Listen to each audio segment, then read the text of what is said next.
beautiful, amazing expedition. Probably not as cool as our expedition. Well, just we because, had a very cool expedition. Just because we are so cool in ourselves. I think the gauntlet has been thrown. Yeah. Deb, Joanna, good luck. Bring it. So this relative, it's the 21. That's our difference, right? ROV to sled, 23, 24? Yeah. Sure. All right. It's clearly field season. I have an email here from Tim Shank who says he's sorry to be out of touch with our crews because he's on Atlantis diving into Puerto Rico Trench. So we're working all over the Atlantic. Off to the side, off to the starboard of Sirius. Okay. Looks really good. All right. I'll get my Z-bias dialed in here. You get lights out. Roger that. You wanted?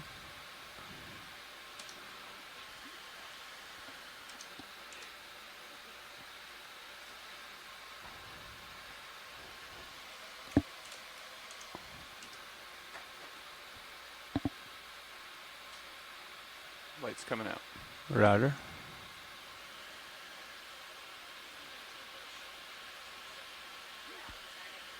You can bring them all the way back. Back us, okay? Yeah. All right. Yeah, like that. And Roger that. Yeah.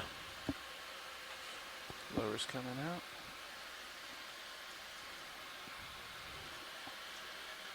And have they done white balance yet? Yes. Roger that. Easy out on arms. There we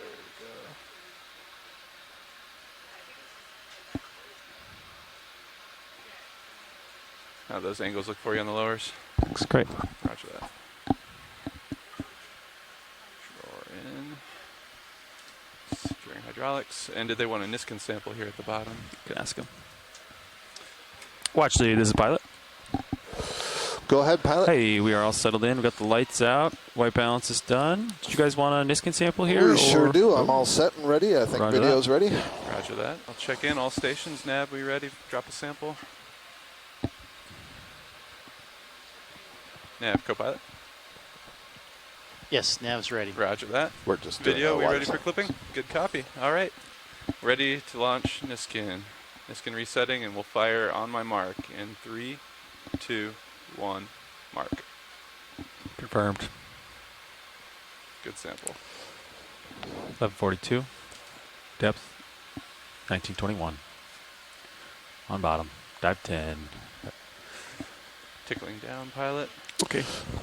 Okay, then let's have a look Heading. around. I saw a couple of small fish, but our initial view of the bottom here, we're at 1,921 meters. I see a fair amount of sediment, and I'm not seeing any hard returns right in front of us. So let's move on up the slope here and see what we see. You want to get 10 meters in? Let's do it. To westbound? Not seeing any holes here, Ashton. Holes. I see actually little, looks like bioturbation mounds. Maybe some type of little Copy that, pilot. 10 meters. critter living in the sediment. Some type of Is that little correct? Yeah, due west. fauna. Yeah, there's plenty of that. Crustaceans and worms, especially down here, will dig burrows. And What do we have EX2205. here? Yeah. A couple of holothurians, perhaps? Sea snap. cucumbers? Video? Bridge, Nav. No, Bridge, go that's a ahead. sponge. Like a ship Oh, how move, about that? please. We are ready? That sponge, Range I 10 assume, meters. is on a little Bearing bit of rock 22 outcrop that's or attached. Looks to me 270 like a glass degrees. sponge. Speed decimal 2 knots. What I don't Roger, we have recognize a is the range of color. 10 meters, Usually bearing these sorts of 270 sponges at a down speed of here 0.2 are knots. white Good copy, Bridge. Would you or also have no, like us no to color, and change what you're the seeing actually center are of the rotation silica to spicules A-frame inside the tissue. at this time? So this is kind of interesting. Standby, Bridge. We'll Roger. see if Pilots, you hear that? any of the that sounds scientists good. who are communicating via our Bridge, yes, chat room, please. our sponge Change center experts, rotation can A-frame. tell us a Okay, little bit doing about that now. this. And vehicles are on Because we bottom may if have you a haven't number of heard new that folks yet. joining us today, Yes, do I'll you go have through some stuff that bailout maybe is for us, or repetitive should from we earlier stand by on dives, that? but I think bailout should so be a the sponge current heading is of the a ship. So suspension feeding 200. animal, a filter feeding animal. 200, Basically roger. has a series of canals in the walls there that are lined with cells, each of which have flagella that beat, little whip-like structures that creates water movement that gets pushed out into that large opening you see. Moving the water out creates suction that pulls water in through the side, and then they feed on very small particles like bacteria. That's good. Thanks, pilot. video. You can come out. I noticed another one. We don't need to zoom in it, but I'm just saying this for the folks on shore. Another one up to the left. And so we have a couple of these morphs of sponges. Yeah, the other one looks tipped over. So that's kind of interesting. Nice and stable behind you, First pilot. time I've seen that particular one. I don't think, have we been at 1,900 meters yet so far in this expedition? I don't know that we have. Certainly not on the Azores Plateau. This will be not new on for us. not on the plateau for Hey, sure. check the focus on Sirius HD. Does it look soft to you, or is it just me? It does look a little soft. Mike Vecchione is noting the Lebensspuren Maybe it's just on me. the sediment surface, and this Might is be a term that brightness means as well. life traces, and it's referring to the trails that you see in the sediments, even some of the mounds, that are an indication that some Video on organism fish. has been here and has modified the surface. And so even if we don't see the organism, we see evidence for it. Oh, that might be a snailfish. I wonder. Take it. Leparidae. Very bulbous head. If it is, I don't think we've seen one on this expedition, so it's great to have this view. But I did bring them up at one If you got point. more, you can take it. I noted that just recently in my lab we've sequenced some eggs that we found in a cluster inside a deep sea sponge, and it turned out to have been laid by a fish, by a snailfish. So could be something like that. Thank you. Thank Good view. Good catch, pilot. Bringing blue view up. Let's get an idea of what we're seeing. Manuela thanks. says they're on Alpha Seamount. ALFA, so we'll have to check out where that is. Seen any big features? It's And pretty so flat that here. is assuredly a sea cucumber on Roger. the right side. And this is one of the animals that does create this Lebensspuren, these trails. So sea cucumber is an echinoderm. It's related to your common sea star, but you'll see it has a very different morphology. It's a deposit feeder, which means it moves along the bottom and ingests the sediment Go ahead, on the Bridge. bottom. Or it might even be an Thank you, acorn Bridge. worm next to it on its right. We'll see that in a Video, second. you want to take Halosaur? No, that's something else. Yeah, so this is definitely a sea cucumber. Those tentacular-like structures that you see on the upper surface, those are modified tube feet. And this is a kind of a flattened one. Actually, those piles that you see in the front there are fecal tubes. And the white that you see on the inside is the closer, intestine just packed with There you go. sediments. And so it really just munches the sediment, stop. ingests it, and then any organics that are in Relatively the stretched sediment out there, get pilot. You got a few more digested. feet? So it All has a right, very stop here. long and twisted intestine that allows for a long residence time of those sediments on the inside of the gut. And that allows for maximum digestion of any energy that's in that water. Oh, excuse me, that's in that sediment. Yeah. There you go. You can see it's just a little above neutrally buoyant, meaning it's only lightly on the seafloor. And I imagine with a good push from the ROV thrusters, it would probably drift up into the water column. And very often we see these sea cucumbers kind of flapping their body and moving through the water column in order to move to a new position to feed.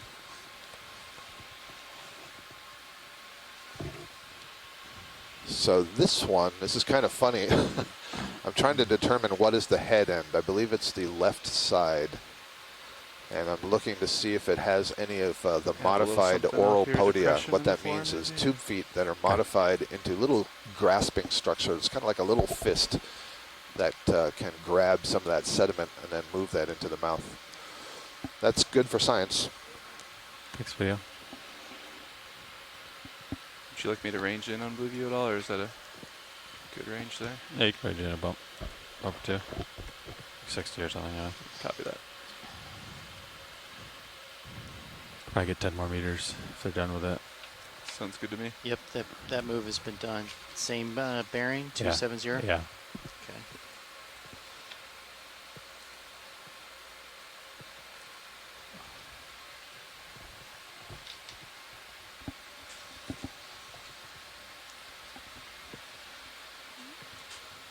Bridge, Nav.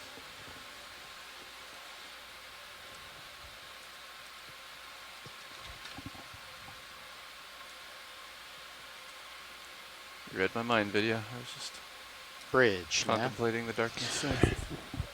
Like to request a ship move. Range 10 And just to give meters. some broader Bearing geological and 270 geophysical context, so degrees. we've been diving on the Speed Mid-Atlantic 0 Ridge, as we decimal talked 2 about knots. during Can I video? our overview of the work we've done over the last 10 days. And as we've come south, we've come up onto the Azores Plateau. And that plateau is caused copy, by Rich. what we Can hold that. think is a hot spot. Okay, So wait it's for more caused tether. by an anomaly in upwelling of mantle material coming from the deep mantle. Now, the oceanic crust we're on from Mid-Atlantic Ridge volcanism is quite Okay, young. It's come on, probably video. still 1 to 2 million years old.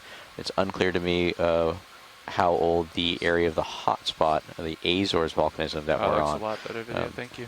In general, it's thought that Azores hotspot volcanism or volcanism that caused the Azores Plateau, this bathymetric high, this swell in the elevation of the seafloor throughout the Azores, probably started at about 35, 36 million years ago. There was a change about 10 million years ago that might have increased that. And the Azore Islands are mainly caused by this hotspot feature, but it's in this interesting area where we have the confluence of both this hotspot volcanism, but also mid-ocean ridge volcanism. And where we are now, we're still on, I believe, the North American plate side of this junction between the North American plate, the Eurasian plate, which is separated by this northern segment of the Mid-Atlantic Ridge that we've been diving on, and then also the African plate. Stretched out Now those here. three form what we Right. call a ridge triple junction, with two of those ridges, two of those Just R's explore while being I wait segments of here. the Mid-Atlantic Sounds Ridge, good. and then another one of those segments being the Tercera Ridge. Now our next expedition leg, the one that Deb Glickson will be the geology co-lead on, and hopefully she'll talk more about this.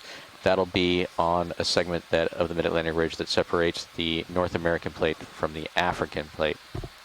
So really, really interesting geological context in terms of what's going on over the entire area. The two islands that we were near the other day, Flores and Corvo, those are the only two islands of the Azores archipelago that are on the North American plate. The other Azore islands are kind of segmented between this area of confluence of the African plate and the Eurasian plate through the Tercera Ridge. Now, one of the reasons this is important from a geological context is it's one of the inputs in terms of trying to estimate what we might see on the seafloor before we dive there. The age of the crust is really important in kind of giving us a first-hand guess on the amount of sediment we might see. So, you know, a general rule is we might have 10 meters of kind of calcareous sediment accumulation per million years of age of the crust. And that's kind of using just an average model of currents and precipitation, and then marine snow, detritus falling from primary productors. But as Copy we've that, seen, that Rich. estimate Stand by is on sometimes heading change, wildly please. inaccurate or not really Did you well copy that, hold, pilots? like Yeah, on sounds the good. axial Stress. volcanic Hey, ridge, frame. which was a Hey, really frame is young good. feature, but All heavily right, then sedimented. 30 So to really 30 dependent degree on heading change. Roger. how much productivity is going on. Slowly creeping Ground towards truthing is everything. Okay, Bridge. Yeah. Heading It's change. really sounds good. valuable to get Roger. your eyes down here. Did So I hear somebody on shore? I thought I heard a click in.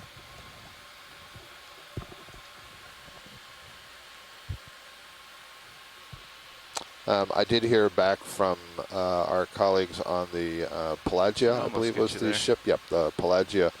They're at about 37 degrees, 45 seems minutes. pretty So good. they're at least Yeah. about a degree to the south of us. Which is, So well, it's that's what, in, about 60 so- nautical miles looks good. to the south. I don't know what the longitude is. Keeping Delta low for you. But as might be expected, when we are, let's see, we're at 1,917 meters. We have a signal that's being brought up on this cable to the ship. We are then beaming it to the satellite. It's going to shore, coming back to a satellite, then going back down to a ship onto their monitor. They say it's a little bit hard to see the sponges, so they can't tell me about the sponges. No. Understood, Manuel. It's even amazing you're seeing anything. And so this looks like kind of basaltic talus and rubble, which isn't unexpected. You know, we're not at the foot, but we're, you know, several hundred meters up this side of this faulted Yeah, come in. feature. This it's unclear to me exactly what type of fault it is, but it looks like some type of normal faulting process. So this is similar to what we've seen before, where we get all this basaltic talus. It's funny because I didn't notice it. I only saw the sponge. I know, it's okay. So this is an encrusting sponge. Kind of interesting. I don't recognize this one either. This is the second sponge I've seen that it's like kind of foreign to me. You see lots of openings that are allowing for water to flow into that sponge and be ejected out of that sponge at a higher rate of flow. There's a very interesting set of physical principles that guide this sponge.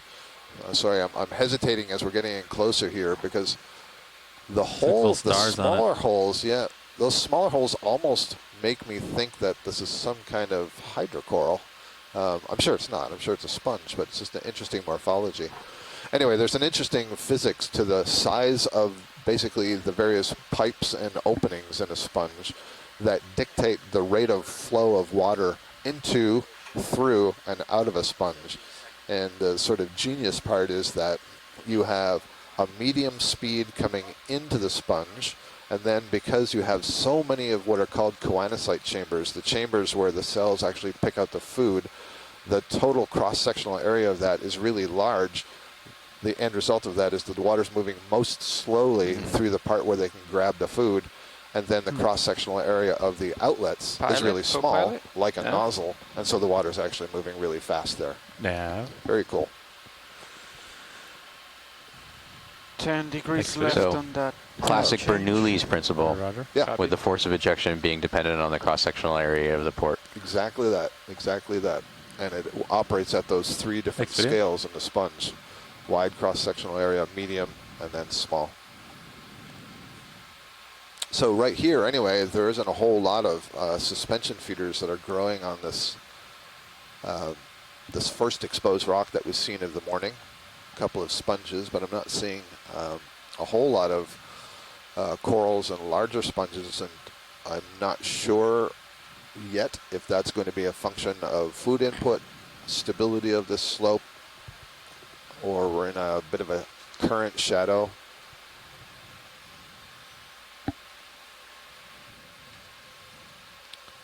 The two red dots that you see in the center of the screen, those are lasers that are mounted on the camera, and they are calibrated to be 10 centimeters across, so we can get some sense of spatial scale that we're looking at and size of organisms and features and rocks and so on. Yeah, not just organisms. Not just Well, organisms. I want to know how big the rocks are. I'm sure you do. You want the biggest rocks. No. Anything bigger than about 2 fists probably is just, overcompensating. Copy, you're heading to 30. Thank you. On the back side of, let's look at the sponge first, but on the back side there might be a snail we can have a quick look at. Roger. Yeah, I see the shell. Great. Yeah, that's a dead, so on the lower right of the screen there are two dead sponges, one that's a stiff plate, and I'm wondering if this thing we're zooming in on now is a live version of that plate-like sponge that you were just pointing at. Nice and flat ahead of you, pilot. Whenever we're done here, we can probably put in another move. Yeah, Caitlin has noticed a couple. Oh, this is very Last cool. one was bearing. I feel like I'm going to be seeing a lot today. This is the first time I've ever seen this Do you want sponge. another one? This, this must be a bryozoan. That works. What a beautiful Copy, 10 net-like meters, texture to Thanks, this Sam. colony. Below it is definitely a sponge, that sort of frilly Yes, thing lights you're on. seeing. Lights coming up. But this lace-like Bugs. lattice 50%. belongs to a different phylum, the bryozoa. It's another group of Bridge, filter-feeding snap. organisms. And this one, so this would be a another colony move, where same there as would be last, I literally think. It's gonna hundreds, be if not 10 thousands, meters, bearing of individual 270 feeding degrees, structures speed called 0.2 zooids or polyps.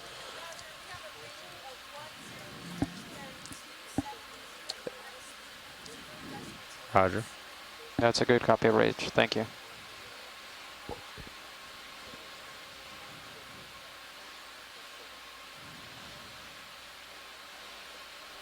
can see that this is attached in multiple places along that rock. And one of the things I'm looking for is at the close edge. I want to see if I can see any extended feeding structures. There'll be little horseshoe-shaped tentacles. Oh, and there's an isopod on the far left. Is that just a curved sheet, or is that That's three-dimensional. But I mean, it does. Is it a sheet, or is it a ovoid? Yeah, no, it's a flattened plate. Yep. And so it's probably maybe 1.5 millimeters to 2 millimeters thick. Oh wow. Yeah, so it's a pretty thin sheet that you're seeing. So it's almost two-dimensional. This is one of our best views of an isopod, certainly on this expedition. We've seen lots of amphipods, which are a close cousin. You can see the very long legs on this isopod. If you've seen any roly-polies. Oh, and there's an amphipod swimming. So that's two of the most common paracarids crustaceans that you'll see in the deep sea, showing how different they are. Anyway, if you've seen roly-polies, this is a deep sea cousin of the roly-poly. It's also an isopod. Thank you. And this thing is really cool when it's in the water column, when it's swimming. It uses swimming paddles that are tucked up on the right side there, which is the abdomen. And it sort of trails those very long legs behind it. So sometimes it looks like a squid or a jellyfish in the water column because it looks like these very long tentacles extending from it, but it's actually the legs. Looks like a little bee, doesn't it? There you see the amphipod. You can see that most of these animals have some amount of lipid in their bodies, so they have some ability to be neutrally buoyant. So that one looks pretty buoyant, but is using its swimming legs just to sort of paddle along. Very nice. Roger. There's a little cupcake-shaped sponge hanging from the underside of that rock. And then all this other sort of brown stuff is probably foraminiferal in nature or small crustaceans that are building little mud sticks that they sit on. Okay.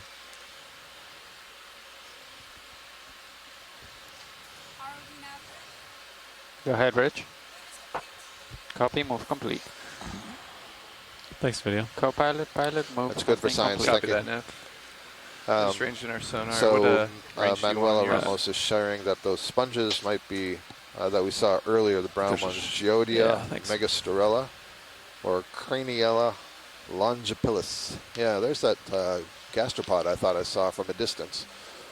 Very nice shell. You see the elongated upper part of the shell.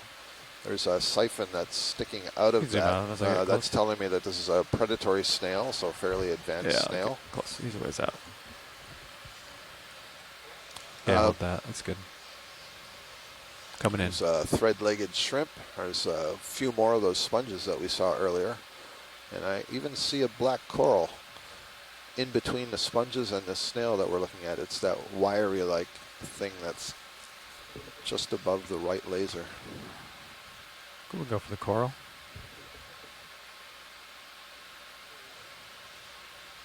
Okay, landing. There we go. It's our first coral of the day. Probably in the genus Stichopathes. And as it's coming into focus, what you'll see are these elongate tentacles that are sticking out from the side of the central main axis. These are called black corals because the skeleton that they have underneath that tissue is this black color from the antipathin protein that they use to make that skeleton. And all the polyps on this one are on one side, and it's on the underside, so you can't actually see the center of the polyps where the mouth is. Each polyp has 6 tentacles, so if you were to count all the groups of 6, you would basically know how many mouths there are associated with that colony. It's good view, thank you. Okay. And I don't think we need a closer look at the snail. We can move on. Roger. Keep moving. Thank you. Okay.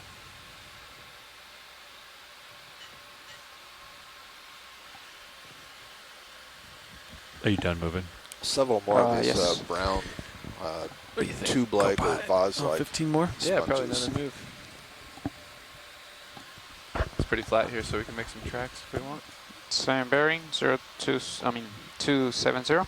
Yeah. You may have heard earlier that we asked the pilots to trip a Niskin bottle, Bridge and that allows us to take a sample of water, and when that sample of water is returned to the surface, it's filtered onto this ultra-fine mesh that is able to capture the DNA that's in the water. And so these various organisms are sloughing off cells and DNA into the water column. That's good. We can collect that and then get some kind of analysis of what is the diversity based on the DNA sequences that we see.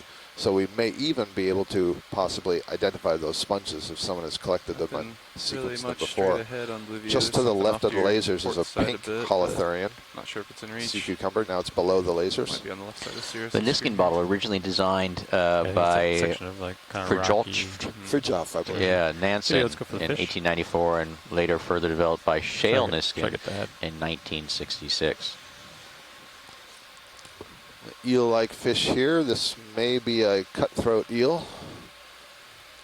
And almost invariably when I say that, Mike Vecchione tells me it's a snub-nosed spiny eel.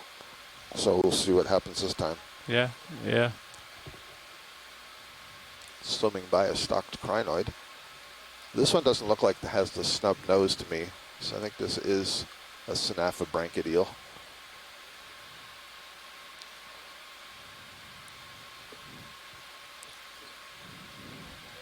Okay. Oh, good. Mike agrees that this is a synaphobranchid. It's a pretty common eel-like fish in the deep sea.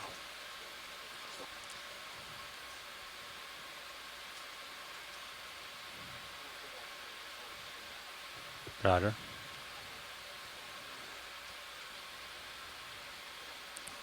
Mysid shrimp swimming in the foreground. It's interesting. I have not seen very many mysids during this expedition.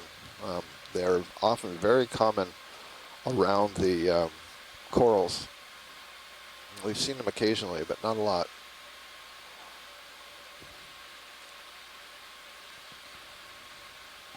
This looks good. I think I'm lined up about 270 here.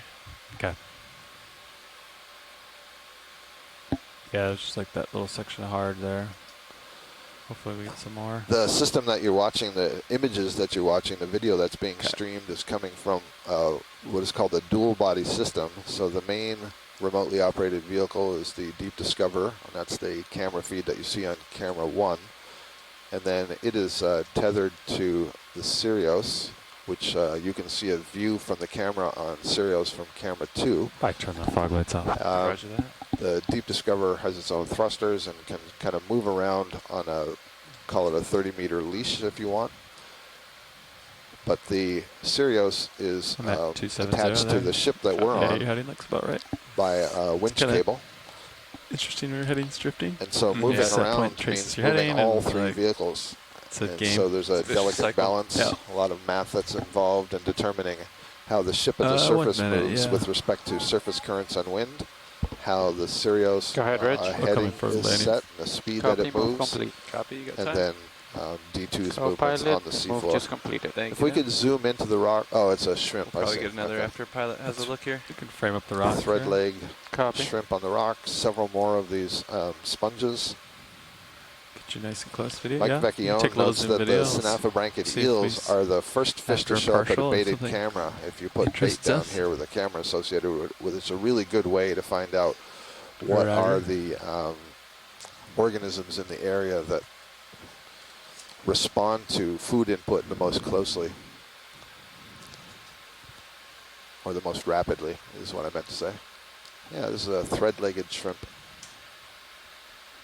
Okay. Very common down here, moving about the seafloor. It's a decapod. Yeah. What does that mean? That means that on the thorax, that's the part of the body behind the head and before the muscular tail part, the abdomen, Righto. that there are 5 pairs of walking legs, Okay. hence the Additional deca, meaning shrimp. 10. Yeah. This is a different kind of shrimp. You notice that the legs are not nearly as long. It has, I think, a pretty long spiny rostrum to it. That's the sort of spiky bit that points out between the eyes. And there's another one of the bryozoans.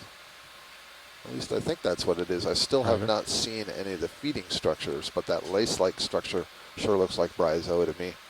You notice on the shrimp on top how very, very long those antennae are. They go out in front of the head, and then they curl around and drift up back behind the body. And this would allow it to sense vibrations and movement, potential prey or predators from some distance from its body. This looks to me like a different kind of bryozoan, and the way I'm able to say that from a distance is you notice it looks kind of bumpy along the skeleton. Come in. And that's because bryozoans, I said before, they're colonial. each zooid basically is Looking down creating a 5, little 6 case degrees. or housing for itself, and they're all Take more zoom if you got interconnected. it. And on this one, I can definitely see those feeding structures are extended. It's called a lophophore, Okay. and that's basically a tentacle, a series of tentacles, a ring of tentacles, and each individual tentacle is ciliated. It's got these little hair-like structures, and they beat. So they're generating their own current flow around them. So in addition to taking advantage of the general water flow, they control the micro movements near the lophophore so they can direct food into the center of that ring of tentacles. Oh, that's clear. Very cool.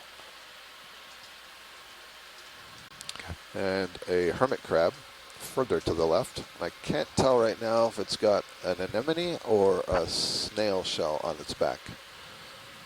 A lot of these deep sea crabs have anemones living on their hind parts. Okay. You have a little room to run here. Roger that. Taking off. Onward and forward. So far, as Ashton said, we're seeing more sediment than we are bare rock today.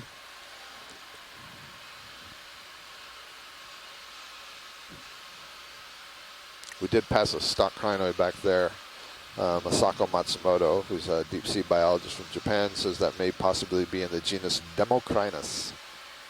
We're really fortunate here. We have a number of different scientists who join us online and help us make these observations. About another 15-meter move. Tell us what's important to look at, Yeah, but and we'll note, do another especially move, if same as last something if we is Copy. so Thanks, sir. unusual, rare, novel, or important to science in some way that a collection might be appropriate.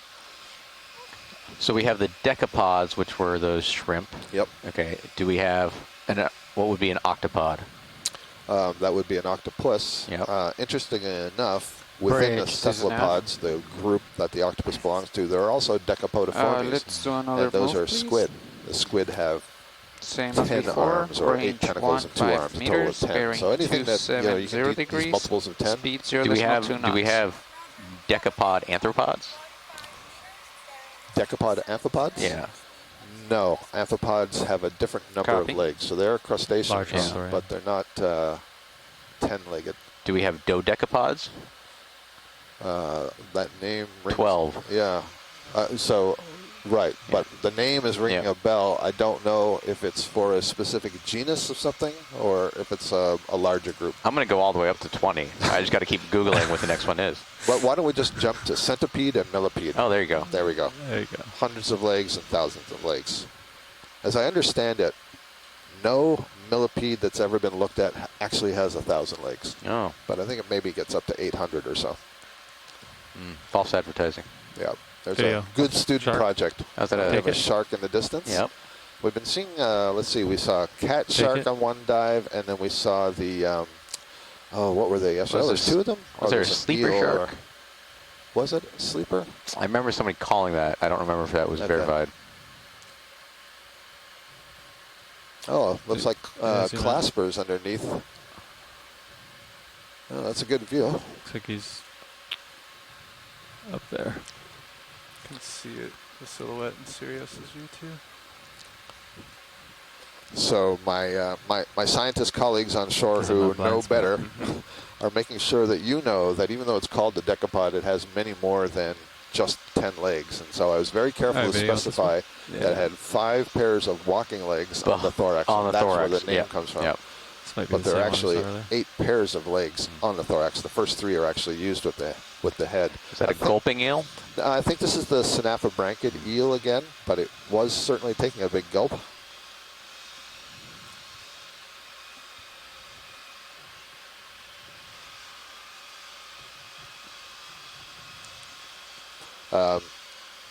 Yeah, so this is another cutthroat eel, Mike Vecchione thinks. And then he identified that shark as Etmoteris, and so that was the one that we saw yesterday.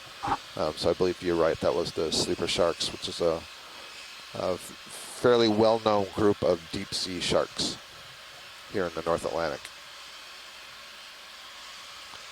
Yeah, Mike's saying the gulper eels there is still opening its mouth. Mike says the gulper eels are quite different, and I do believe their mouth is further set back, and you can see this articulation of the jaw.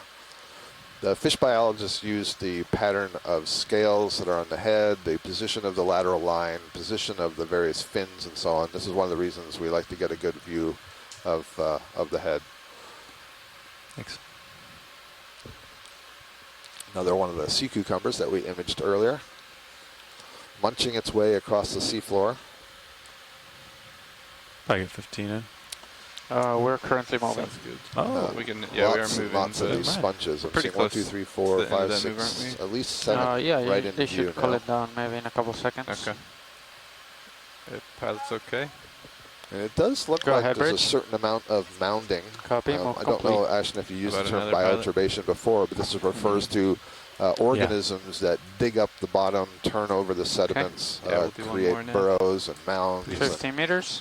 trails, Yes, sir. and feeding traces, and Copy. so on. Thank you, sir. Yeah, they're also really important. That process of bioturbation and the organisms are really important for the process of 12:30. diagenesis, Switch.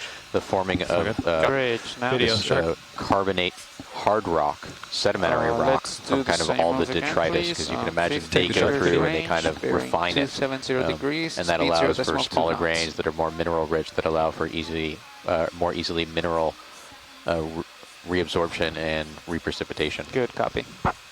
This is our Etmoteris shark again. Looks like it's had a few scrapes. You can see a few scars on the backside of the body there. Hard to determine where his mouth is here. Yeah, I agree. I was looking. I said, well, I think it's all the way forward, but that's the lateral line. Is there like a There is remora some- underneath oh, no, its no. mouth? Huh. Zoom out a Can't little quite bit. tell. Michael is saying Hold a that. cat shark. Oh, this is a cat shark. So this is different from the one we just saw. All right, our second shark of the day. Huh. Yeah, Caitlin's telling me this is a female cat shark. The last one, yeah, I could see the claspers quite well. Here we don't see claspers. Interesting nose Males and without the mouth parts. claspers. Mm-hmm. You know what I mean? Up there. Yeah. May have seen some action at some point. Uh-huh.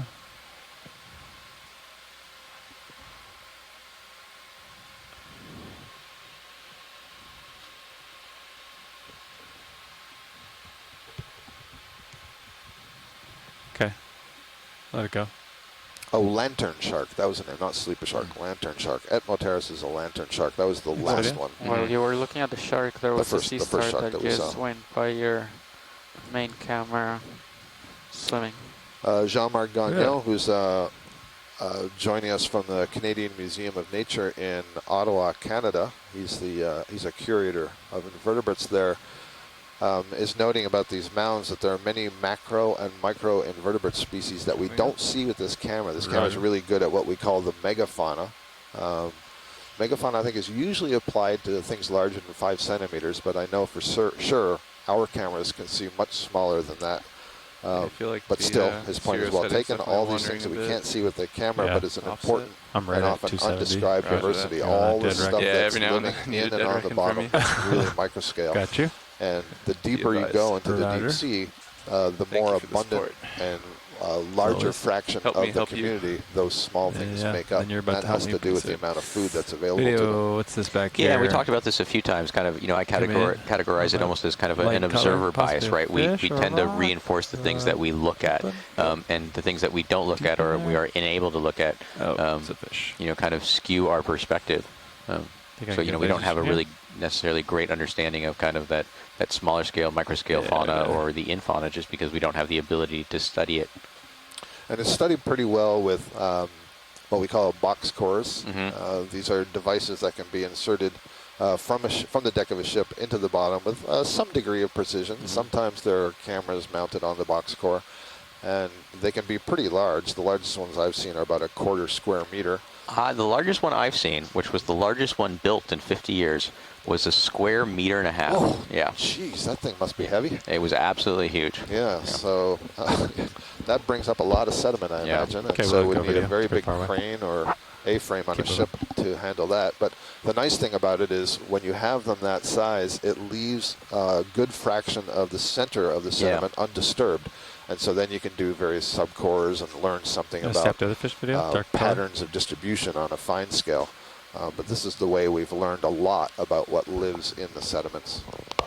But you don't have the context that we have right now that we're looking at these various fish and invertebrates. You know, what are they doing in their habitat?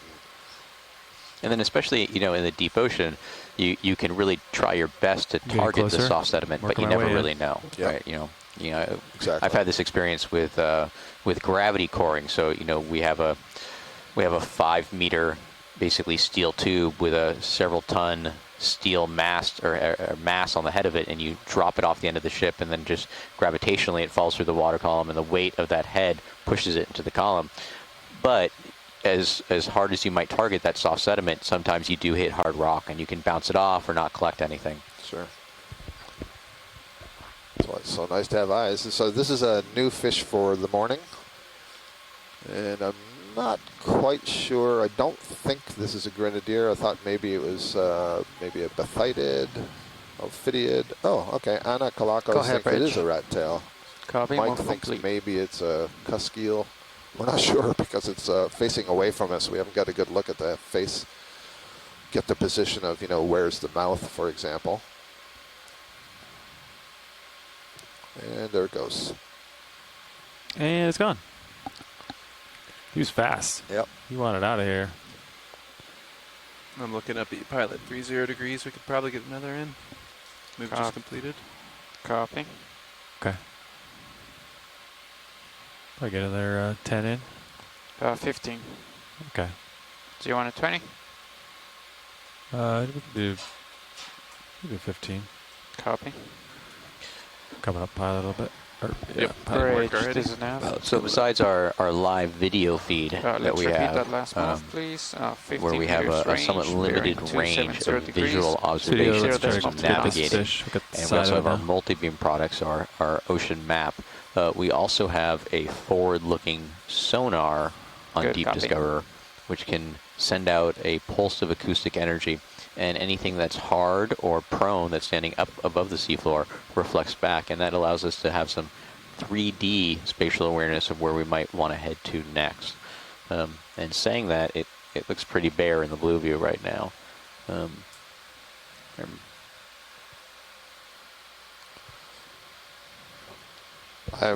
looking in a couple of different places. So I'm watching on shore the various biologists who are trying to make their observations and give me some IDs. I'm also looking at this fish guide that I have on my computer. I'll share the authors with you in just a second to see if we can determine if this is a cuskeel or if this was a grenadier. I have two different opinions in the chat room right now. There's 270. Copy. Pushing up.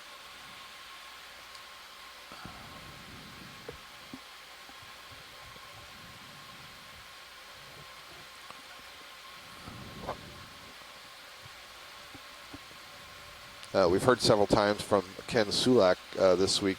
I think now's a good time to retired from the USGS, expert on deep sea fish, and he has noted several times that when you're on these sedimented bottoms, you tend to see more fish, and that is because you get an increased diversity of the fish. The ones that can feed in the soft sediments have basically a specialized mouth. They're often on the ventral side of the head, so they can feed down below them. In addition to those fish that may be predatory and have their mouth more forward, they're picking zooplankton out of the water column. When we're on a hard substrate, it's a more limited group of fish, more the predator type. I mean, they're all predators, I suppose, if they're picking stuff out of the sediments. Confirmed. But I mean, picking at the zooplankton or picking stuff off of corals.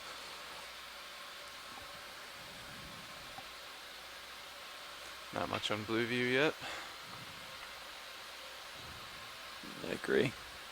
It's like Jean-Marc Gagnon is suggesting that the pointed mounds that we're seeing may be the product of bamboo worms. This is a type of annelid worm, polychaete worm.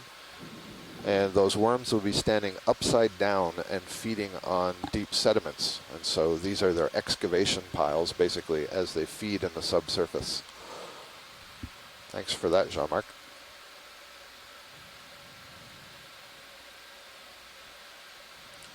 Thanks for the pat time, John. My pleasure. Serious compass offsets. I'm due westbound right now on the compass.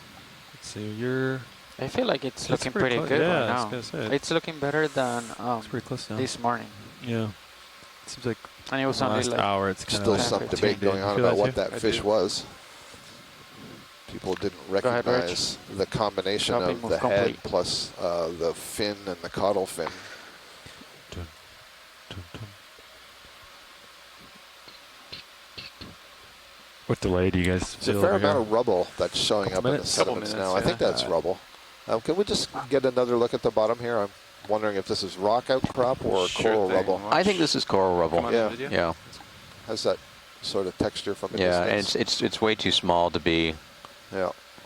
But maybe, oh yeah, so that's definitely in the lower right is definitely a cup coral. And there above, so it's coral rubble, but very old coral rubble. It clearly has some encrustation on it.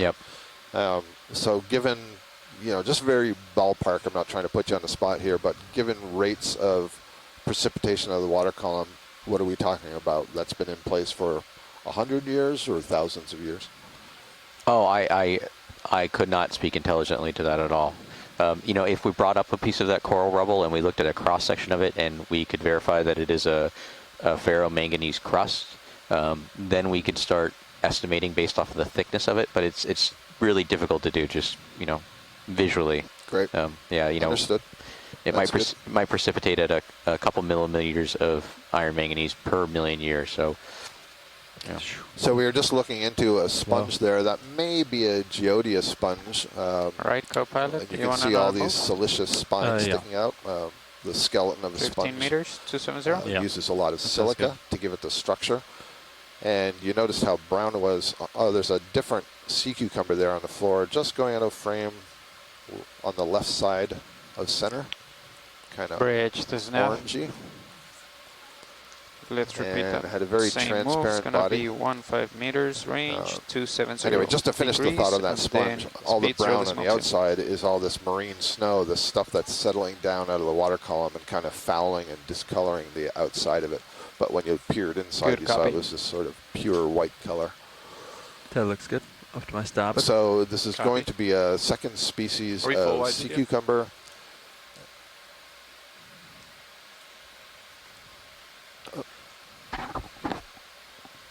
Thank you very much. This fish, I think, is different. We can go for the fish. Come on in. Can you put the lasers on, please? Lasers on. Thank you.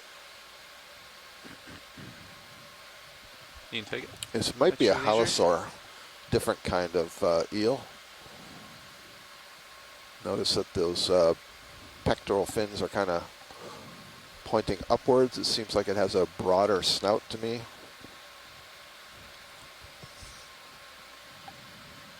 Scanning with Oblivio. Copy. Yeah, I'm getting some agreement on shore that's a Halosaur. So Halosauridae is a family of No hard targets. eels. Not sure what species Or the this same. is. Copy that. I believe the Halosaur translates as salt lizard.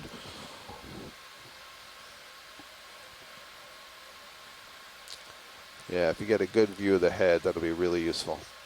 You can come on a little more if you want, video. Max zoom, copy. Okay, we're at a max zoom right there.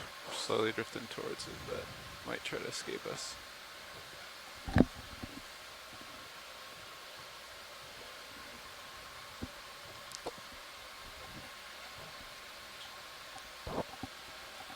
Yeah, this one doesn't want to show its head.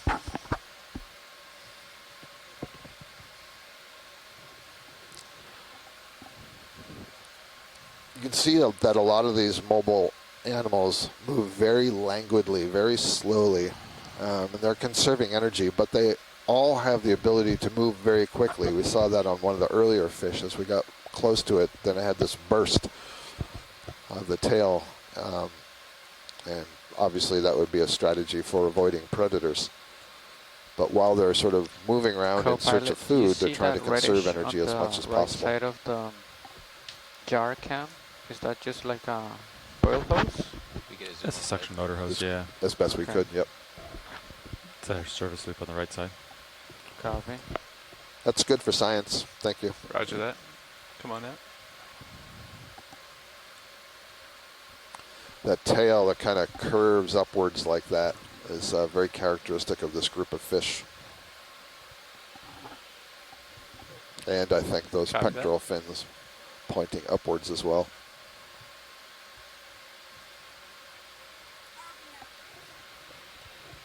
Go ahead, bridge.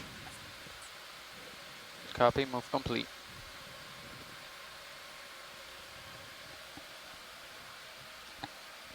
Check, check, 1, 2, check. So before we saw the fish, we were talking about the coral rubble, and I pointed out because it suggests that corals are either living here upslope or were living here.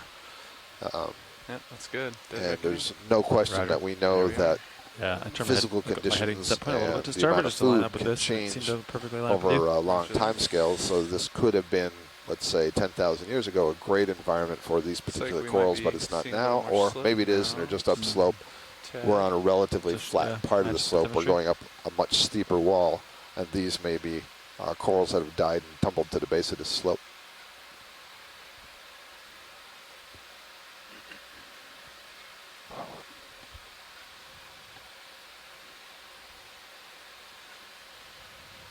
Some rock features off to starboard here, Roger. perhaps. A little ways out still.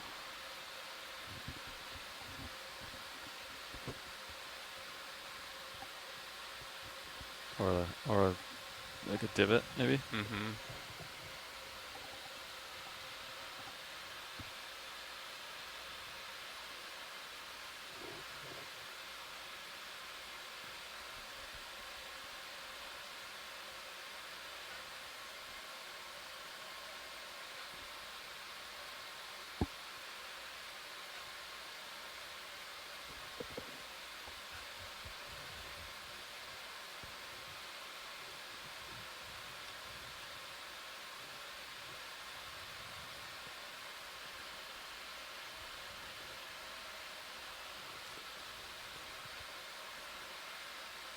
I get the impression that there's not quite as much marine snow in the water column as there has been on other dives. I know it's it's a hard thing to quantify, but that's my impression.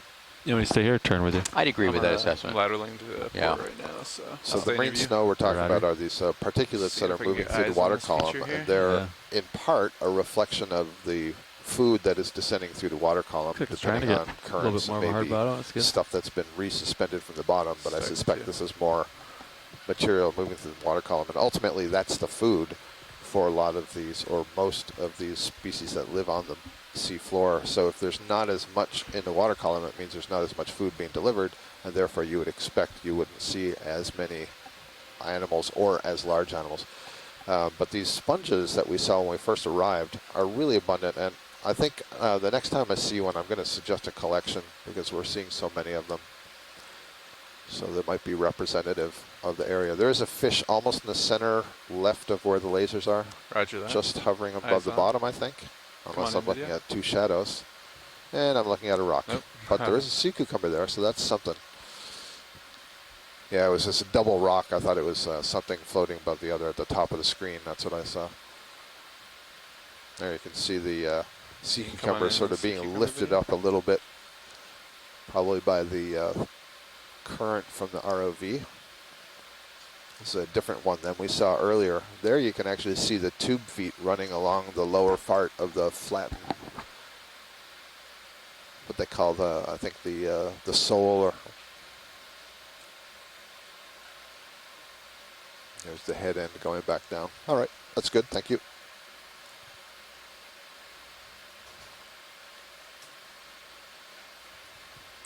You can see that the slope is starting to get a little bit steeper.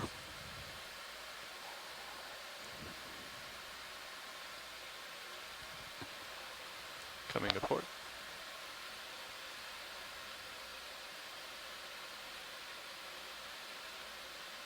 Still nothing on sonar. Do you want another move, co-pilot?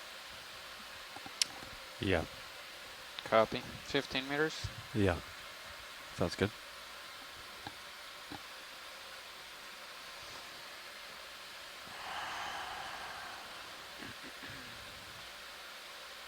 Bridge this nav. Let's repeat that move. 50 meters range, bearing 270 degrees, speed 0.2 knots.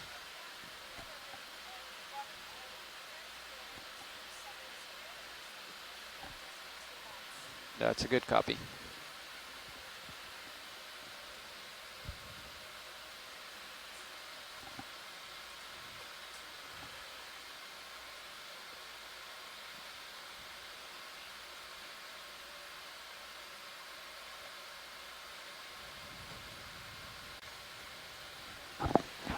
Yeah, what's our distance to the top of this feature here?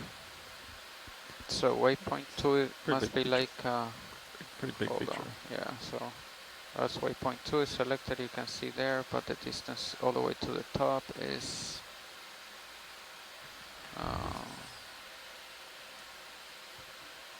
about, what? Hold on. Yeah, I like using the mouse better. Yeah, I wasn't using the right tool. Okay, there you go. So there is one of those sponges just would be below the lasers on the left. 412. Laser It's We a go little straight. brown. Did you want to zoom on Well, that video? Or watch the? What I'd like is to collect it, actually. We may want to belay a move then. Okay. Right center, right above the lasers. If we're in a move, Do there's you want so me to many of stop it, or them. you We can get the think, next like, one when I we're think stable. Fine, but do you, But you would like a collection here, watch lead? Co-pilot? I would like a collection of the sponge, and I'm saying if we're in a move, we can wait. I've been seeing so many. I'm Okay. sure there's going to be more. So We are in a move right now, Yes. Okay. I We are in think a move, watch lead. we Yeah, should be we'll fine. let the We can moves pause it though. play out, and then we'll get the next one. He's saying we can get the next one. Copy. We'll have a look at it while we're here. Yeah, roger that. Thank Come on you. in, video.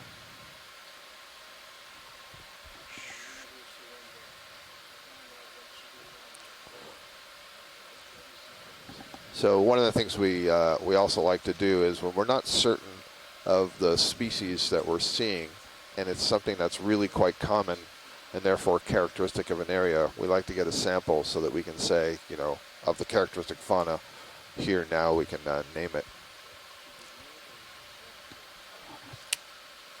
And I've been seeing, you know, literally dozens of these already on this dive. So that's great. So just above this sponge, there's something white growing on a stalk, and it's going to be to the left. And I think it's another tunicate.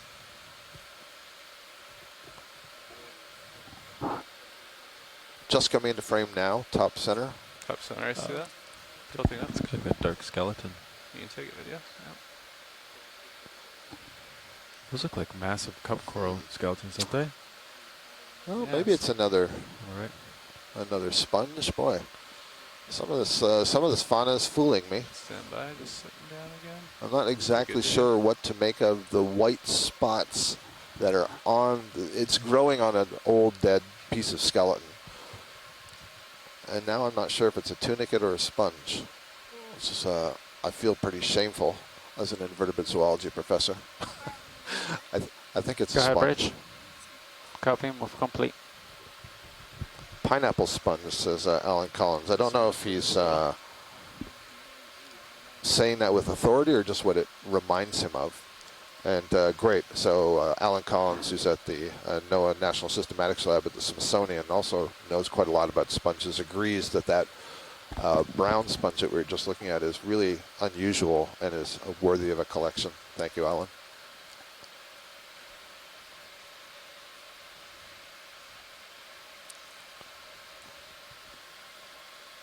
I'm pleased to see there's a number of very talented invertebrate zoologists who are in the chat room, and I'm pleased to see that they are also not sure if we're looking at tunicates or sponges, including that red thing, that red-brown thing. So it's not just me. And what is the Frilly? yeah? Yeah, so those are cup corals, long dead cup corals that have been, they're encrusted for sure. Yep. I agree with you. I don't know what they're encrusted with, if it's manganese or something else, but they've been dead for a very long period of time. Material like this is actually of a lot of interest to paleoceanographers who can look at the stable right. isotopes of the skeletons. Okay. Balancing on one toe. I'll give it a shot.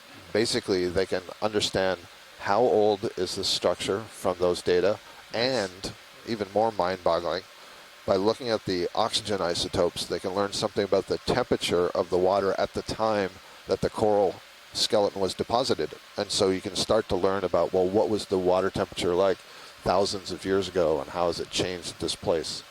Well, do we want to sample big one of those crow too? If we're skeleton. here and we're putting down, if we sample that. Well, but I can't tell if it's an in-place thing or it's just a tumble. It's the same Yeah. sort of problem that you have with rocks that have tumbled down. So I would say no. Nice shot. My experience when I've been to sea with them is what they're looking at is if they see a bunch that are growing on a wall and there's a pile below it, that's fair game. Yeah.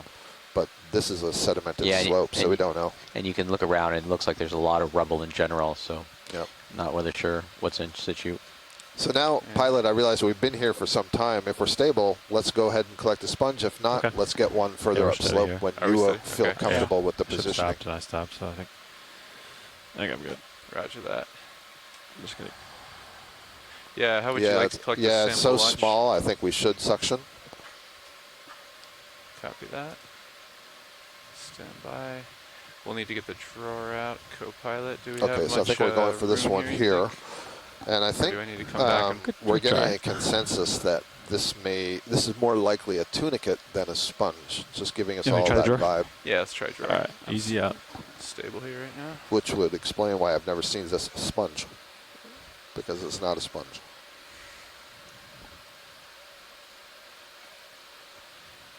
It's looking pretty good. Is that far enough for you, or you want more? I think that's good enough. Okay. Yeah, let's give that a shot. If you could spin up hydraulics and get a view for me. Trucks are up. Go ahead, keep an eye on me. Yeah. Copy. When was that last shipment complete, Nav? Like 4 minutes ago. Roger that. And could you get me a little more light too, co-pilot? Roger, light. Please, thank you. Beautiful. Looks great. Hydraulics spun up. Correct. Roger that. 1,000. Copy. Arm coming on. And 3, 2, 1. Jar number 1 Yeah, it should be empty. is ready.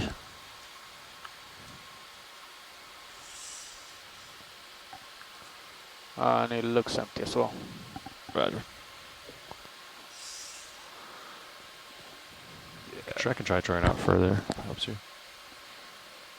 With a little bit I could go. Yeah, come out just a little bit. Alright. Let me clear the arm. You should have plenty of space. There you are. Okay. Nope. Let it stabilize. Looks good. You want me to put your auto heading in? I think I can get it. Yeah. There you go. Okay. Good. Alright. Yeah, I think that's looking good. Alright, arm coming on. Roger. And just help me keep an eye on this if you could. Okay.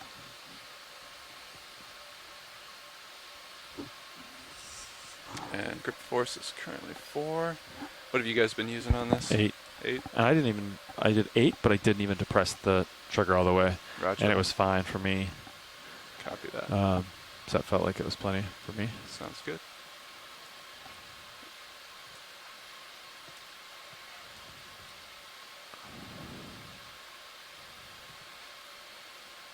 Nice.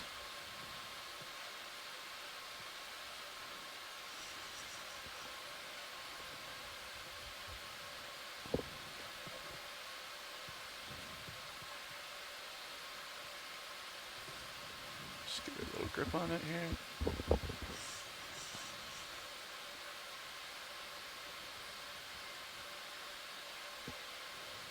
Alright, see if you can draw it back a little bit there. Okay.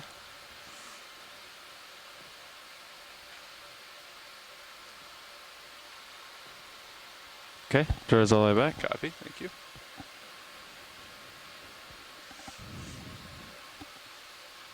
Alright.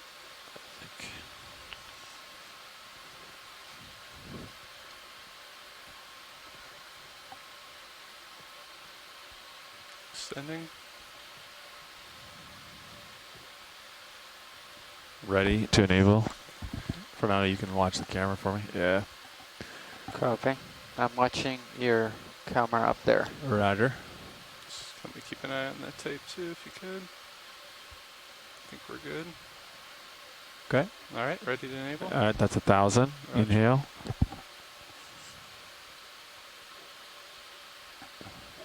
I have a little more if you want it. Copy that. Getting closer. All right, give me a little more. More, 1,200. Can try to scoop it a little. Roger. Stand by. Stand by.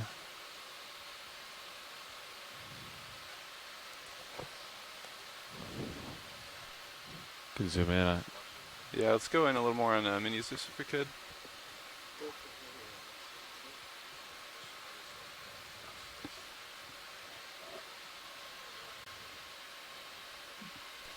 And if we could come in when you get a second video on mini Zeus.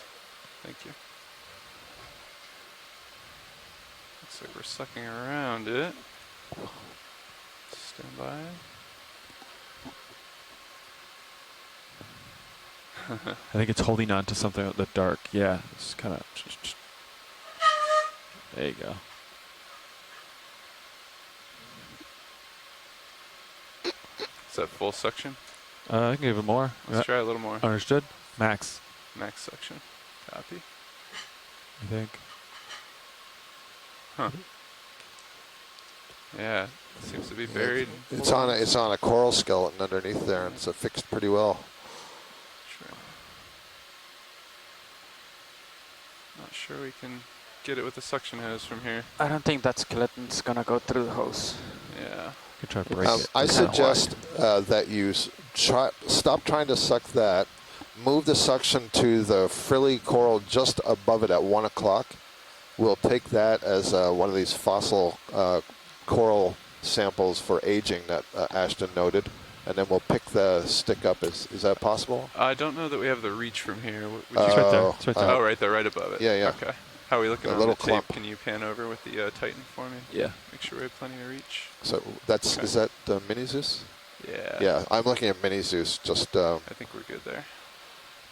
just to its right. Yeah, let me adjust the hose and we'll see if we can reach that for you. Thanks. Just gonna approach it slowly. Section's not on yet. Copy. Standing by. Yeah, yeah. Right there. All right, let's try this. No, I'm talking about the black stuff pilot. The skeleton, the black Oh, skeleton, skeleton. immediately to the right. On mini Oh. Zeus, it's just behind the chunks wrist of right now. Roger that. Do we think we can get that through the hose? We usually have, if it's usually broken up. Roger. Okay, let me give it a poke before you enable Yeah. suction a little bit Yeah, then. good. If it's all attached, don't do it. But usually they're not attached. You just break it up with the Yeah. end effector, and then we'll suck up the chunks. If it's concerning, if you think it's going to do the hose, let's just stop and Just conferring with Copilot here. Yep. Watch it. Give us a second. Yeah. What do you think? You think we can get a couple pieces? They look like there's some small ones. All right, ready? Let's give it a go. There you go. One small piece, There's one one. larger piece. Try to get that big fan. yeah, it's that fan. cup just above that I'm really looking for. Yep. Come on. Is that max suction? There you go. That's max. Copy. Might be filling up the filter by now. All right. Don't worry about that piece. That one just to its right. The frilly cup. Yeah, right there. That's the one.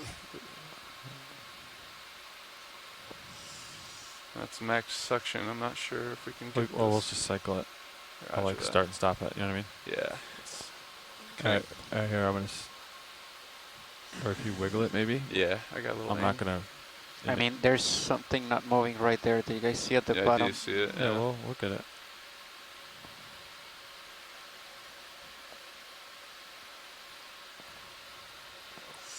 It's kind of hooked. I think there's a little branch on it.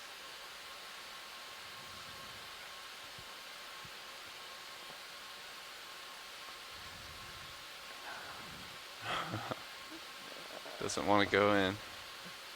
It's in the hose, but it doesn't seem to be suctioning. Just hold that. I'm gonna Roger kinda that. cycle. Thanks, video. Do you want to just try to put it in a box? We could, yeah. We've got it right here. We could reel it in and try to drop it in a box. Try. Truck 2 might have more suction just because we have so much sediment clogging the filter. Can that go in The rock box? Yeah, so we can either try to put it in a box, watch lead, or we can try cycling to another jar just because we think our filters. Yeah, no, so I was trying to avoid using a jar, and I figured if we already had something, then... I mean, there's... You put it in the lidded rock box, that would be fine. Yeah, if it can go in the... If you can drop it. The port side rock box, is that possible? Yeah. Well, we don't have the lid open, and we're holding. It might stay in there. All right, go ahead in a bio box. I was just trying to make the best of, since we were sampling something in a canister. I didn't really want to take up a bio box with this. Mm. So what would you suggest? Dumping it back on the seafloor. All right. Roger that. I can blow Thank you. I'm going to go to jar 6, I guess. Copy that. And I'll give you a little angle. Let's go to jar 6. Yeah, I just didn't want to go in the hose Yeah, there. no, we got something in there. Yeah, no, I completely understand. There we that go. would end our sampling with suction for the day.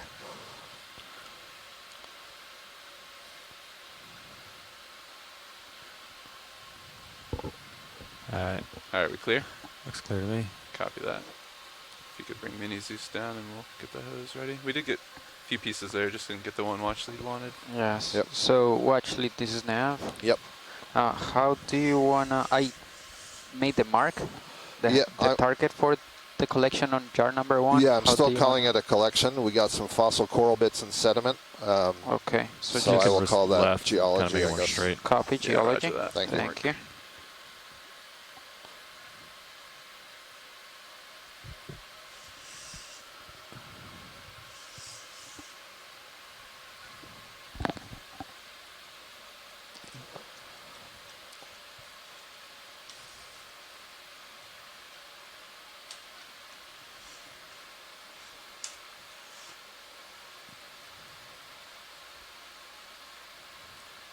Stand by.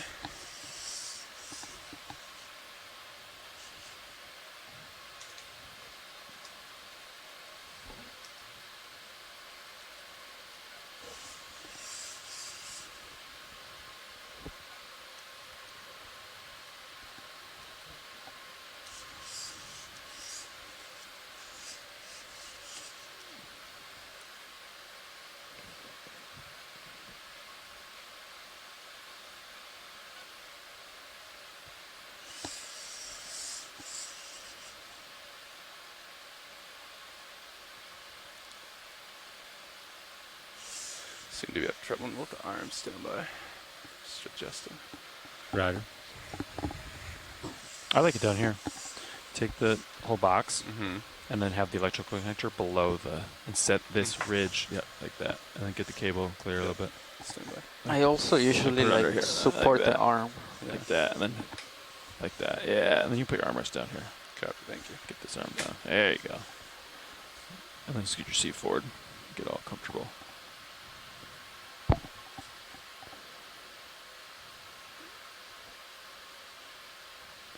The angle, just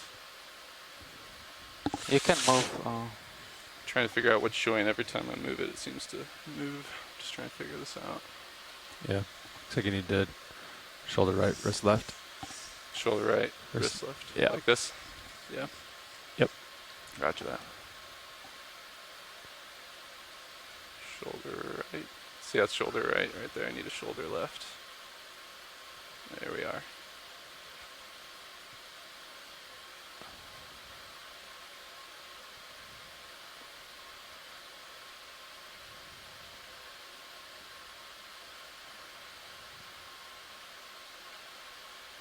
Stand by.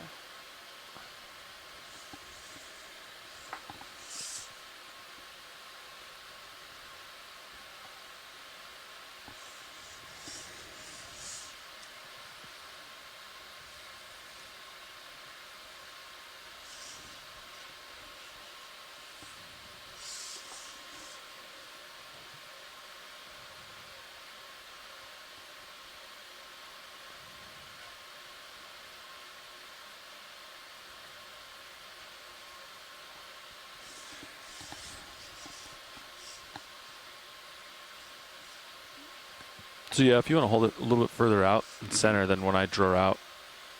You know what I mean? Yeah, roger that. 'Cause I'm gonna Just trying negate. to correct this angle here. Okay. Looks like your wrist is pretty far right. Yeah. Good wrist left. There you go. Warmer. Yeah, keep going. Straighten that baby out. That's a lot. There you go. And then wrist up. There we are. Yeah, then wrist up. Wrist up. Yep. Up, up, up, up. There you go. There you go. That's what I'm looking for. Thank you.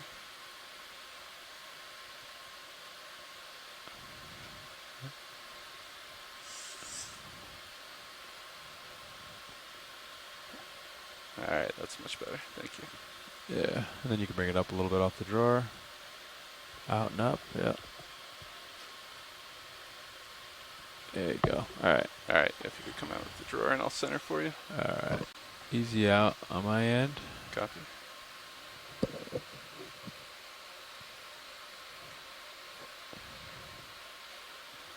Easy out. You can bring it up a little bit. Yeah, it could come up. You could come up a little bit. Copy. See that angle kind of going down on Yeah. that minute cam. There you go. All right, you can let it go. I can bring it back for you a little bit. Come Okay. Looks good. I just let it go from there. on. Roger that. It'll fall right in.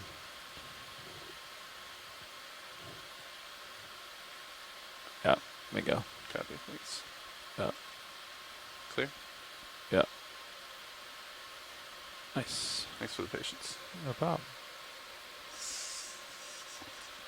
All right. Shoulders still full up. Yep. There we are. That's good.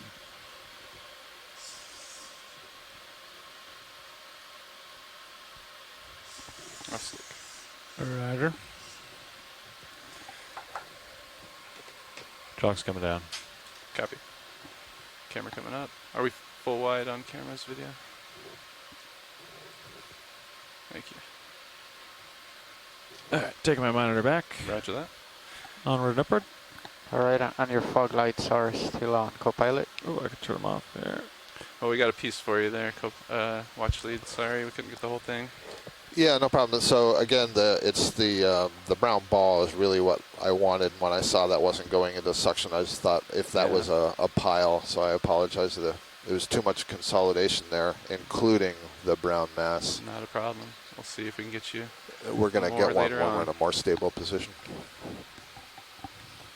Pushing Yeah, out. that's what I had, John, and I tried to bring it over into the So bio. we've now and had I the definitely ship and tore it serious off. moves. We want So I to wouldn't move do that again.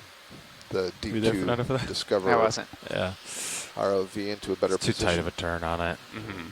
And the jaws like ran out of rotate, so I had to Oh, yeah, I do remember. do. Yeah. Suppose you could open the Yeah. port rock box with the But then if nozzle you, tip, if you right? would have let the nozzle go, it probably would have fell out of the nozzle. Yeah. But, Would have been a tricky maneuver for sure. yeah.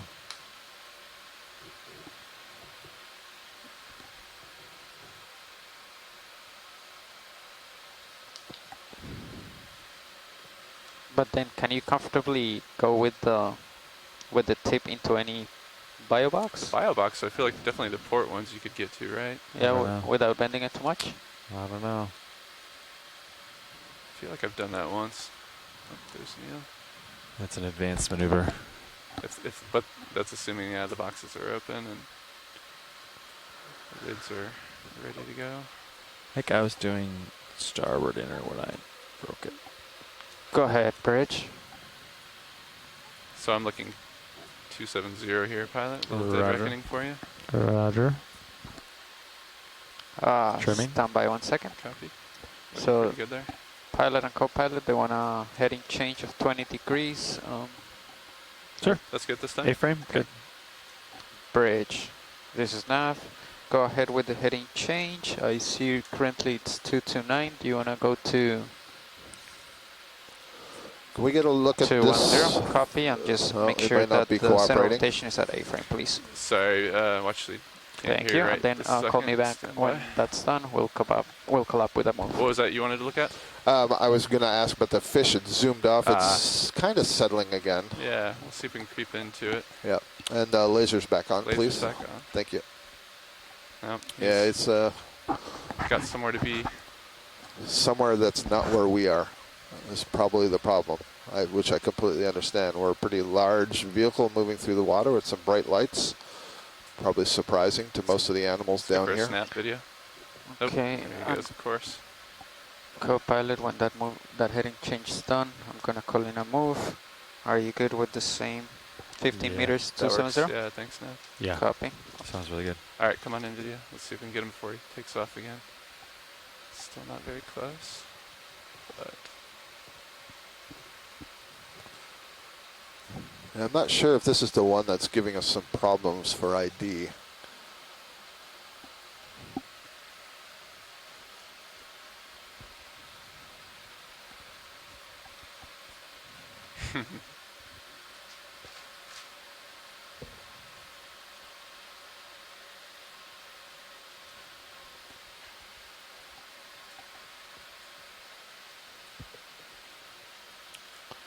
I mean, it does kind of look rat-taily like, but it's got a very rounded head. Yeah, so Mike agrees. Rat tail or come out a grenadier? little bit, video, thanks. Lost my footing there. There we are. Let's try again.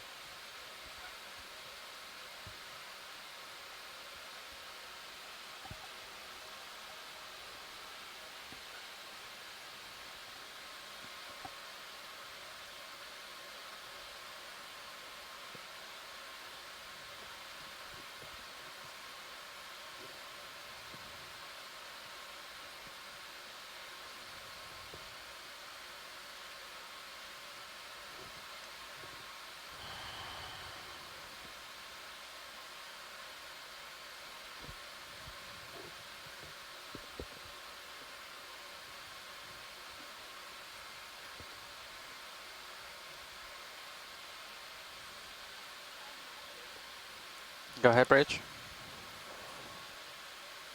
That's full down on my camera. Copy. So the move's gonna be range 15 meters, bearing 270 degrees, speed 0.2 knots. Getting different suggestions here.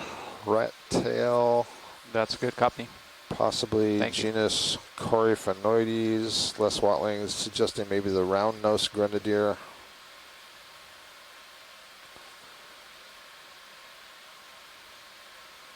I had thrown out a Bathygatus ID, but I don't see the filaments on the pectoral fin, so I don't think that's actually going to be correct.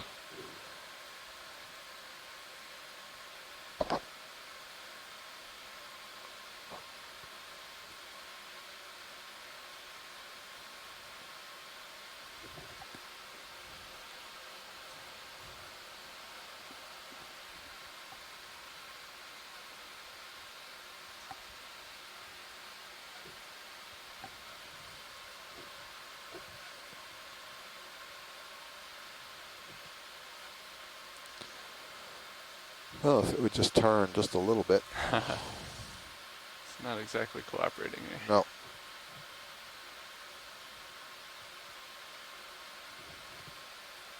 All right, let's leave it at there. Let's make some way. Roger that. I'm clear video whenever you are. Nice work on focus there.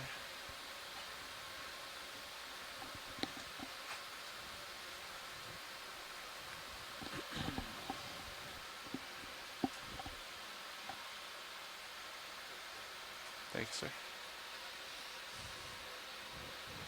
Pressing on. Another eel. Yeah, this is I think this is a different eel than we've seen previously. Make a zoom. Come on.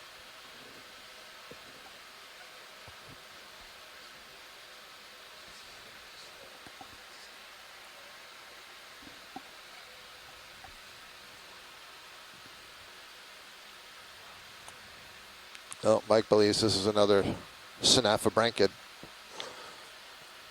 So we have been seeing this a few times today, so that's fine. Roger that. So we're trying to get up this slope to the steeper portion. Nice job, video. Thank you. Co-pilot, are the... I saw one. They're Node 12. swapping. Okay. Node 12 did it once, but now it's, of course, as soon as I pull my phone out. Oh, here's one. Node 8 says 80-80. Oh, as soon as I got my camera out, it's like, it goes away. Got one. I got one. ROV All nav, right. could I get range to waypoint 2, please? Currently, Looks like we found that it's little shelf again, maybe 20 268. meters Watch out. lead. Roger. 268. Yep. I'm going to meander over there. Wait, what? A distance to waypoint 2 is... Yeah, so distance is 2, so let me, so it's right there selected. Target distance, oh, what did I tell you? It's 263 meters, the distance, and the bearing is 290. That's the next waypoint coming up. Yes, correct. Hold on 1 second. Go ahead, bridge. Copy, move complete. The distance to the next waypoint should be less than 80 meters, I thought. He's looking at the top. You look at waypoint 1. They must have. You can take the Halothurian if you want, video. Yeah, I mean, they just, the navigator in the morning, he just put 3 waypoints. One is where we landed. I see. 2 Yeah, right here at the top of the No, understood. incline right here, and then the third one down Yeah, here. we have an intermediate one on our flater mouse that I was looking at. Thank you. Copy. So we're looking at a Halothurian So I that's believe swimming in the we water should column start this right now. higher Just incline released should some of start its probably in ballast, about which would be the sediment that's in its 70 gut. meters. The head end is at the top. And this is a different species. I saw one of these earlier. We didn't get a look at it, but this is at least our third, maybe our fourth different working hard, species isn't of Halothurian. Some of the tube feet have been fused together on the dorsal margin that's the back into kind of a sail or a fin. You can just kind of see that flapping once in a while. That kind of Get above us here presumably helps push it in the water column. But it'll do this to move away from the sediment, presumably to find a new place to feed, or possibly if there's a predator, it needs to escape it quickly. But most of the life is spent on the seafloor, mouth pressed against the seafloor, feeding on the sediments. It's kind of cool, the transparent That's all body. I You can got. see all the different internal organs. Nice work, video.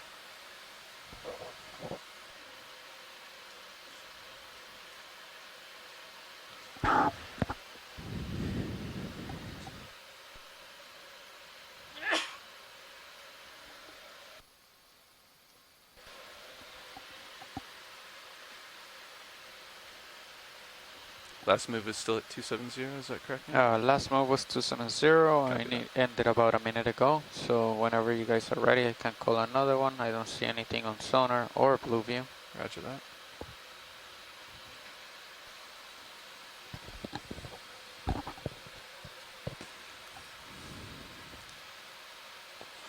So just a brief recap of what's going on here. We are diving in the deep sea in the mid-Atlantic ridge, and Hello, more nice starboard specifically side. on the Azores Plateau. Yep, We're see about that? Thank you. 150 kilometers Really wanna acquire this almost due west again, but of seems Horta, to stay maybe a there, little, starboard there. I'm not sure if we're a little south or north, but the Lateral island of Fayal support. in the Azores. We got onto the bottom at 1,921 meters depth, and I have just changed my screen. Let's see, we are currently at 1,860 meters.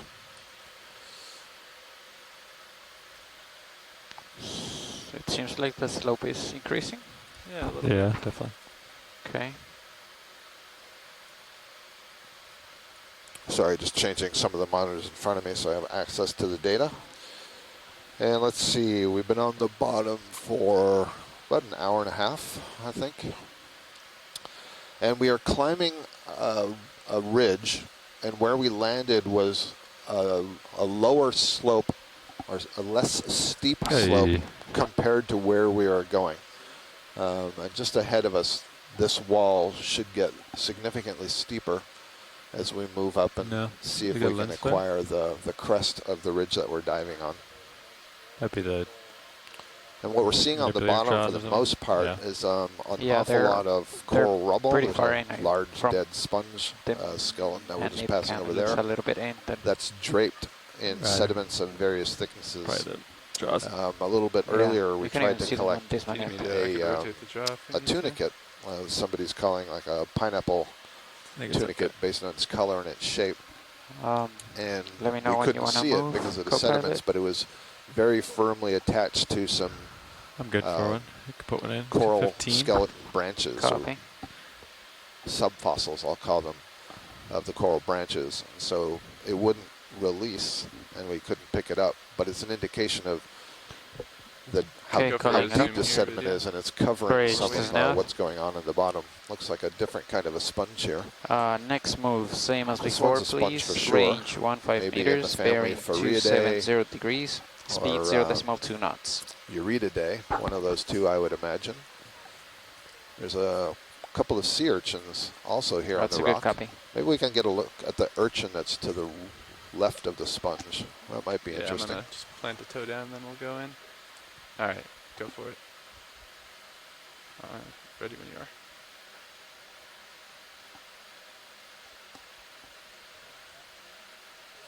Yep. Yeah, some pretty long spines.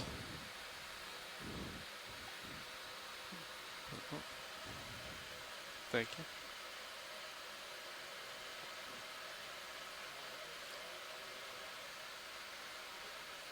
Roger that.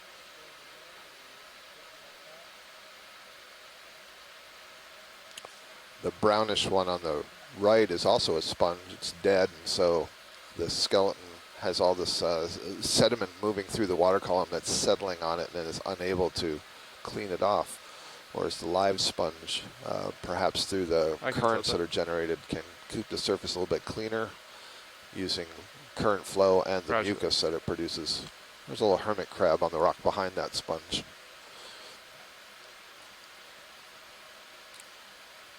That's good for science when video is finished. Copy that. Watch lead is clear. Video, you just take what you need. Copy. Roger. Roger that.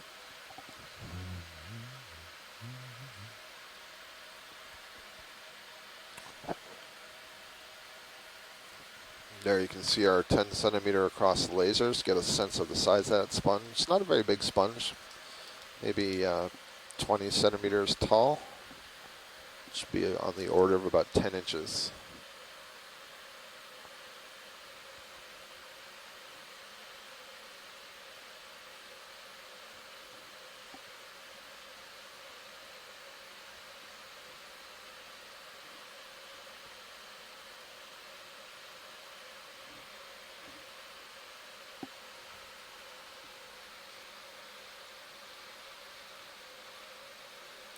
Yeah, so we're passing over more of these brownish tunicates. They've been really common since we landed on the seafloor.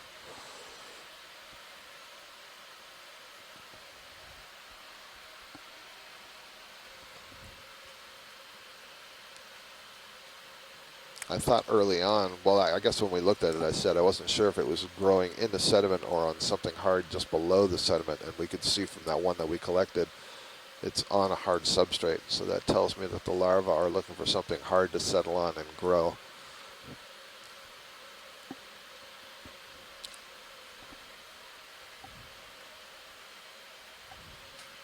Go ahead, Bridge.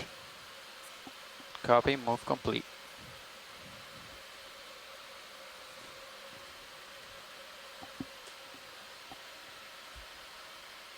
Yeah, you're right, Levi. I'm seeing it right now, node 19. At least so far, they're definitely the most common fauna that we can see. You said 19? Yeah.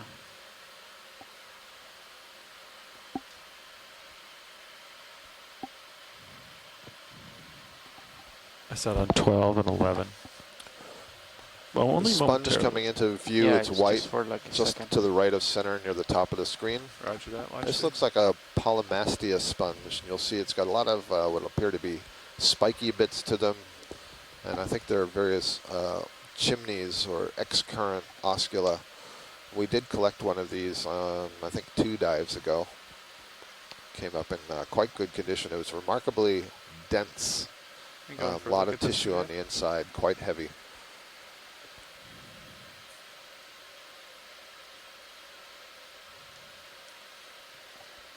So that is most certainly what this is, although this morphology, the gross morphology, looks different from the one we collected, which had a lot more toothed chimneys, maybe I could say it that way. These things that look like spines, they're not really spines, but the things that look like them had a lot more side ridges on them. I don't know if that means they're different species. I don't know what we call plasticity in biology, the range of variation of morphology of these sponges. But I'm pretty sure it's in the same family of sponges. Copy. Getting a little prop wash, tilting down. And I don't know what the biological function of those spikes is, and I don't know if it somehow baffles water flow around it. It's kind of interesting. Copy that. Thank you for that. See another one of the urchins that we just imaged. Those spikes are outflow. Well, that's what I thought, but I don't see any holes in those ones. I'm going to have to go back and look at the one in the lab. There's clearly outflow in that tallest chimney in the center. And where's inflow? They're much smaller holes. You usually can't see them.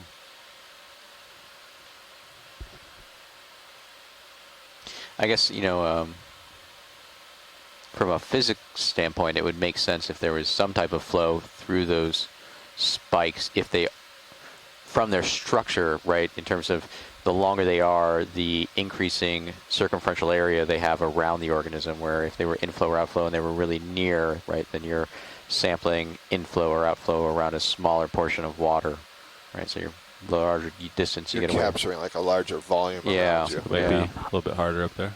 Roger that. And using less tissue to do so. So it's kind of less energy investment, but sampling a greater volume of water. Coming up a bit here. Roger.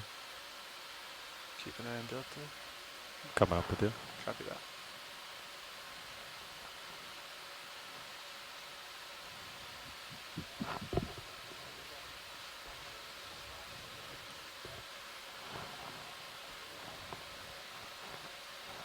Yeah.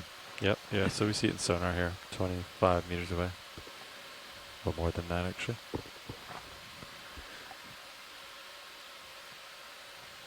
Just slowly mowing the lawn until we get there. Roger.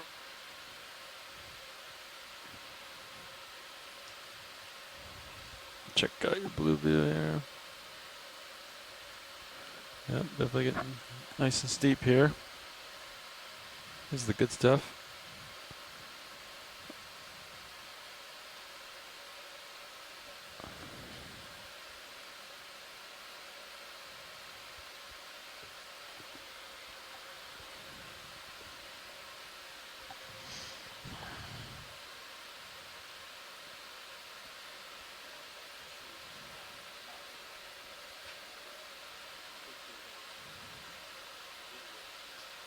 Little feature coming into view here.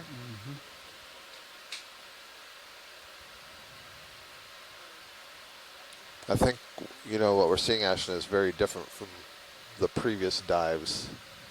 I don't recall seeing, oh, well, we've seen lots of rubble, lots of coral rubble. I understand that. But we haven't seen so much loose coral rubble that there aren't a lot of other things growing on it. That's what I mean. This is, I think, so far the most depauperate dive that we've been on. Yeah, and I'm curious whether that's that lack of really well fixed hard rock or hard coral, paleocoral exposure. There's not much, at least on those flat areas that we were at, there wasn't much that was really prone above the seafloor. So another thing is, you know, so we're diving on the flank of a ridge. This is the long ridge that's oriented more or less north-south, and we're diving on the eastern wall, kind of headed west. And if the dominant current is actually intercepting the west wall facing east, that is, the water flow is coming from the west, then we're in a current shadow. And that would also explain why we aren't seeing much. And in order to answer that particular question, we would need another dive on the west side to see, well, at the same depths, given generally the same slope, do you see a whole different community, which would tell you there's a different controlling factor than just what's on the bottom and the slope of the bottom. Now we might see some change in diversity and numbers as we go up on the steeper portion of this. So this is much more what we're seeing now, what I expected to see for most of this dive, given that we are on one of these exposed faults that's excising, the upper several hundred meters of oceanic crust of 1 to 2 million year old pillow basalts. And what we're looking at is basically if we took that top few hundred meters of oceanic crust that's formed at the mid-Atlantic ridge through pillow volcanism, eruption of basaltic lavas that form these really beautiful pillow mounds that we saw in some of our earlier dives, and then you basically just removed or uplifted or down dropped the few top couple hundred meters to expose it. That's what we're looking at. So we're looking at a cross section of it, and the pillow structure tends to be hard to see just because of the amount of shear stress that it goes through, and it highly the lowers or keep them out? fragments that okay. rock. And then of course talus, Yep. Okay. pieces of basaltic rubble come on top of it. And so maybe as we get more of this hard rock exposure, we'll have more places for some of these sessile fauna to anchor. Nice.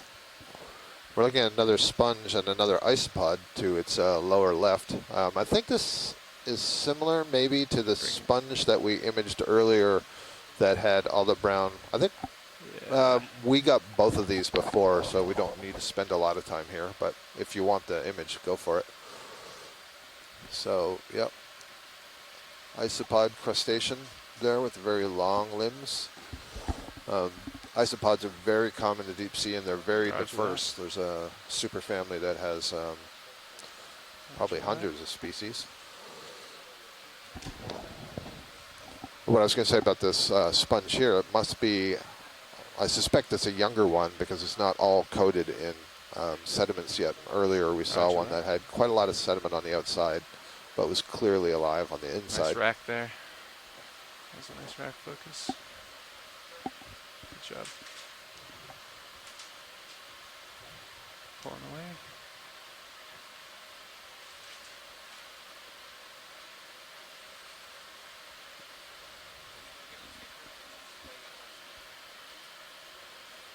If you plan on going up, I can take a listen 5. Yeah, Or if you want to stay here, we can stay here. Watch lead. Is there anything? Are we moving at a good pace here? Is there anything else you'd like to take a look at, or? Not that I see here. Thank you. Roger that. We'll keep continue moving. upslope.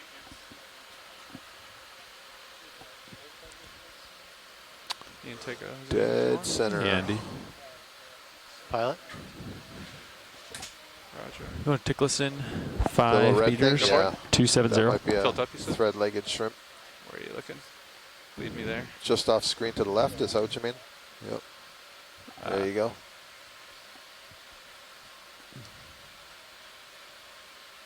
Come on in more. Nematocarcinidae, I Bridge, believe, nav. is the family. And translates I'd like to as request a these ship. thread legs. 5 meters, bearing Getting 270. really long Speed antennae 0 that can decimal 2 sample knots. out pretty far into the water column. Roger that. Good copy, bridge.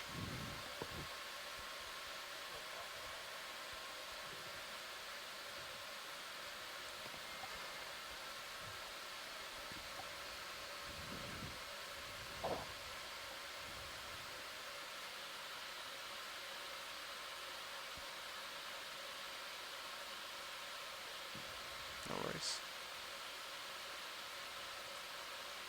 So, something clinging to the rock there.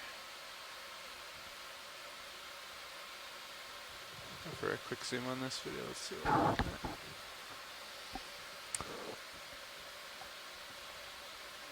Can't tell if this is a encrusting sponge or an encrusting bryozoan. I think it's probably a bryozoan. I think we noticed something towards the very end of the dive yesterday. Looked a lot like this. And it's kind of interesting because that would, I'm saying bryozoan, I'm sorry, I mean tunicate, an encrusting tunicate. And that's kind of interesting because we think these other brown things are also tunicates. These brown pineapple-shaped structures. And we've collected a couple of tunicates Yeah, let me get a toe down here. earlier this week on this expedition, which I think is Let a me know little when bit you're on 'em. unusual Pilot. for the program. You ready? Tunicates aren't something go we ahead. often get to collect. There we go. See that Bring 'em nice down. blue-purple color. There you go. Go ahead, Bridge. And Thank you, Bridge. all this color you're seeing are from pigment molecules. Roger. And sometimes 5 they're meters. associated with some interesting You heard bioactivities, it, so pilots. maybe of interest to natural products chemists. But this one, I don't know. That actually may be a sponge.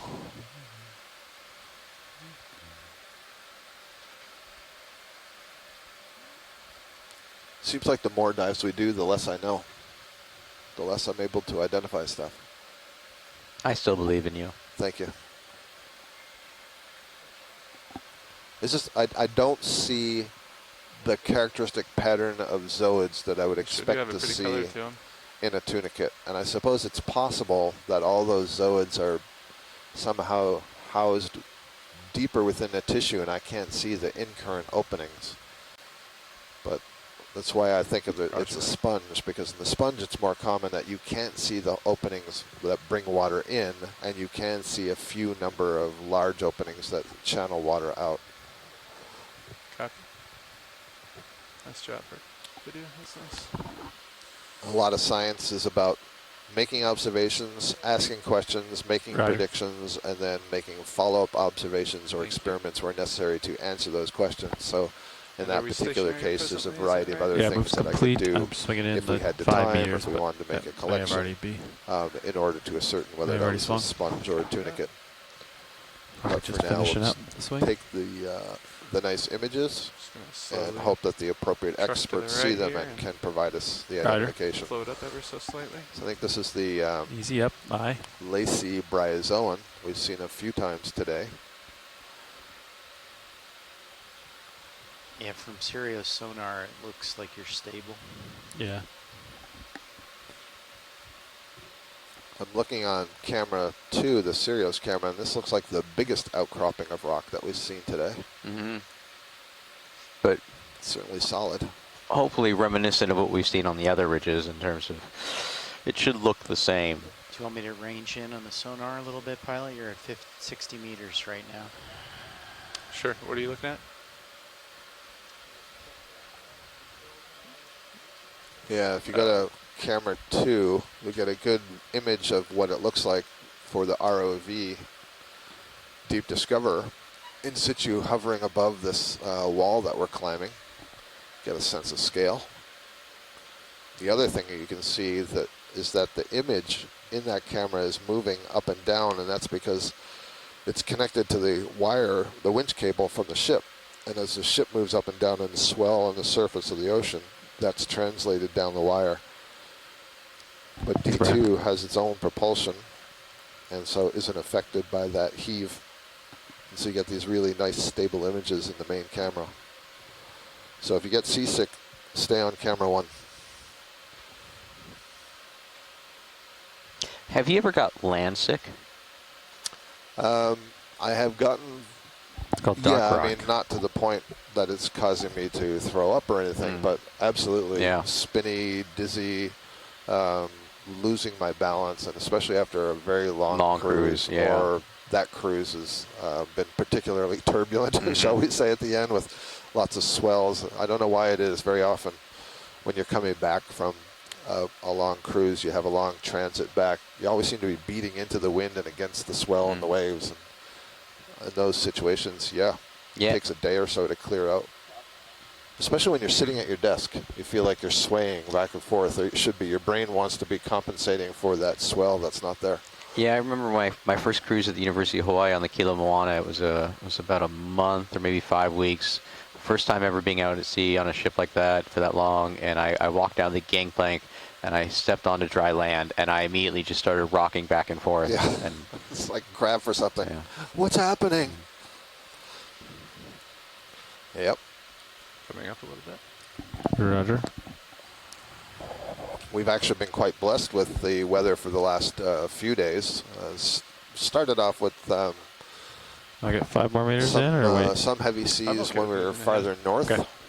But the last 270, couple of 5 days have been meters. really quite calm. Roger. And we're going to have, I think, a relatively easy transit in just overnight into our port in Porta. Well, let me keep an eye on talking about the islands of lower the Azores, stars. I'm going to give Roger. you I can bring him in, but 3. Maybe just a Uh-oh. tad. Do you see 3. something? Yeah, pilot, if you could look on the upper right corner, Oh, yeah. there's I have a a small 5 yellow, meter move, bearing pear-shaped. 270 degrees. probably a sponge. Yeah, speed go ahead. Are there 2? 0.2 knots. There's 2. I'm looking at the one that's below. That Okay. upper one is the Geodia-like one. The one I we've think seen a few times, yeah. Copy that. Thank you. Stand by, moving in. You can come on in at your leisure, video. Mike Vecchione says it's easy to ID the Yeah, things got when it. you don't know that you don't know. Hmm. Yeah, so this one's on a little stalk. This is a pretty classic glass sponge, I think. Maybe Hyalinamatidae.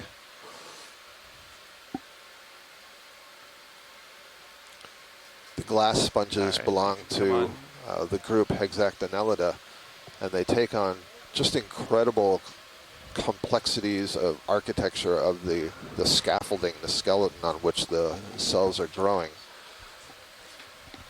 Lots of diversity. If you want to get a good sense of the diversity of glass sponges and some of the things that we see in the deep sea, I encourage you, if you go to the Ocean Explorer website, have a look at the benthic animal guide.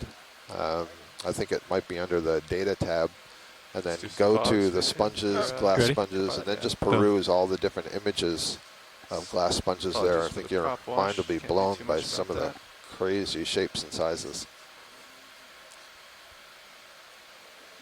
So here you can see through the tissue, and you're seeing that silica framework on the inside of the sponge. And the way it's connected to the rock is also through a whole lot of Go ahead, silica Rich. fibers that are forming that little Cover, stalk. Rich. Thank you. There you go. You see the attachment to the rock point. And some of these are able to extend those fibers into sediment and basically root into the sediment. Roger that. Nice and stable here. Take Yeah, that. that's great. That's a really nice image. Roger that. And you can contrast that as you just look up above. There's another sponge of a different species. And you see this is the one that I've said seems to accumulate more of the sediments in the water column, so it looks like it's got a brown rind on the outside, but you can see that white tissue on the inside. And you see lots of these silica spicules extending from the margin. Likewise. I don't know if this is just a young stage of a Pharonema sponge, the bird's nest sponge, or if this is something completely different. I am not a sponge biologist, so I can't ID these quickly on site. Really nice view on the inside. And again, the opening that you're looking at is the X-current opening. So this is where water would be leaving the sponge after it has been filtered for food particles. All right, good stuff. And I think there's another one up above it to the right.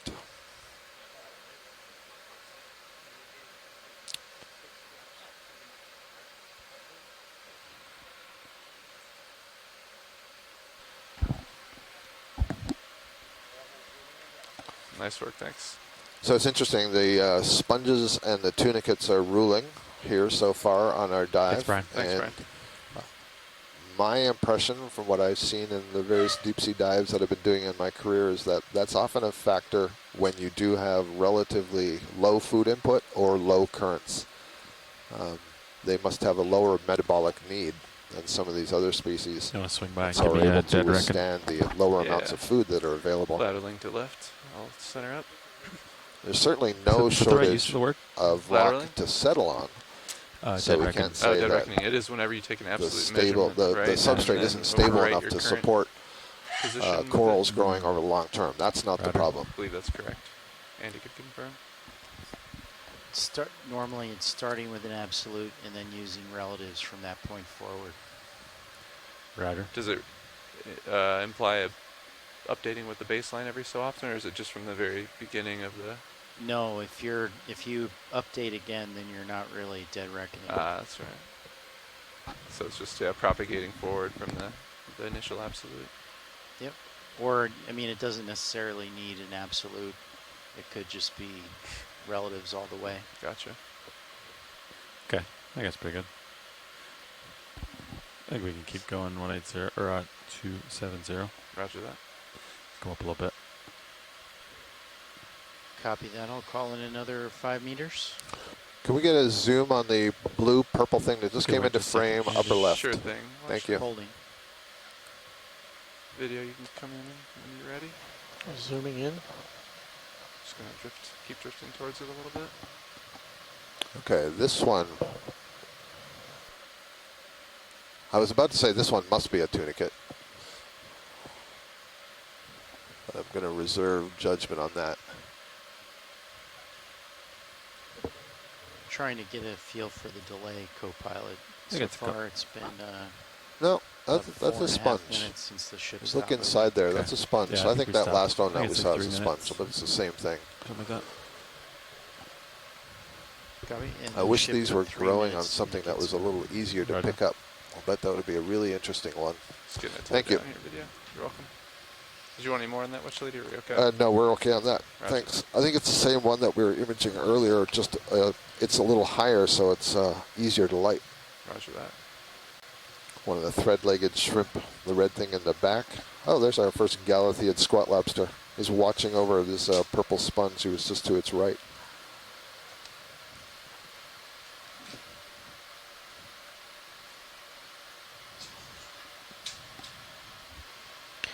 And so if you are just joining us, we are currently on our last To dive the right, of this expedition. between those two sponges. We've been spending the last Go for a quick week and a zoom. half diving around the mid-Atlantic ridge north of the Azores, slowly working our way down into the Azores Plateau, or onto the Azores Plateau. Today we're diving about 150 kilometers more or less west of Horta.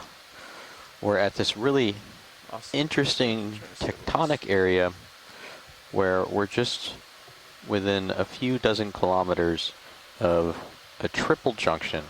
And what I mean by a triple junction is a place where 3 tectonic plates are separated.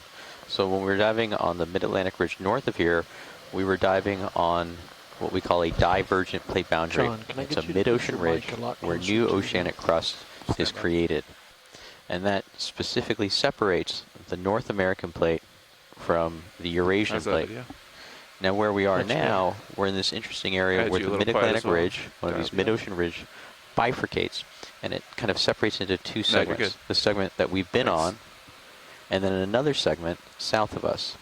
And along with that, there's another rift system called the Tercera Ridge, which intersects that bifurcation in the Mid-Atlantic Ridge. So we have 2 segments of the Mid-Atlantic and then the Tercera. And they're all spreading centers. They're all places where new oceanic crust is created. And that place where they join, we call a ridge-ridge-ridge triple junction. And so where we were before, we were on the North American plate and kind of jumping back and forth between the North American and the Eurasian plate. Now with this triple junction, we also have the African plate south of us. So we're in this really unique area. The place we dove on yesterday was near the islands of Flores and Corvo. And those are the only 2 Azorean islands that are on the North American plate. Where we are now, we're kind of, we're still on the North American plate. As we move in our transit into Port and Horta tomorrow, we'll be getting on to this kind of segmentation between the Eurasian plate and the African plate. Now, not to complicate it, but there's also the thought that there's actually another plate involved. There's another one of these tectonic plates involved called the Azores microplate. And so that might be its own little special, unique tectonic plate that's moving independently of those other 3 plates. And that basically is bound by the I think Tercera we get Ridge 5 meters in. north of us and the 270. East Azores fracture zone south of us. And a fracture zone is just one of these places where segmentation Bridge, Nav. in one of these mid-ocean ridge systems is Let's accommodated. So we request a dove on one of ship those a couple days range ago, the 5 Kurchatov meters, fracture zone, where there was an bearing offset 270 east to degrees, west in the north-south speed trend of the 0.2 Mid-Atlantic knots. Ridge. Laterally Now the back towards oceanic you, crust that co-pilot. we're diving on, the stuff that you'd Roger. likely see here is probably 1 to 2 million Good copy, years old. Rich. And we can estimate that kind of tectonically by looking at the spreading rate, or the rate that new oceanic crust is created at the Mid-Atlantic Ridge, which is on the order of 2 to 4 millimeters per Good. year, and then the distance we are from that ridge. Good, So that thanks. gives us an estimate of 1 to 2 million years old. Now, the Azores Islands are formed through what we call hotspot volcanism, and that is a different process than the mid-ocean ridge volcanism that we've been seeing on our dives previous. Mid-ocean ridge volcanism here extends all the way from where we are now, Something all coming the in way center to the screen mainland there, of the video, United if you wanna States take it. and all the way to the mainland of Europe. So we're talking, 60, 70, 80 million years of oceanic crust. The Azores hotspot is thought to have developed probably maybe around 36 million years ago. And here's a beautiful little, waiting for my shore-based scientist to tell me what it is so I can finish that sentence. Beautiful Q-tip, Coral cotton stalk ball. that's been covered over. I can't tell. It's so encrusted. I think it looks like a little. I think it's a sponge. I can't tell if it's a glass sponge. Go ahead, Bridge. Thank you, Bridge. That's one of those ones that starts with the word demo.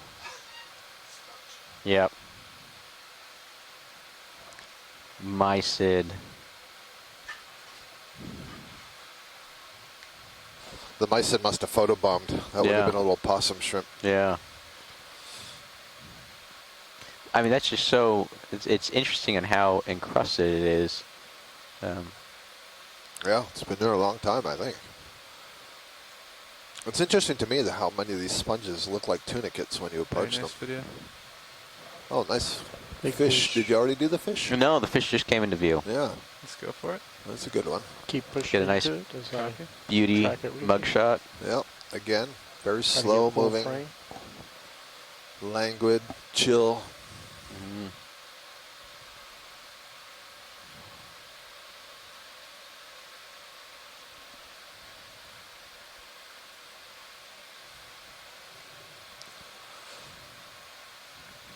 Let's see.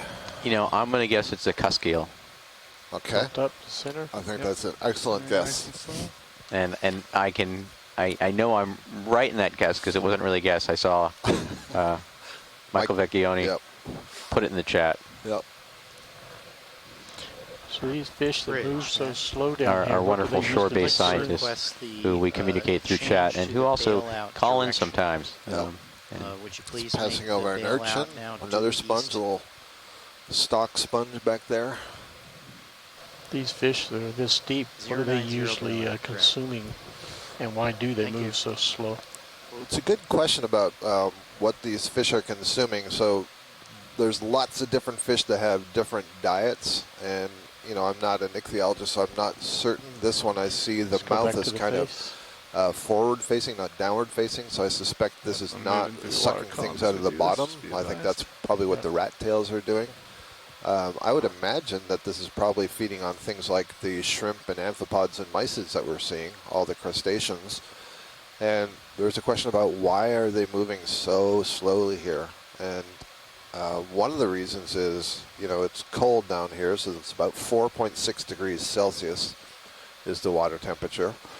And there's not a lot of food, so you want to conserve your energy. Pointing its head. With a cold temperature like that, it probably has a relatively low metabolism. It's basal metabolic rate, that's something we hear about. So it doesn't, if you have if there's not much food available, one way to deal with that is you have a very low energy output, conserve what energy Let's you have. keep it full screen. And so for if you a just bit here. kind of Roger that. don't use your muscles too much and just kind of drift along, then you're saving that energy for when it's needed, And, when you sense your prey and you need to gotta go bump it after down it, on the or when starboard you sense your side. predator and you need to get away from it. One thing I'll notice is there's a couple of barbels that are hanging down from the fin down to there, the the little barbels? filaments. And those are probably sensory. So they're sort of feeling around Stand by. things on the bottom. And that might be one way that it's detecting its prey. All right, go ahead. Behind it is passing over a rock, and there's some like stick-like structures Look down standing to the up. structure I think that's probably going to be a carnivorous sponge. directly below. Stabilizing, stand by. getting a question here. Are cusk eels edible? I'm not sure. There's the a ones in the suggestion center here screen there, from above center? Tina. It's above That's the right. urchin, directly above the Above the urchin, urchin, and yep, right against up the there. rock. We can get closer to him if we like to. Let's I think start they're with the just- snap you soon. I'm not just sure if it's go a on. carnivorous sponge or if it's just some filaments that are hanging off the rock. They're filaments, but I don't know filaments of We have what to get closer. It's exactly. Yep. Huh. Understood. No, it's way pretty out far there. away. Yeah. Would you like us to get a closer look, Watch? Yeah, if you're going that way, if it's not on your way, don't worry about it. It is uphill, so I think we can do that. Is the ship currently stationary? Yeah. Roger that. Yeah, we've been stationary for 4 minutes. Roger that.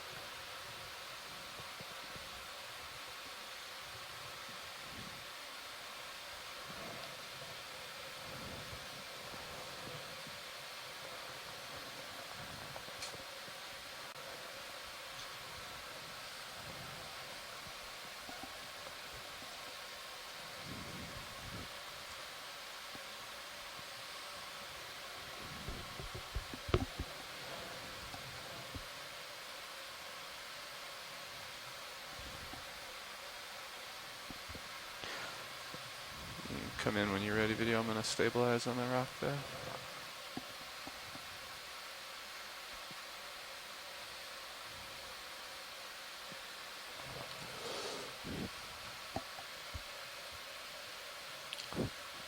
Well, at first I thought these might be filaments of carnivorous sponges, and that's not the case. Stand by. I'm not sure what they're filaments of.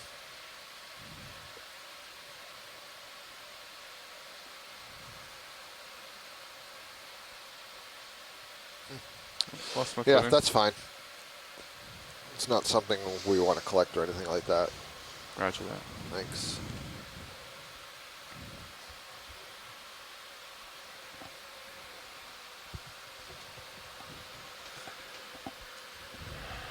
Stretched out a little bit. You know, 5 more? Sure.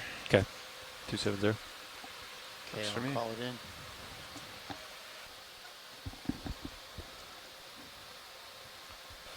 Bridge. Nav. Like to request a ship move. Range 5 meters. Bearing 270 degrees. Speed 0.2 knots.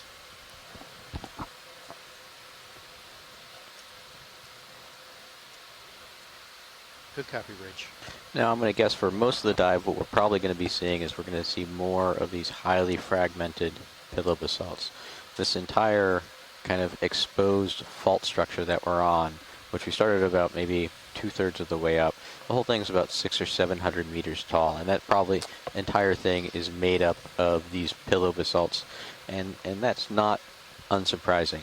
The top portion of the oceanic crust, the top 1 to 2 kilometers, are made up of pillow basalts from small pillow volcanoes that are built on top of each other at the Mid-Atlantic Ridge, where we were diving on earlier. I think that was our 4th dive or 3rd dive on the axial volcanic ridge through the same type of processes.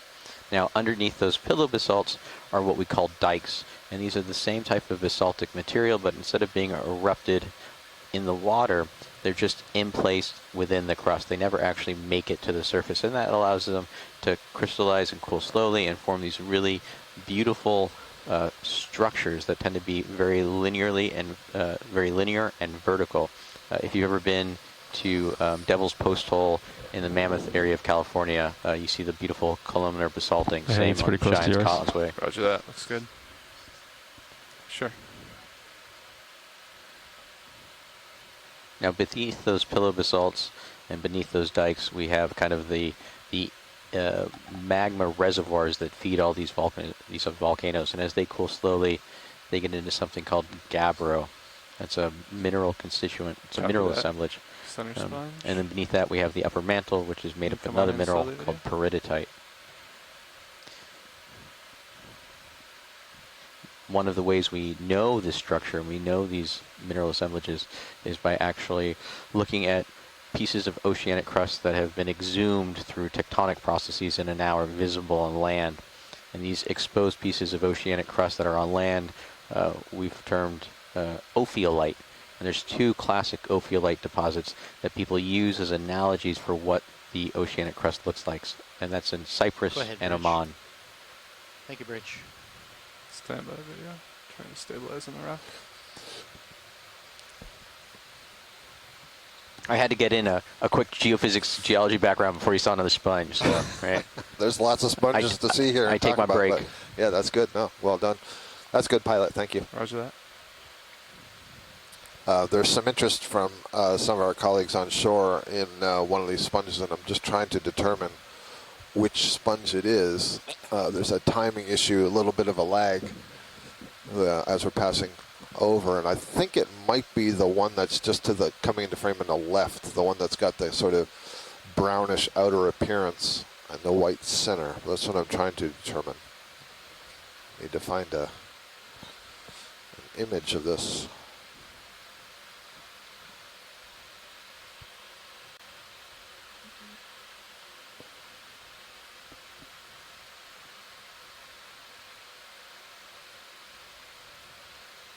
Yeah, I think that is indeed. That looks a lot like what we're looking at here.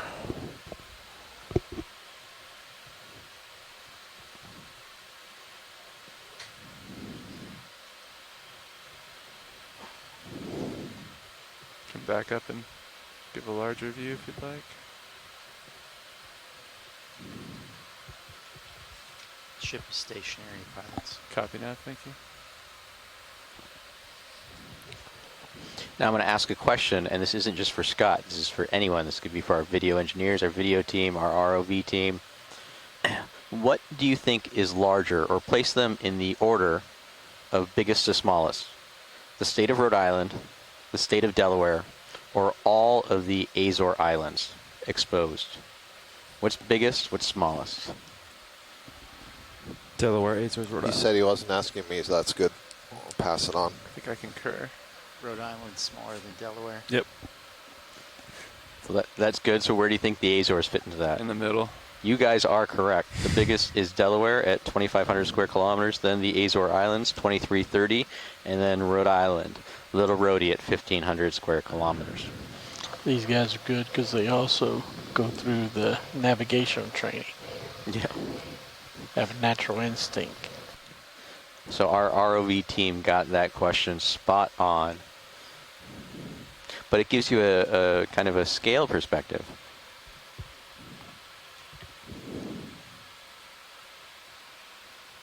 How many islands are there in the Azores chain? I wonder. There are 9. 9. What about compared to Hawaii? Hawaii's got more surface area, right? Yeah, Hawaii has much more surface area. Can you name the Hawaiian Islands? Ooh. What's the big island called? Just Hawaii. Just Hawaii Island. Hawaii? Yeah. Mhm. Now what's next? Got- You got Maui. Maui. You got Lanai. Lanai. Oh, Lanai. Yeah, I forgot about that one. The Oahu. You got Oahu. Molokai. Yeah. Molokai. You got Kolo'olave, right? Is that Yep. how you say Yep. That's it. it? Oahu, Kauai, and Niihau. Yep. Niihau. Good I job. didn't know about Niihau. Those are the inhabited ones. Yes. Except for Kolo'olave. Yeah, Kahulave is not inhabited.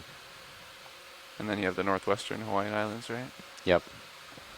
In the Papahanaumokuakea National Monument. It's all very good. Is it National Monument? National Marine Sanctuary. There's lots of Humunuku, Nuku, Apua'a. Oh, there the as state well. fish right there. Nuku Aka Aka? What was that? Humunuku, Nuku, Apua'a. What does that mean? It's the state fish. Really? That is quite the name. Wow. Do the Northwest Hawaiian Islands have names? They're so small they don't have names. Might defer to Ashton on that. I think some of them do. Oh, they're all named undersea features, and the ones that do break the surface are named as well. Loihi. Well, On its way. Well, That's right. On its way. well, Luihi is not the name anymore. Oh, it's Do we not? wanna No, they put it changed on the name. pilots? Yeah, I think Shows so. how Yeah. old I am. Okay. This was just recent, within the last year. Shows how 5 young years. I am. That works. Yeah, the new Five or 10, name. either or. The new name of Luihi, and Okay, excuse I'll my put it- We can do pronunciation, five. is Okay, 10 works. Kama Ehua A Kana Aloa. Bridge, Nav. Like to request a ship move. Range I'm gonna push up, pilot. 10 meters. Roger. Bearing 270 degrees. Speed 0.2 knots. Since we have a 10-meter move inbound, if you'll just come up with me at Copy, your Bridge. discretion. Copy. Well, we're certainly scaling a steep slope.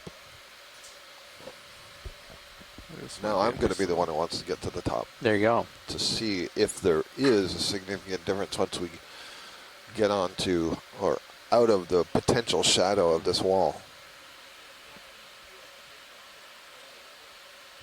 Yeah, naming of geographic features is always a kind of an interesting.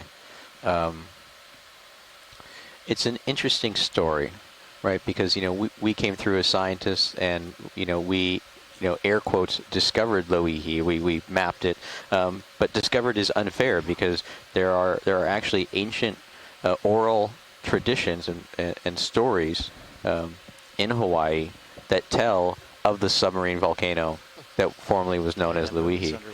And so they knew of its presence, and that there was a historical and cultural reason to have a different name for it. And so it went through a process of kind of looking at the That was name at and the 270 reasoning now? behind it. That's correct, pilot. Copy, thank you very much. Pushing forward to 70.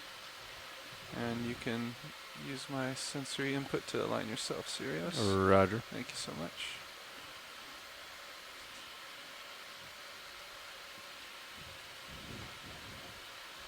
And I think we're in good position for that move here when it starts to take effect.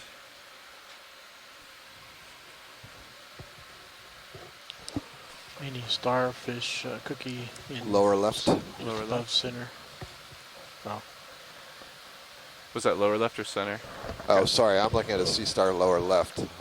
I don't know what else was seen. center was a cookie star. Copy. Oh, I see. Yeah, yeah. You can come on My in apologies. on either one of those. Whatever science wants. Roger It's- that. Yeah, thanks, video. I didn't see that one ahead. So you want to do cookie star? Can you direct me No, to that no, roll? go to the left. Let's go to the Little one left up here. first. Little baby guy. On the rock There's the there. big one over there. Gotcha. Take a pic. Let's go for cookie cutter first. Okay. Getting mixed messages in my Yep. head. So Speaking of cookies, Understand. hold on. This one, That's a little actually, that's a slime star. It's not a cookie cutter star. Oh, well, maybe it's not either. Stump the know. video guy. Well, it's certainly a sea star. It's an asteroid. We can all agree on that. Axum. I don't think it's like the it's a nice image. Terranaster or Mixaster stuff. I just don't see an osculum really on the Go top ahead, unless Bridge. it's really quite small. Thank you, Bridge. The cookie cutter stars, I think, are goniastrids, and they have Get much closer thicker to it. plates all around the margin, and this Yeah, I've doesn't got a have toe in that. right now, Roland. I'll have to reposition. Yeah, it's worth. It reminds me super of close up. slime star without a well-developed, whatever they call the dorsal skin. And I prefer, let's just get a quick look at the other one and then move on. We really want to get upslope here, so Science wants to look at the other sea stars, is that right? thank Copy, you. Stand by. It goes down lower left here. I just don't want to delay our move upslope is my main priority.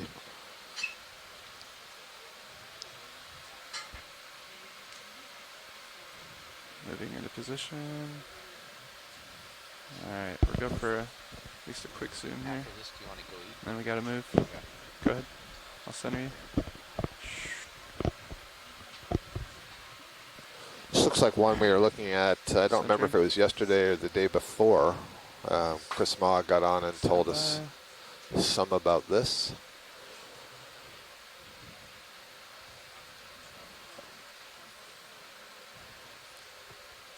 Alright, come on in with it. Nope.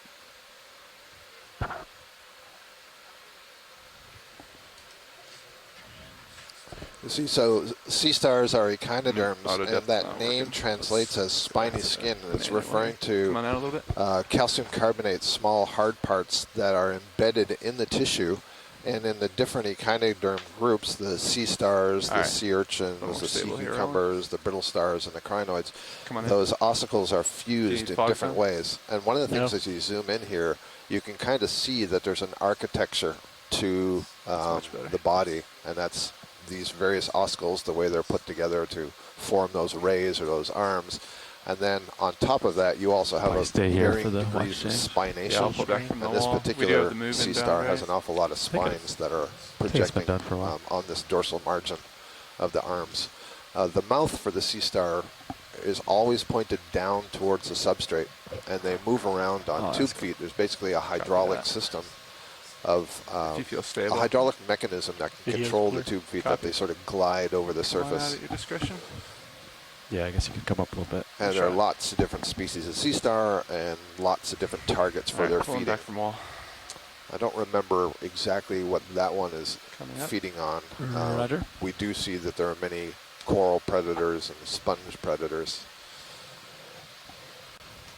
That one may Just gonna be get a little distance from the wall here. non-specific kind of detritivore, omnivore, whatever it encounters.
And so our fearless biology lead, Scott France, is going to lunch.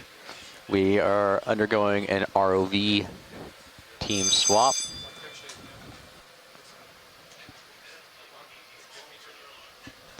The loud siren in the background was the test of the ship's morning alarm. Our illustrious video editor, Caitlin, has been replaced by our other illustrious video editor, Anna. Violet, how's it going? I think we have a swap How out are you? video. So, how long So ago we're was that just move put undergoing in? a ship move. And while we It wait, was put I in am at going to 54, but give he you never some recorded it stopped, Azores, but I am assuming it probably stopped not just a couple trivia, minutes but ago, esoteric knowledge. based on previous moves. So the islands in the Azores Copy that. were It first was known to the distance to that Europeans move. in the That was 14th a century. 10-meter move And bearing parts of due them west. appear in what is Due known west, as the copy. Catalan 272. Atlas, which was created in 1375. Now, the Catalan Atlas is a medieval world Sure map, what they've also seen known so as a far. mappamundi. So we'll just sort of- And it was that created in sounds good. 1375, and it's often described looks like as we're the on a pretty most steep important slope, map but of the nothing Middle too Ages crazy. in the So Catalan 25 language. meters. Still And deployed, right? interestingly Yep, enough, we're still deployed, it is so the if you turn, first known usage you know, of the compass perpendicular to rose. the wall, we can bring 'em Yeah. in. Yep. So Understood. pretty Yeah, interesting. good delta, 15, looking good. So if you ever have It's looked at a pretty map still and you down saw a there. compass rose and you Okay. wonder where Yeah, I it don't came feel from, much right- it came from the right now. Mappamundi of the Catalan Atlas. Yeah, Andy was saying conditions are pretty light. And the Now slope we has make been mapping pretty products as constant well, going and up, we not really we steps, just sort of a also have constant steep slope. roses Copy and that. legends that we use. Those kind of what Mappamundis sonar were a looks little like. bit more flourishing Blue views, than let's ours. see, We don't 20 have, meters you know, out, so mythical beasts on ours or nothing too dragons steep, or but anything. definitely We steep. can try. We can try and convince Not a Shannon to put those on drop some of off. our mapping products, but I don't think that would fly. And so as we move, we see significantly more Take a little of snap these there, video. highly fragmented and faulted pillow basalts, and hanging out in the little pukas and the little holes. We see some shrimp. These are the ones with those characteristically really long antennae.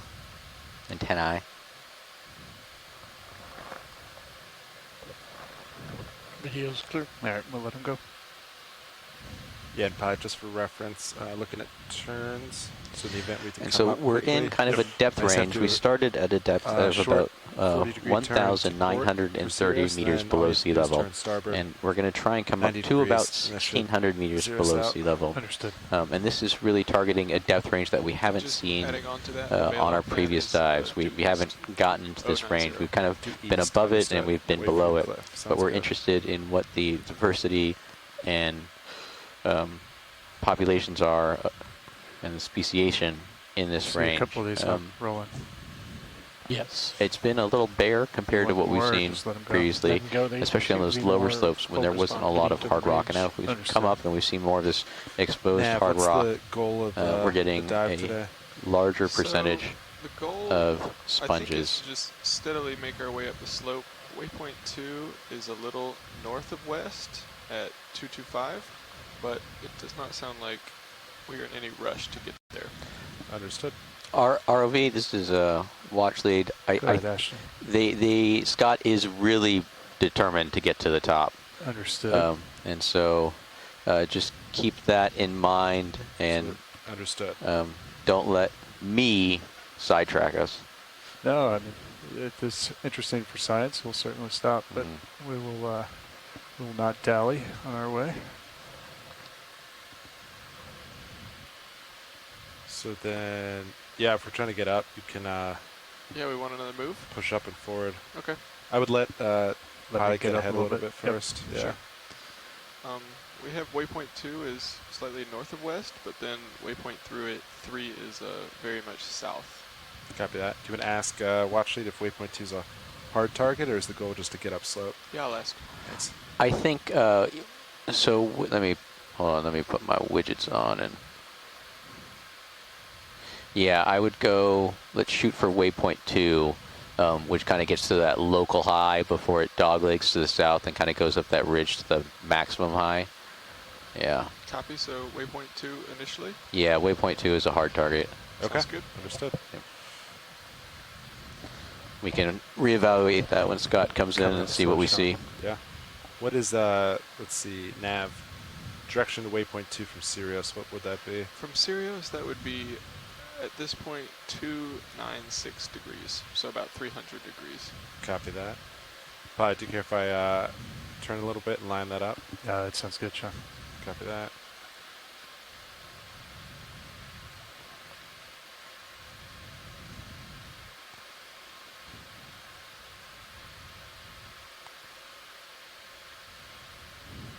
Compass looks pretty accurate right now.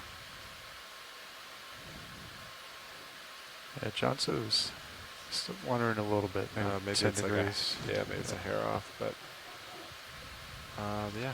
So I'm about lined up now. Yeah, I think we can get that in if you want. Sounds good. We Yeah. do 10 meters at 295. Yeah. How's that sound? Copy, I'll put it in. Copy that.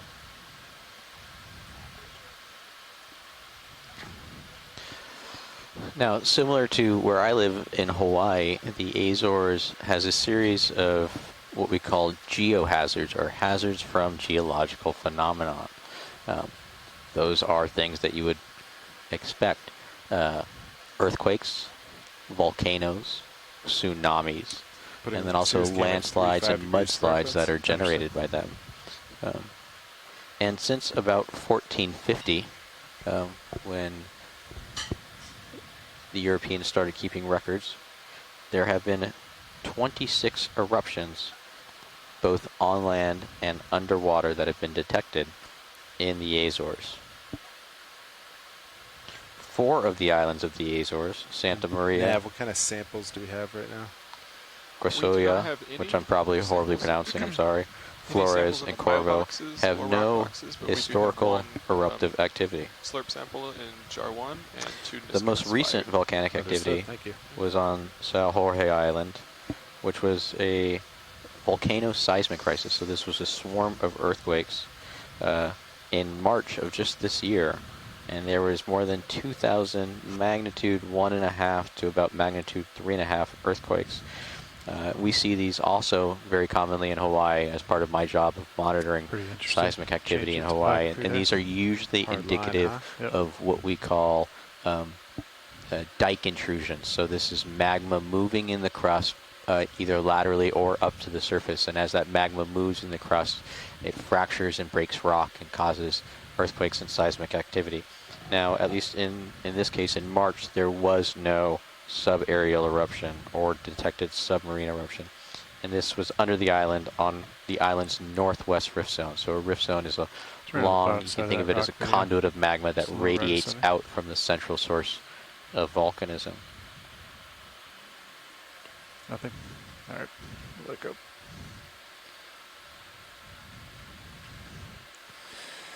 A dearth of species. It'd be sort of cool to do a turn left to see this slope and maybe turn right to see the slope. Yeah, if you want to stow my swing arms, Yeah. Sean, we can give a little profile shot there. We can leave the lights and just back up a little bit because then it'll light it up for Sirius Now, as in well. 1811, there was a submarine complete eruption, notes. Yeah, we're just going to have and them it formed the bring 'em up. island of Sabrina, but it later disappeared from erosion. So that's also Yeah. very common in submarine eruptions. You might get a really voluminous eruption under the water, and that builds up one of these volcanic piles, this composite of maybe some pillow basalts, but also explosive products, pumice. It's probably very weakly consolidated. It's not very cohesive. It's not stuck together, and it'll break the It's just surface starting to move. of the water. 100%. But then over the next months to years, wave action and ocean currents will wipe it away, and it'll disappear again. Yeah. Yeah, beautiful view think on it stream is 2 of just how 60, 70 steep. degrees. Yeah. Wow, say 67 something in there. degrees. That is a very steep ridge. And that's very look at the indicative of opposite what we direction. see in kind of Coming back faulted around. areas or Sean, areas you that are got also the port side accumulated still, by, right? Yeah, by thank you. talus. When we look at Good. submarine volcanism, we tend to see slopes that are anywhere from 15 to 25 degrees, and that's based off of the viscosity of the magma that's erupted, and then also how quickly it cools. You can imagine lava that's erupted underwater cools very quickly, and it tends to stack up, whereas lava that's erupted in the air can kind of just be more runny, at least in this case with what we call basaltic magma. That tends to be very fluid. On these talus slopes that we see, we tend to see slopes upwards of 35 to 45 degrees, and that's just kind of the natural angle that material settles at when it's accumulated as piles, as rubble. We call it the angle of repose. Now on these faulted areas, we can get a whole range of angles. We can get shallow angles, very steep angles, depending on the faulting that's occurring. On these normal faults, we tend to have very steep angled Those two walls. gullies show up really clear and Sirius. What's this blue right in the center, Roland? Sponge that we looked at earlier today. Copy. I'll keep pirouetting around.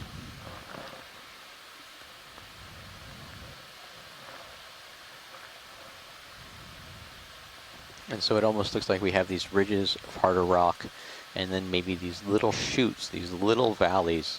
You see one kind of on the right moving into center. That's probably where more sediment accumulates. And that's just a natural low in the topography that allows for accumulation of marine detritus and sediment.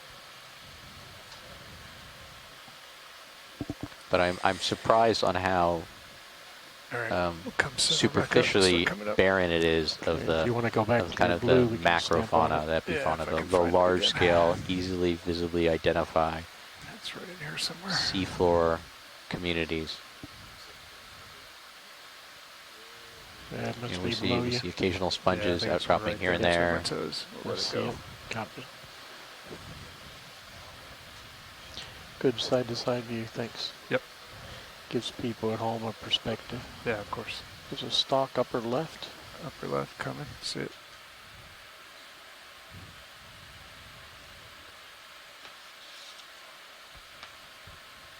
Saddle over.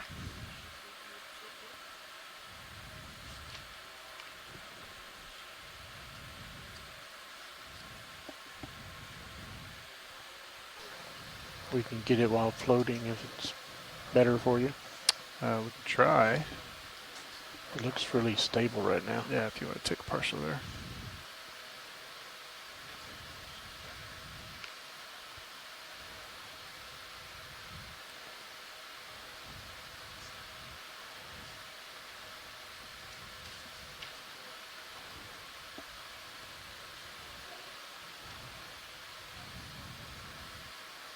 Still creeping on it. Let it go.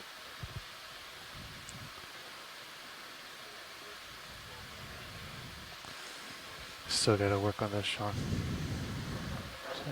Yeah. I just find myself just keep coming in A too swimming quick. fish, Yeah. center top, Center pointed down. That's upper right. He just flopped. this thing in our Train. water column. Yeah. Sort of swimming like a shrimp. Fish. Okay. I don't know what that was. Yeah, not You're sure. full wide. Understood.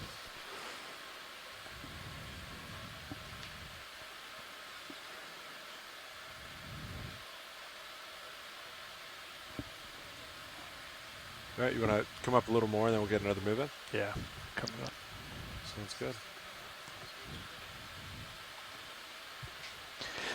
And so intermixed with all these basaltic blocks, so a lot of this basalt is, you can see when it's kind of almost looks like it's freestanding on most of the free surfaces except the portion that's just touching the ground. That's almost always rubble.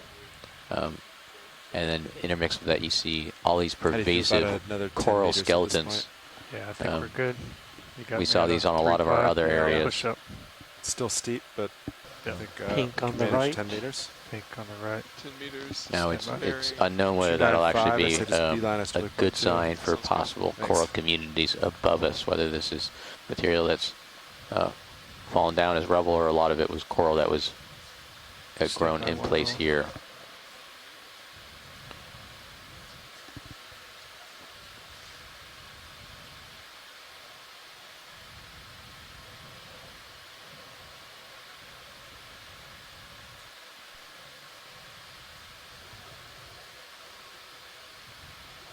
All right, Rowan, you wanna A little bit right. come back around? Just nice and easy.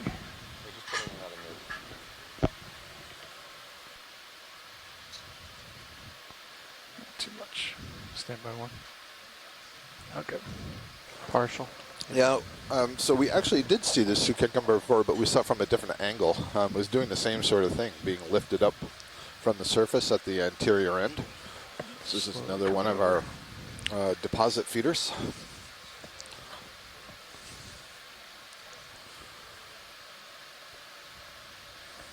Full screen. Full screen there.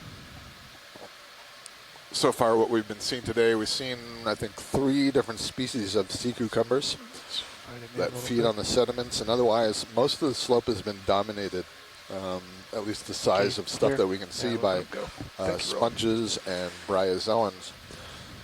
And I was listening to some of the things that Ashton was saying there while I was at lunch, and it made me reflect on a couple of different things. So overall, the slope is quite depauperate compared to what we've been seeing, and that tells us that, you know, just looking at the topography doesn't tell us everything when we're making predictions about what might be a good place to dive for sessile Do suspension you typically feeding try to do that, Sean? communities. Reset with the rotator to your toes? Currents are really important. Being able to get the larva to a place, Depends how on terrain. stable the substrate is, all of that I factors just like in. to see where I'm at. But the other with thing that it angle. tells me Yeah. is how lucky There's we ca- are I would say when we do try to, find though, really dense and diverse communities. the more And you we have fly, at least 3 or I 4 would say dives most people would say of our first do 9 your best to try to encountered use the 2 communities like that. cams. And it tells you for how driving. precious they Yeah. are and how careful we have to be about protecting some of these It areas. just gives you the best, like, as far as like depth I guess the point I'm goes. trying to make is Yeah. I think it gives you not the best all perspective. seafloor is the same.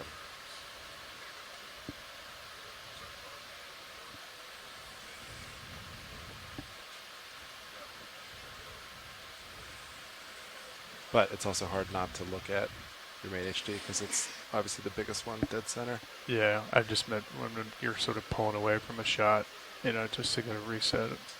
Yeah. to know where my rotator's pointing.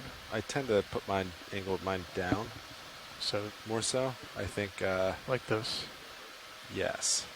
But it depends on the slope and obviously what you're looking at. Yeah. Because if you point it up, then people always say, oh, let's go see what's ahead. Yeah. You know? Yeah.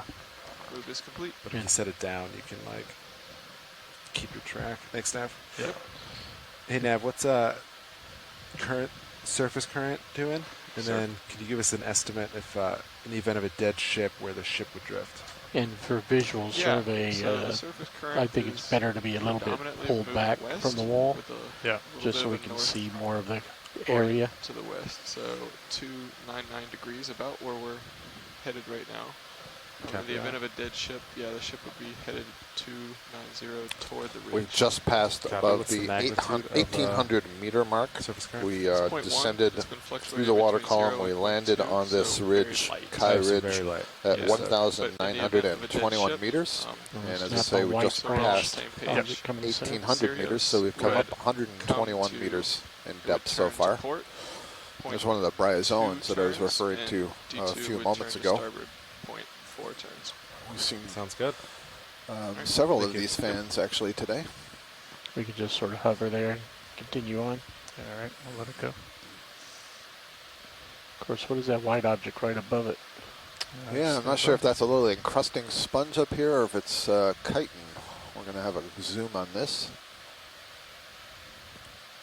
Yeah, good eye, Roland. That looks like a chitin. So this is a kind of mollusk that, related to the snails, has its shell divided into 8 plates. And you can see those plates quite nicely. They're called valves. And then it's got a muscular girdle around that helps secure it or Video's suction clear. it to the rock. Let it go. And this scrapes the surface of the rock, and down here presumably would be feeding on bacteria and the various organics that have settled onto the bottom. Very common in wave-swept rocky shores, so you can see lots of chitins yourself if you just go down to the shoreline, if you have a rocky shoreline nearby.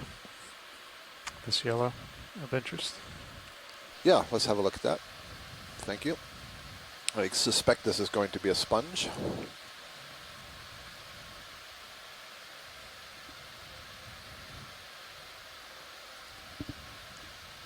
I'm trying to replay already what we've seen today and not mix it up with what we've seen in past days, but I'm not sure that we've seen a yellow sponge today.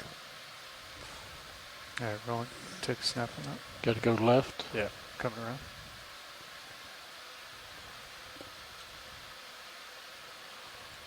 That may be in the genus Hertwiggia. We've been seeing a lot of Hertwiggia sponges this week in different areas. I know there's at least 2 color morphs, a yellow one and a white one.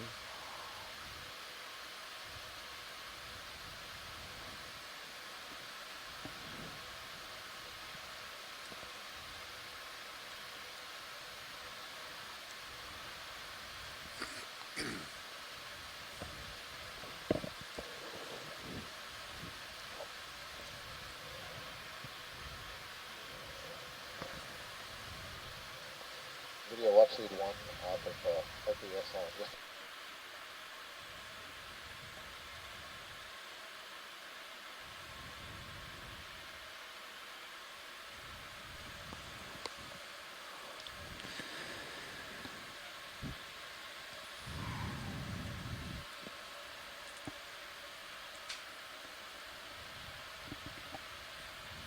Coming up, Sean. Sounds good. Looks like terrain's getting a little steeper, so we can switch to 5-meter moves for next ones, but you still have plenty of tether to explore at this point. Understood.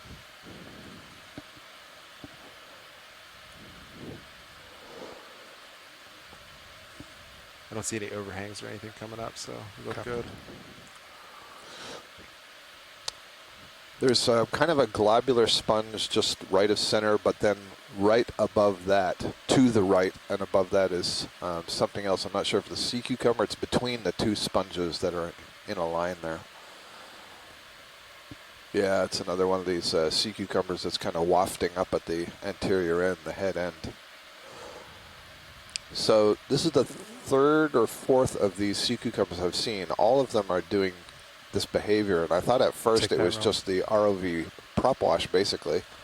And now I'm less convinced of that. And I do know that Stand there. sea cucumbers will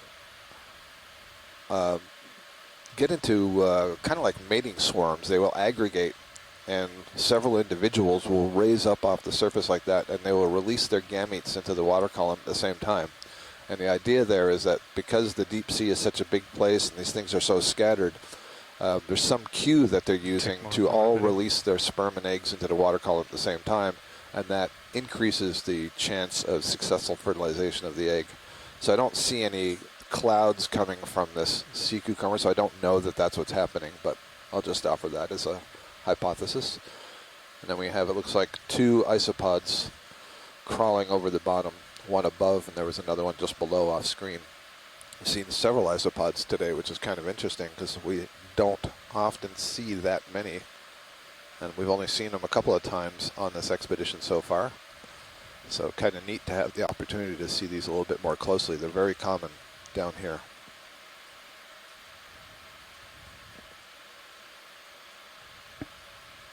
All right, we'll let him go. Video's clear.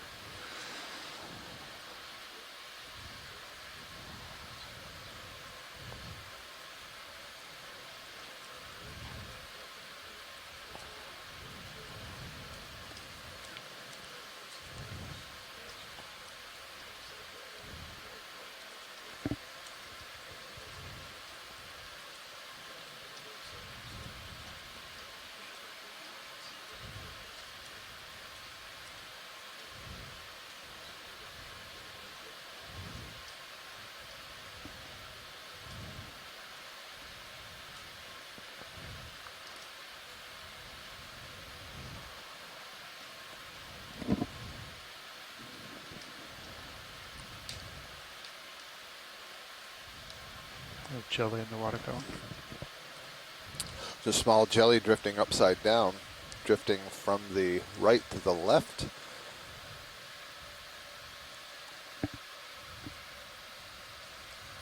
I say upside down, but maybe this is the way this jelly likes to swim. But you can see that marginal bell, that umbellar space, uses muscular contractions And to sort fairly of jet close to propel you. itself forward.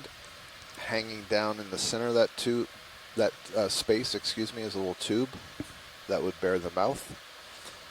And I think those sort of brownish pockets that you were seeing inside are the edges of the radial canal, the stomach, inside that bell space, or within the tissue that is enclosing that bell space.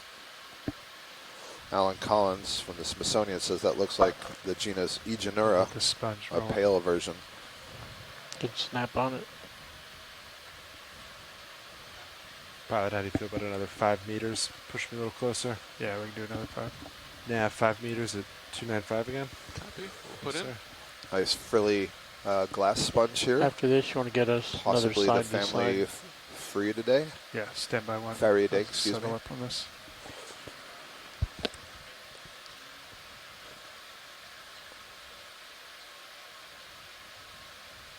Going full screen. Okay. Little tilt. Okay. And video's clear. All right, coming up. Goodness, Alan Collins giving me a name here. I got to think about how to pronounce this. That may be a possible identification to the genus level of that jelly that just went by. He doesn't really recognize it, says it's a good collection target, but it could be Sigiwadelia.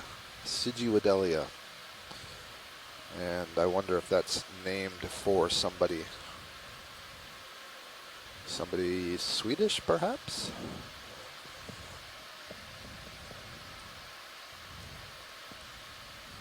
So, pilot, just for awareness, I'm having various requests for a collection of one of the globular sponges. I'm trying to ascertain which of the many different kinds of Snap sponges we're center. seeing. So I'm not 100% convinced myself. Stand by roll. But if you could let me know as we're going when you think you're in a good position to collect, and if I see any, I'll let you know. Would that be not one of these we're looking at now? It might be the one on the left. One I don't on the know. left. Yeah, far left. Okay. It's possible at all three of these. No, your other left. Yeah. Oh, you're. My bad. My bad. I see. Yeah, I see what's happening. The ROV moves a little bit more slowly than my head, so I apologize. Yeah, I suspect this is the target. Understood. Now, we're seeing lots of them, and we have up this whole slope. So it's kind of a judgment call on your behalf on when you believe you're stable enough or in a good position to grab them. Complete. Copy that now. Yeah, I have confirmation from shore. It's these type. They're kind of brown and spiny on the outside, and when you look through that opening, they are very white on the inside.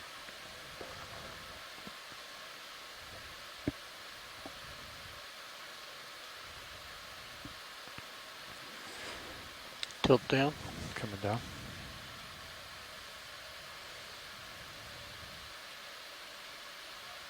Excellent view looking in this sponge. Again, you see some of this architecture, and most of the, well, the architecture or the framework that supports this sponge is a combination of the spicules, which are made of silica, and come in a whole variety of shapes and sizes. Mostly what you're seeing are these spine-like or needle-like ones, but there may be a whole diversity of other shaped ones inside, and it's actually the shape and I guess abundance of each of those types of spicules that are largely used in sponge taxonomy, naming, and identification.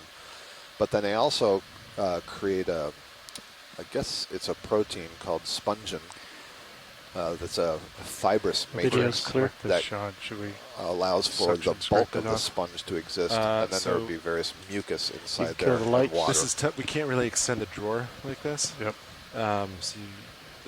So the type of true bass sponges that you purchase would be mostly the spongin fiber, and they wouldn't have the spicules. So you don't have auto XY, right? Correct. So there's not really a good way to get the suction sampler out. Yep. And you're not going to be able to hold XY position for sampling. Nope. So really the only thing you could do is you could come out with the craft as is and try to pinch it with your fingers. And then essentially hold it until... Can back off. Yeah. But we'd have to find a position where you could get altitude lock, which might be tricky right now since we're on a cliff. Do you think I could just hold it in the jaws? Yeah, we can't get the drawer out. Yeah. All right, we'll let this one go and see if we can find a better spot. Yeah. I'd say try to find, if you can find like a ledge or something. Yeah, if these or are you could either set down and get the drawer There's been out. no shortage of these, so I think that's a good plan. Yeah, okay. We'll let this one go and we'll see if we can find a better spot for it.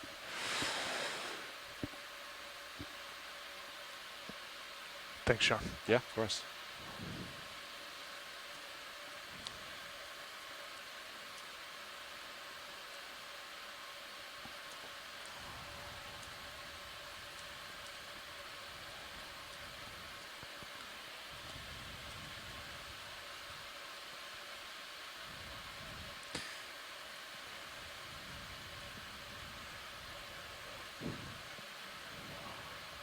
Plenty of them here, aren't there? Yep. And there have been for much of the slope. Okay. I think we still have some slope ahead of us, so. Yeah. Yep. Looks like a lot. Again, for viewers on shore, if you're watching on stream 1, switch over to camera 2 and get a sense of this really sheer, tall slope wall that we're climbing. And give us another rotate side to side. Understood. Coming to I the think left. it's even steeper now, yeah. Yep.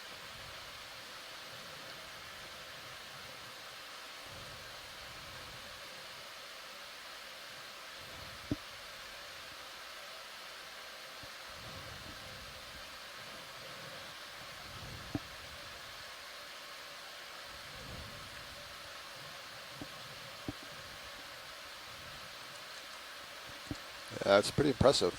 This would not be easy to scale.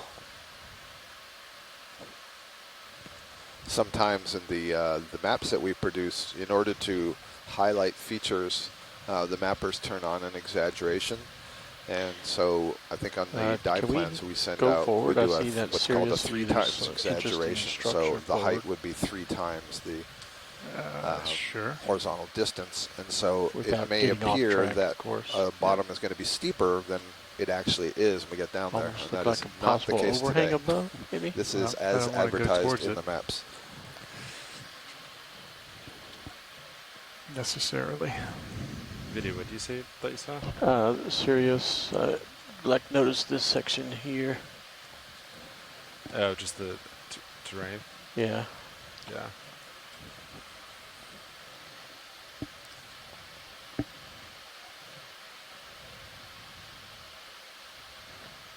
This gets more sediment up there, I believe.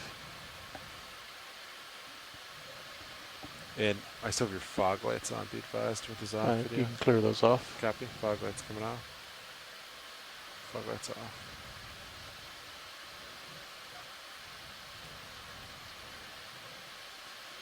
Now maybe a little main camera tilt up.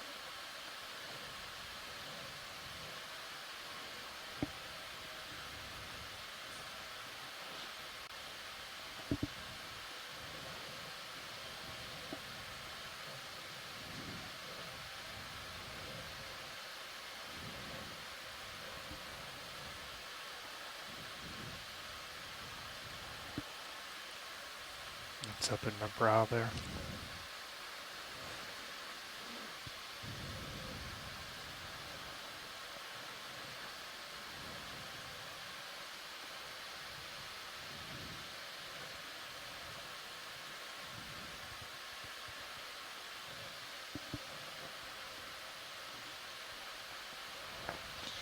May be difficult to climb, but it looks like it's very easy for stuff to fall.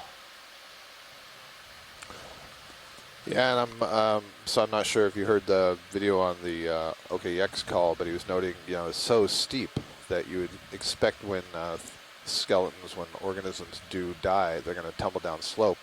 And so the question is, all this coral rubble we're seeing, is this tumbling from that crest above us, or is it more a reflection of something that was growing on this slope thousands of years ago and is just still sitting here in place and is basically a subfossil?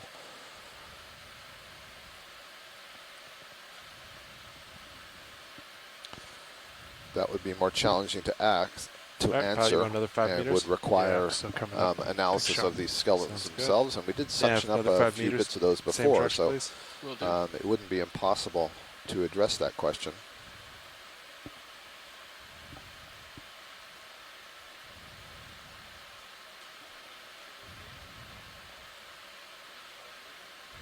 Top of the center screen, there's a sort of spike pink.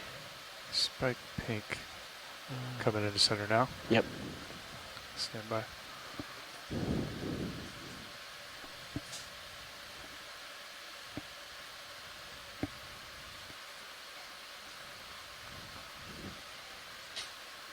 Not the red one with the one just above it, but we can show both. I thought we were going for the red one too. It's in the same zoom. Stand by one.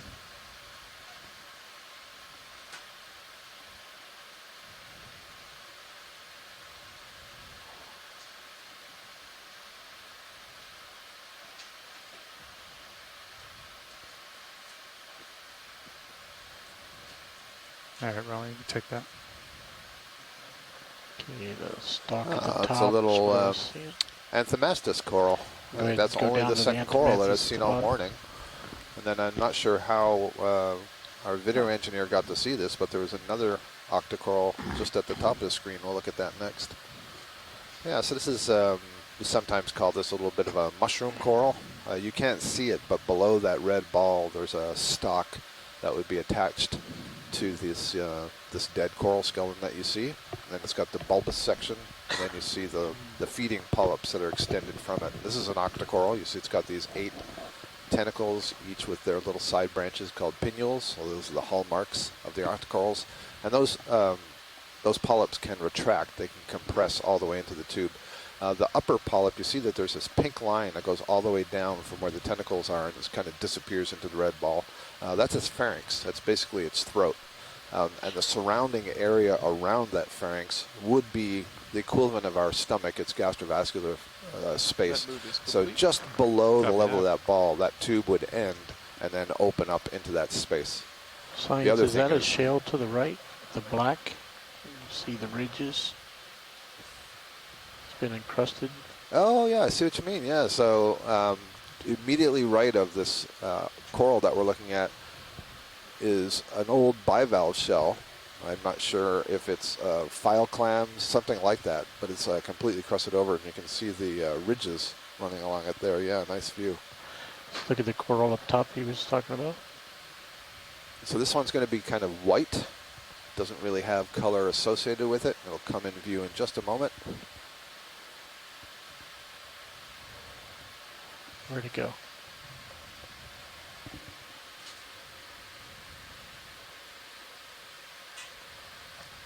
I wonder if it retracted the polyps. I noticed there. Oh, it is there. It's at the bottom of the screen right now. Sorry.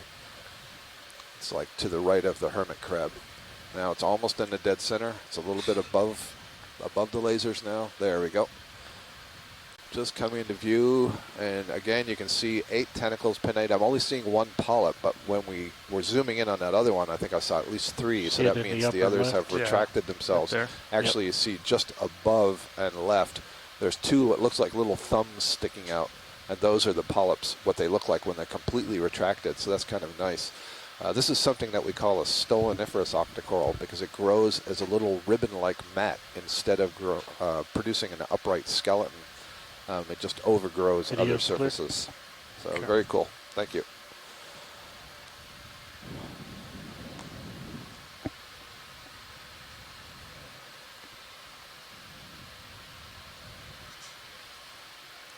I think I was pushing too hard there. Sean was getting some vibration. A little oscillation. Oh, that within shot. the Yeah. camera view. Yep.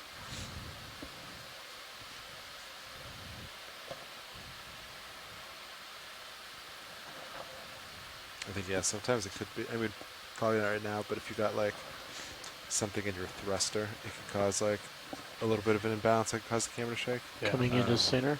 Sit. Snap. Snap. And this must be a tunicate, I think. Well, we're getting all kinds of unusual things today. Yeah, okay, so this one I can actually see. This is a compound tunicate. Beautiful, beautiful. So this is a filter-feeding organism. It's in the phylum Chordata, so very closely related to the vertebrates. And I'm seeing it's a ring of individual zooids. And on the outside, you can see Coming these back around. small openings. Those would be in current. And then you can beautifully see the pharynx with its filtration basket. They create these baskets that they coat in mucus, and there are cells in there that generate a current flow. So they're pulling in water in those outer holes. It passes through the pharynx that is lined with Clear. mucus, and so organic particles All right, get we'll let caught it up in the mucus. And then the water then passes out that central large hole, Work on the instead of hovering being shot. Trying to funneled put a into toe the in gut. on this. But the mucus with all the Yeah, It's particles just not working. is carried along to It's the good. mouth It's that's a on good the scene inside for there. it That 'cause would be a it's- little bit harder to see. Right, And then it's process steep. like normal. Yeah. It otherwise has a and gut it's like and then it has relatively time. smooth. There's Yeah. not like a lot of And bumps the to like anus to stick a those toe things on. also Yeah. opens up inside that So do atrial you just try to space, get but your Z nearer that dialed in? large opening so that the So outflow I think water that's the carries be- I away think- the waste products. Yeah, that's the best way to That was start. great. is try to I've get never your seen Z one biased in. like that in the deep So sea. you're So neutral. beautiful It's, image. Yeah, neutral. And then, yeah, just enough Gorgeous. to like stay stationary. Yeah.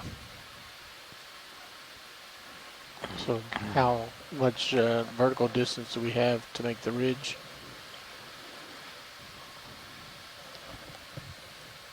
That's a good question for a navigator. It sure is. Could you repeat that video? What is our vertical distance to the ridge? The ridge is about 200 meters above where we are currently. Copies. Can we have a look, pilot, the top left? I'm seeing a sponge, but it looks like there's something on it. Sure can. Stand by. Thank you. Thank you. Understood.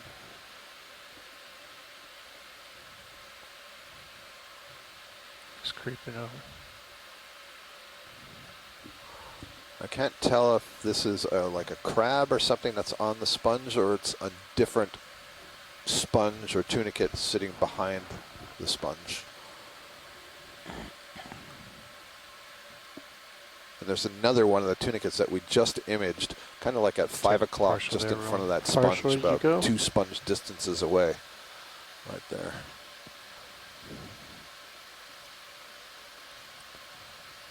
Oh, I see. It's something coating the rock. Oh, and there's another one of the 2 more of those tunicates up there.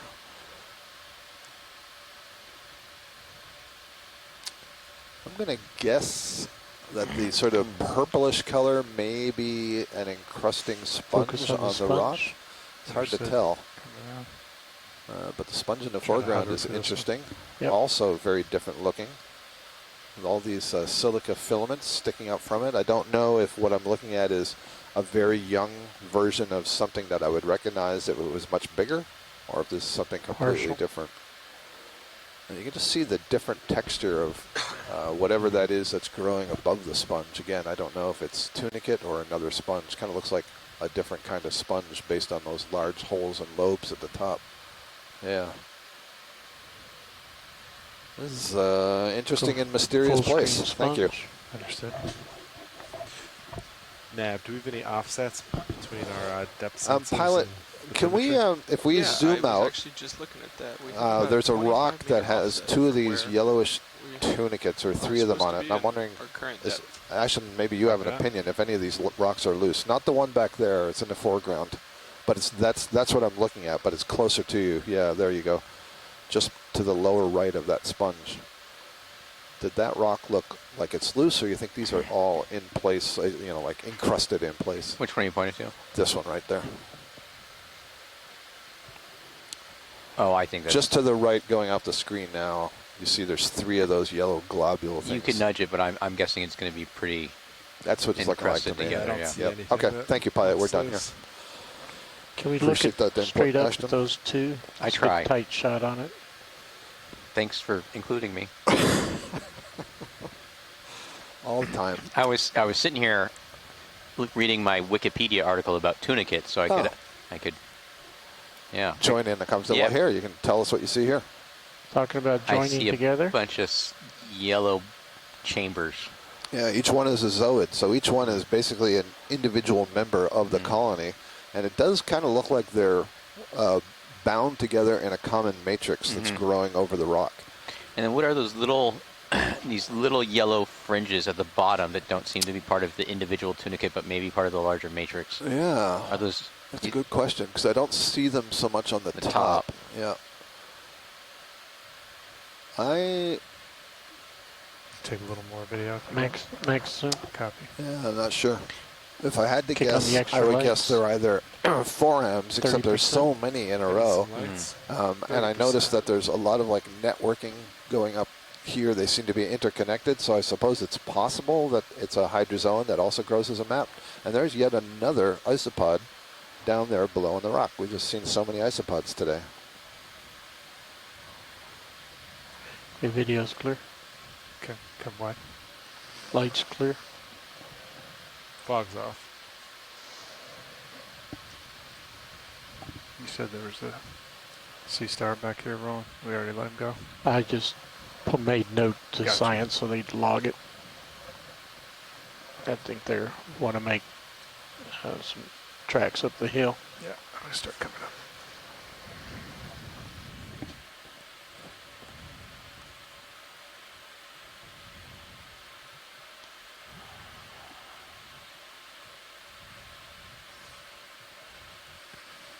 Starboard nip is really dark, isn't it?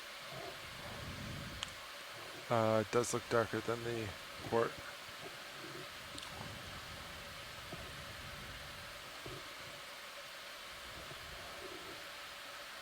What does it look like when you turn on the fog lights?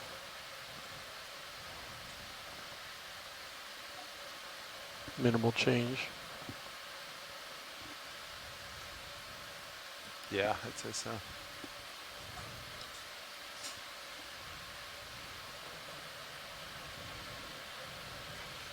It looks a little better there. Maybe it's just the angle on this on the face. We've come up almost 25 meters on this slope since you went to lunch. Pat, how do you feel about another 5 meters? Yeah, I think we can do that, Sean. Sounds good, Nav. Let's have a 295, zoom please. coming in top center. Thank you. Take a snap video. And that looks like a pom-pom anemone. And whenever I see these, for some reason, the genus name immediately leaves my brain. One of the things I remember about these anemones that's so unusual is they have deciduous tentacles, meaning they can shed their tentacles when they're disturbed. Try to do it with just your thruster. Yeah, I'm trying. I was making pretty good tracks coming up, so I had to stop all that momentum. Good job. Didn't even blow any dust off the cliff.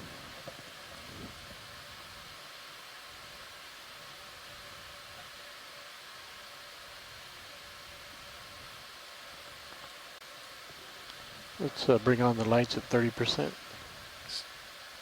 still creeping in. Oh. That's close enough. There's a coral down there Unless on you the need rock. stable. No, I just need to get a little bit more stable. I'll come back around. Liponema, there we go. That's the genus for the pom-pom anemones. So I don't know for certain that's what this is, but that's what it reminded me is. Okay. Hey, Nav. I think we Sure checked looks that like out. it. Rotating your main Zeus up and down real quick. I've just noticed that Bring the lights up to angle has 50%. stayed at negative 35.2 for a long time. Can we bring the lights up to Maybe it 50%? is that, but Stand just by seems having like- a conversation So with somewhere that. down in there Copy. among those tentacles would be the mouth. yeah.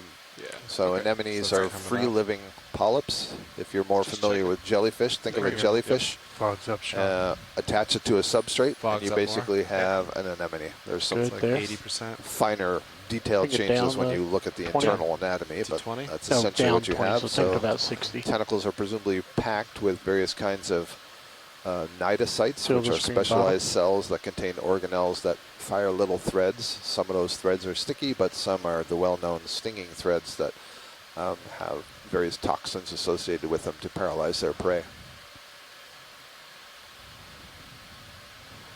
Video's clear. All right. So getting an agreement that Ship move this complete. is Lights are probably clear. Liponema. Fog lights off.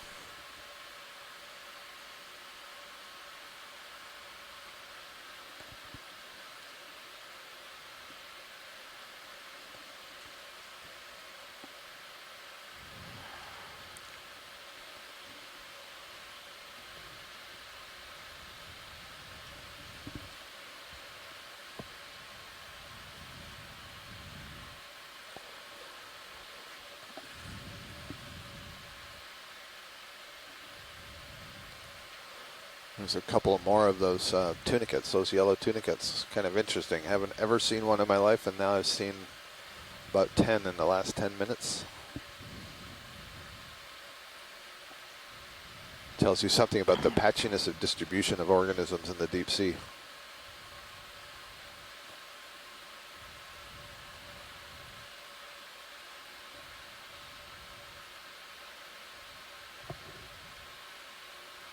Interesting sponge from the starboard manip cam. Yeah, I'm coming in on it.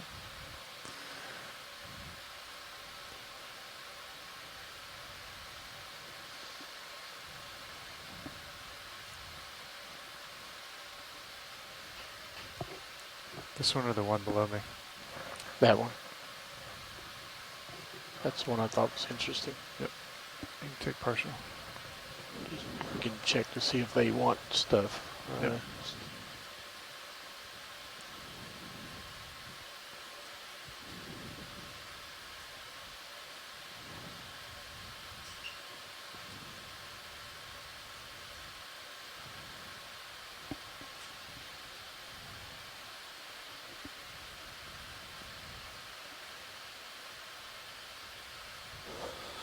Just making some notes there in the chat room to some of the scientists.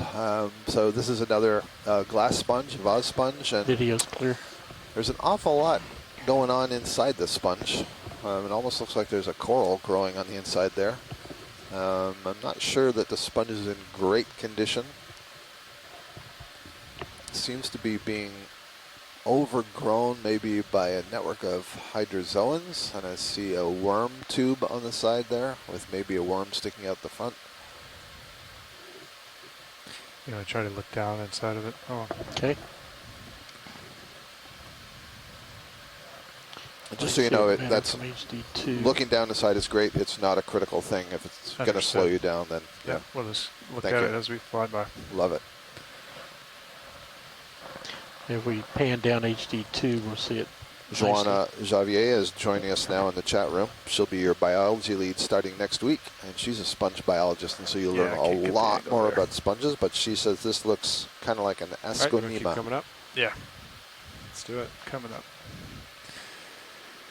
Get to the top of this thing. Oh, you're passing over Chrysogorgia. That's a good sign. That would be the first Chrysogorgia octocoral of the day. You want another 5 meter spot? Huh. Yes, please. Copy that. Nav, same thing, please. Copy. That's a very good sign. Maybe give us another side-to-side view as you're progressing up. I'm going to try to get over on this crack here, Rowan. Okay. Not sure how I Saddle missed that this thing going in up. towards that sponge. See if we see anything hanging on to it.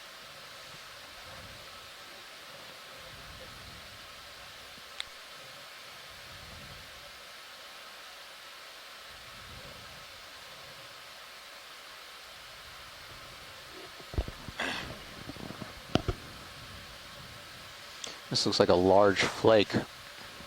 That outer crust that's flaked off, and you can see the shadow underneath it.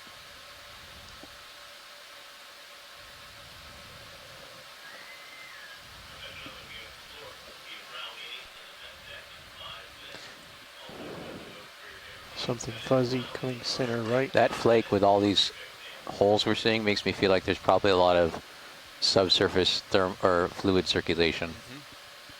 Take partial there.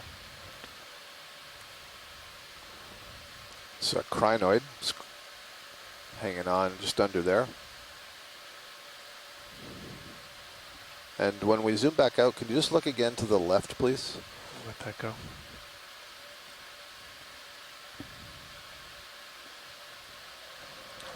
I have to remember it's never easy to ask to look right or left because the whole vehicle has to turn.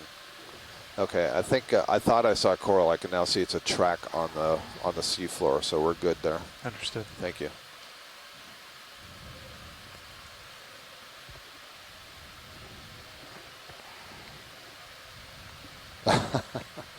Joanna says that on EX2206, sorry, Voyage to the Ridge 3, Back to the Ridge, or was it Return to the Ridge? What did you prefer? Return to the ridge. Return to the Ridge. Conversely, people will learn a lot less about corals, but a lot more about sponges, which I think is a good trade-off. Another Liponema anemone there on the bottom. Here's another one of these pipes that we saw earlier that looked like a dead encrusted sponge. Take a partial there video. It comes up to center. Looking at It pipe, does have tracking as you at go. least one tunicate growing on its side.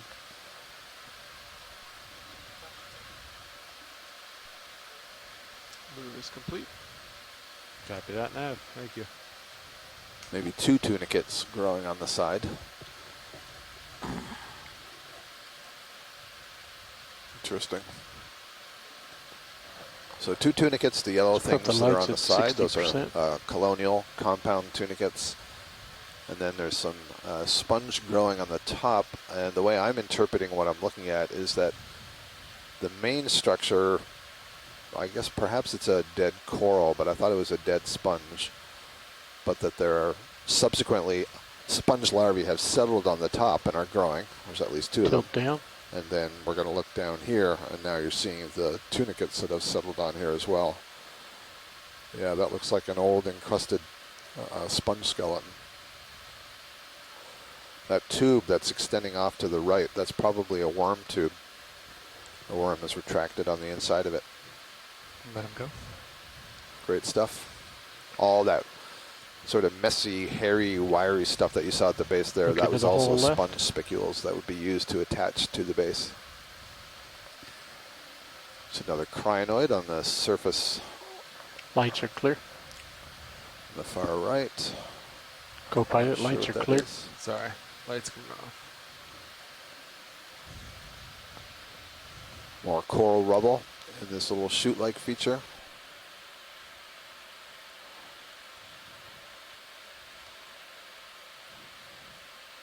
There's another black coral. Oh no, sorry, it's the arm of another crinoid, this sort of brownish red crinoid on the rock. We've only seen one black coral whip today. And then we saw the one stoloniferous octocoral, one anthomastus, and then we just shortly ago passed over one chrysogorgia, which is just remarkable given the thousands and thousands we've been seeing on these earlier dives. So there's a nice view of a crinoid. It's another kind of echinoderm. We saw some sea stars earlier, so this is a cousin of the sea stars, but they feed with their mouth oriented up away from the bottom, and they raise their arms into the water in order to pluck food out of the water column. Let's see. Can we look to the left? I'm noticing something brown. I don't even know what I'm looking at. It's almost... What do you think? I think it's the shales. Oh, yes, you're right. Okay, thank you. Let it go? We can, yep, let it go. Understood. Thank you, Roland.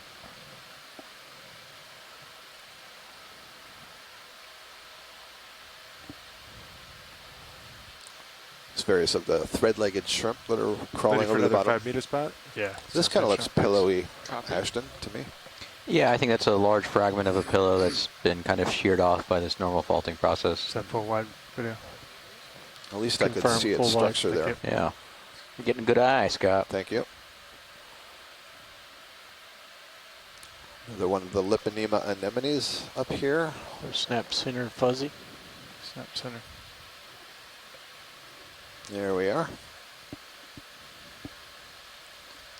And one of the ways we can tell this type of anemone, Liponema, is that, it's really hard to see where the mouth is. There's just so many tentacles, and they're probably compressing the oral disc somewhat. Pentametrocrinus. Thank you, Asako, through Tina, or thank you, Tina, through Asako is the name for that crinoid with the 5 arms, that reddish brown one. This is another dead sponge with a live crinoid on the side of it and a living sponge right there, just coming into view, that white one on the top. So remember, in order for all these animals to get around, there is a larval stage that swims through the water column, and it can settle on various kind of substrates, and so in this case that larva must have settled on the top of the sponge. It's now going to make a go of it on this sponge.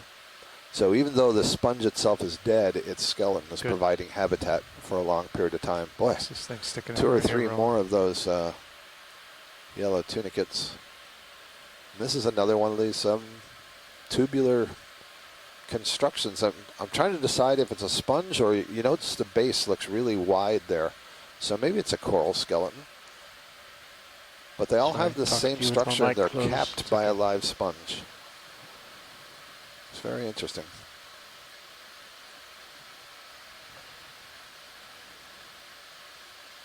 Kick on the extra lights at 30%. 30%. Stand by.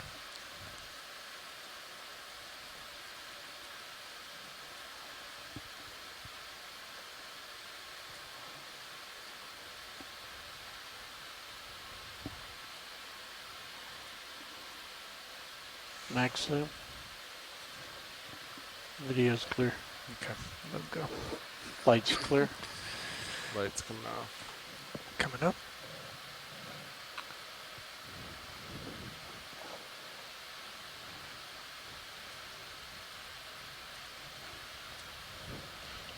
Is that bulb on the left an easy pick for you? Ooh, purple coral just upper left. See it. Yeah, let's go for that. I'm just typing in the chat room right now.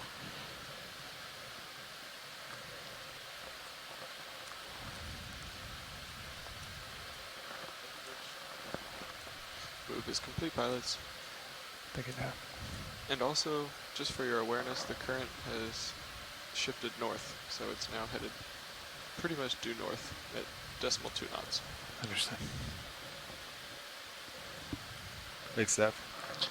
HD2 shows another one of those up as well, so keep that in mind. Understood. So this looks to me like an octocoral, Yeah. likely in the genus Victigorgia. Yeah, very interesting. So again, we've seen now a few octocorals. The polyps have 8 tentacles. They Try to produce center on these the bottom skeletons part. in a variety of Come different around, ways. just stand by. And there aren't too many species in the deep sea that have this purple color. And the two choices, to my mind, would be Victigorgia or one of the mat-like growing ones, Trachythela or Clavularia. And that's a gorgeous view. So in the center of each of those rings of tentacles, there's a mouth that leads down that tube that you see on the inside. Oh, actually, the top center one is fantastic. You see the tube comes down, it's purple. That's the pharynx. And then you see what look like 5 frilly lines leading from that base of that pharynx. And you're so stable. Those are called the edges of the mesenteric filaments.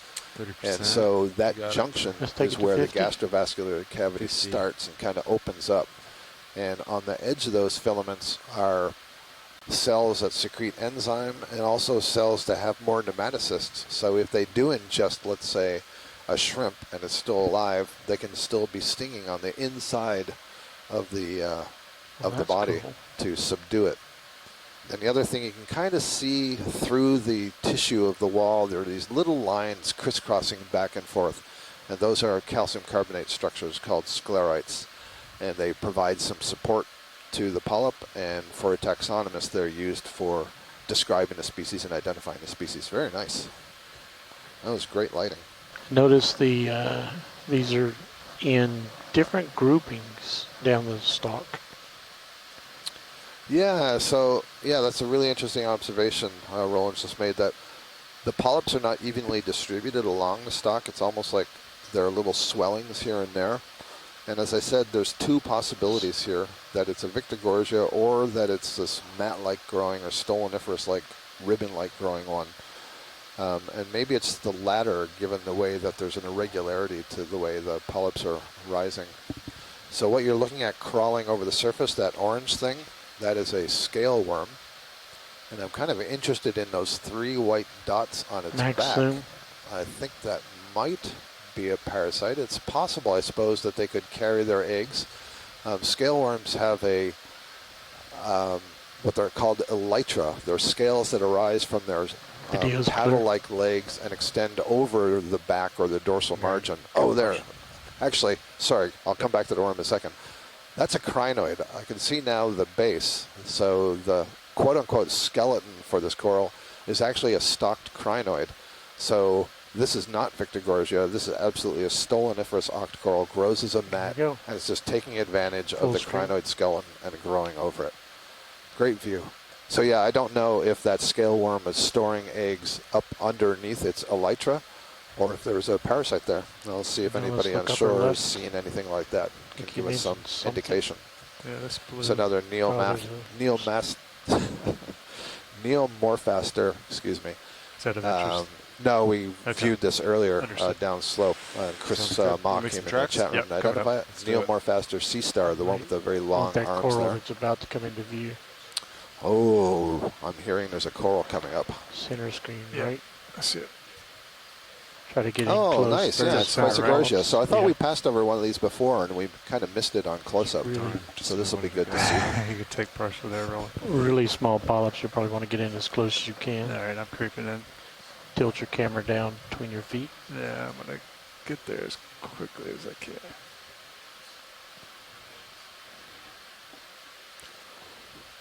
So if you've been with us on previous dives, you've heard us talk about the Chrysogorgiidae a lot. It is a very common family of octocorals in the deep sea. There you go. They have this very characteristic growth morphology of that main stem. At certain intervals will angle in a kind of a spiral fashion, but instead of a smooth spiral, it's very angular sort of thing. And every once in a while, at the change of angle, it puts out a branch. And so it gets this very regular geometric appearance, and it's one of the ways that they use to put the different genera into groups. Associate And center you can screen. see that the polyps are really small and delicate and almost perched on top of the skeleton. And it may be hard to tell, but all of those polyps are interconnected. There is a very thin layer of tissue on that skeleton, and there's an amphipod in the center. Excellent, thank you. Full screen. Sorry, Joanna, I missed. And then full wide. All right, let it go. And we'll come up. Oh, she must have meant the barrel sponge in front of the Chrysogoria. Sorry about that. Joanna, we've seen a lot of them, although we were also seeing a lot of the Can we get another 5 meters in when we come up? Yeah. reddish, what we call the pineapple Yeah, make it tunicate. so, please. And I haven't seen those in a long time. We tried to collect one, we weren't successful. And this is a thing, you know, one of the well-known patterns in the deep sea for biological communities is that there's depth zonation. And those zones can be several hundred meters wide, but there are certain places you get where you get a turnover one in of the these, species Sean. that you see. So I might it's be a able to just challenge put to my say, right toe in well, and I'll keep wait my till I left get a toe little bit off more if we wanna upslope and try I'll to collect draw something, out because you may be this transitioning barrel from sponge one that they were depth looking zone to for. another, and so This you might be lose a those spot we species. can do it. I'm not seeing the round one. It's right down here. It's coming back into Okay. view. That little guy. Yeah, on the left side there? Yeah. Yep. I think you are correct. I don't really see a good spot to get the drawer out.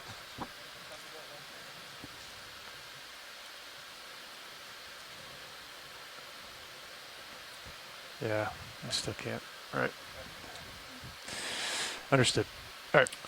We'll find a better And spot. okay, and I'm noting a different kind of a coral, might have been a I bryozoan, just was wondered if growing I off sat the down side on of top that rock. right there and then look down on it, but I think it would then be like, because you'd have to be like this height. yeah, I think it would just be too low. too low below me. Okay. It's good thinking though to keep your eyes out for. Do you want fog lights off? At this Yes, time? please. Coming off.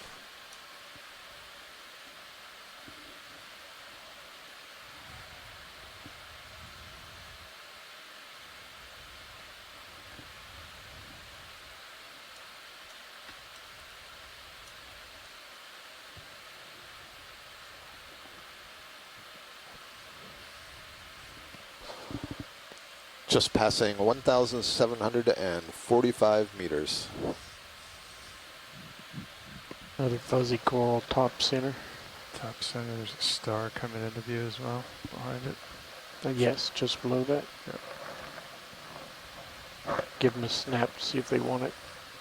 It's a Chrysogoria again, I believe. Maybe the same one that we just Take that imaged. snap rolling. And yes, it is. And it looks like it even has an amphipod in the center again. Thank you now. What about that star behind it? The star behind it, I don't know why I'm blind and not seeing that. Oh, there we go. That looks a little bit like the Neomorphaster we saw earlier, but maybe not. This might be a different one. That might be a different one. I'd get a little closer, stand by video, get me partial Yeah. wide.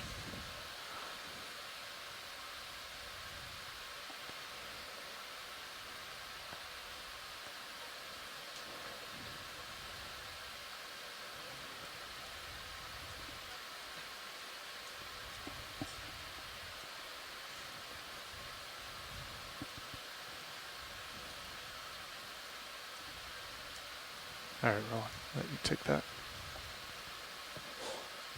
So Chris Moss says this is Henricia. This is, I want to use the name Henricia for any of these sea stars that look like they're Bring that into center. very elongated legs and thin legs, or arms, I suppose I should say. Sorry, not legs. Arms, arm rays. So that's good. Max, What distinguishes an arm from a leg?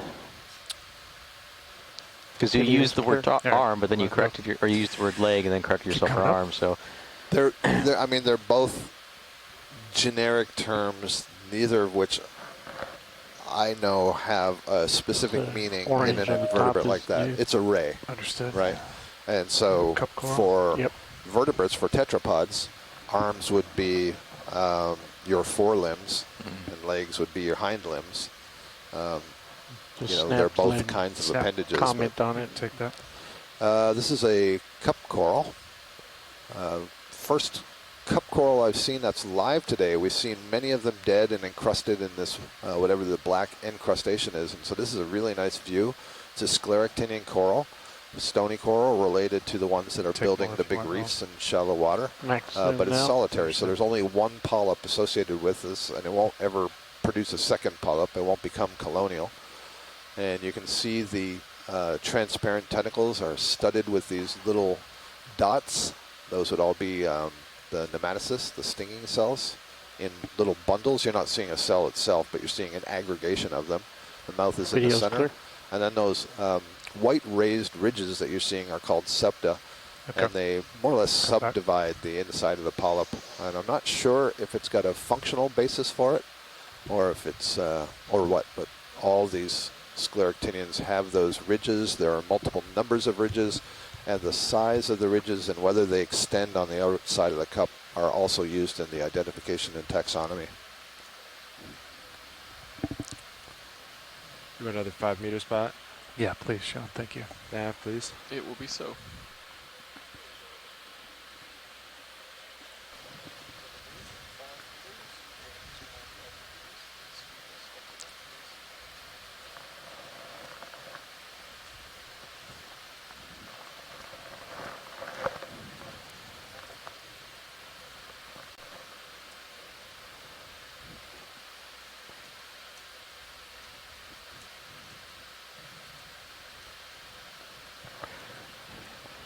Is this starting to level off? Sort of looks a little flatter on the manip cam, so maybe just me. Can't quite, according to sonar, I'd say not yet. Okay, Just blue coming into top center. going to it.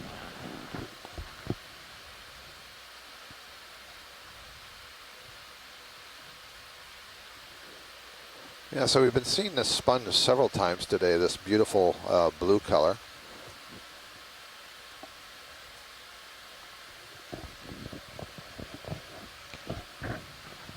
Now, do you think that blue would leach out if you try to preserve that specimen like you did the coral? That would be my best guess.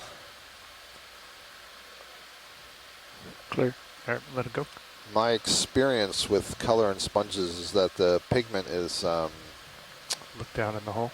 embedded in the tissue and not the hard You have to parts. kick on And the so extra that lights to light it. usually makes it mobile, and so when you put it in Lights ethanol, coming on. you end up with a colored ethanol. Now sometimes there's a reaction, possibly with the oxygen, that turns that pigment to a different color, black typically. HD. I don't or know if that's the case with these cam has blue a good view pigments. in So there. there's another one of these bivalves, I think. Well, look at the Dead shell. Well, I was saying you can see that real deep kind of hole behind you in that cavern, and then it's been partially concreted over by the coral that's fallen over it and kind of bridged it. Yeah. It's like a little bridge Yeah. right here. Cup coral bridge. All right, go. Let it go. Lights clear. Lights clear. Lights off. All right, Sean, what if I put my left toe down next to this sponge here? You think I can get it back? I still don't, I think you need more of a ledge to get the drawer up. Understood. I think the sampling part's easy. It's Getting the you drawer could out. definitely, yeah, you could grab it and hold it, Yeah. and then we could pray like it stays in until we get to the top. No, I don't want to. But then that kind of eliminates the rest of the use of that arm. Yep. till we get Yeah, I set see up. Joanna's asking, is this subfossilized coral rubble? That's something that I was proposing earlier, and fuzzy Ashton was right- saying it's a little Well, hard you to saw tell ledge just nearby. from this Enemy view. looking thing. You Yeah. could do it, move. Yeah, you know, on the, Something like the one that, piece we that's picked up possible. earlier, that was heavily remineralized and On the no real overhang presence of rolling fossils in seven it. referred Yep. to. This looks Just like below center, Yep. where it you hit it. is, but Standby. you know, we can collect a sample and see how concreted it is. But at least, you know, on what No, we've kind this of went pushed past. around with the Yep. manipulator, it seems to be pretty individual fragments, you're which looking at means the to me cup it's coral. probably not too Yeah, old. an enemy cup coral, whatever it is. Yeah. Swim back around. It's actually a good straight on This angle. also gets into one of Alright, those you wanna shut? dangerous areas Yeah. of me trying to talk about sedimentary Coming processes. into view. Just rotating around slowly.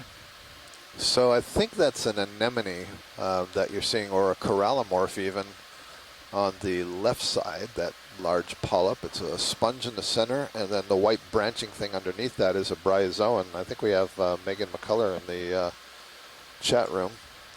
And she's a bryozoan specialist. She's been hearing about the bryozoans, but hasn't been able to tune in. So this is great that she'll be able to get a nice view of this. You can take more if you have it wrong. I'm doing quite a lot of bryozoans shot today. here. Understood. Yeah, I kind of think this is an anemone, but I'm not 100% certain. Sea anemone. And the other choice would be corallimorpharian, but it looks more anemone-like to me.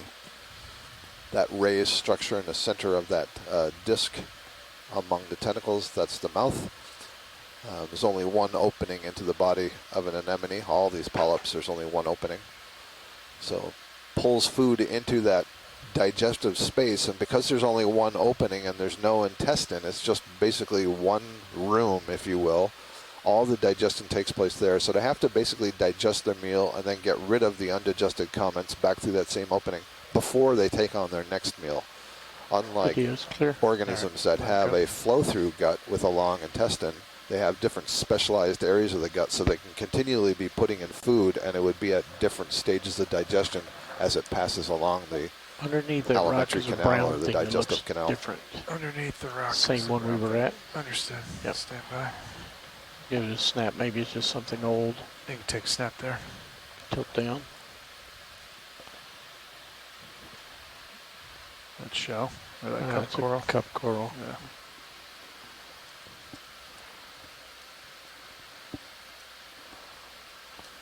There are some fuzzies above it.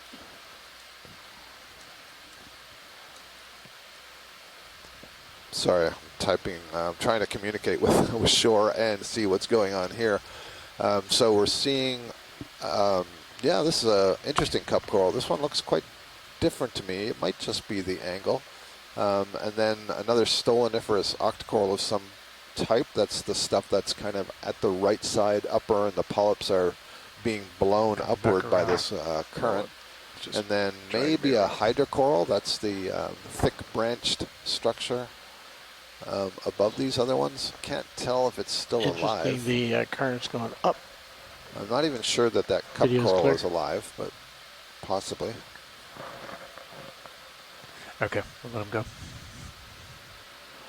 go. Michelle Scherer is asking, are the tunicates and bryozoans here indicative of exposure to high currents along a steep wall? In fact, I think it's the opposite. I think that we have relatively low currents, and that's why we're seeing so many sponges and bryozoans and tunicates instead of a lot of the larger corals. But that's just a guess on my part.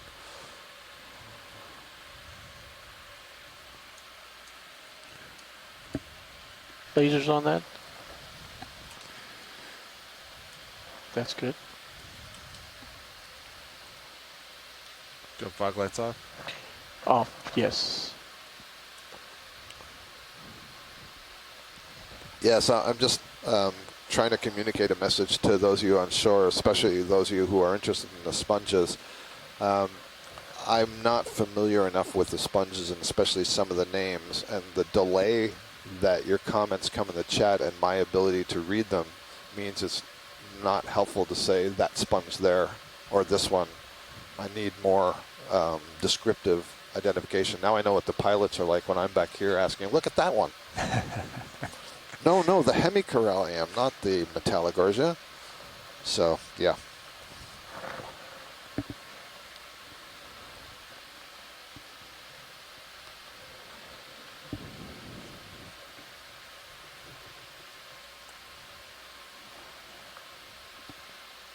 Ready for another 5 meters, pilot? Yes, sure, I'm Sean. Thank you. Copy that.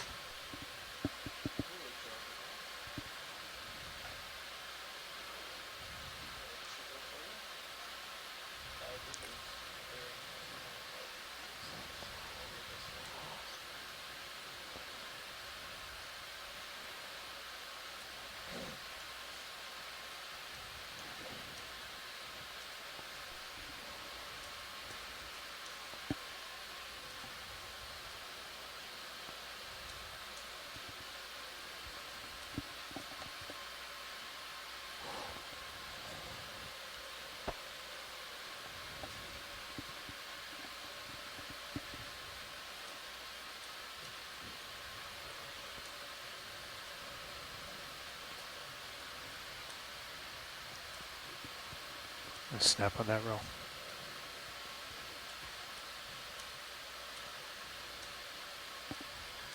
Yeah, I think we've seen a bunch of these. Yeah, we'll get it for steel frame. Okay, more typing in the chat room. So I think this is another little glass sponge.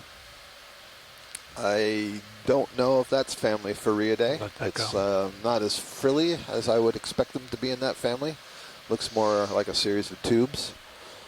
But we do have Joanna Javier on the line, and she would know much better than me what that is.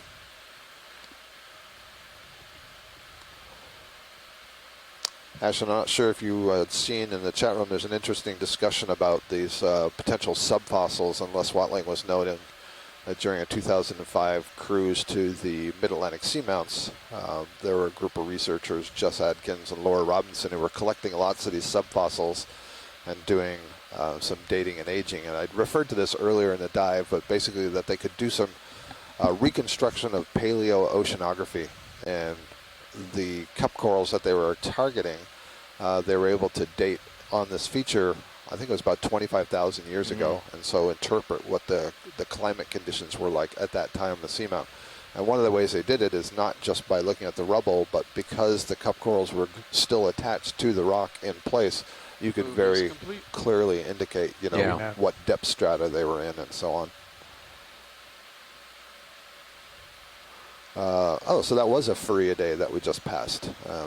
Joanna suggested genus Furia. Here's another one of these very lacy Chrysogorgia colonies just coming into view on the lower right.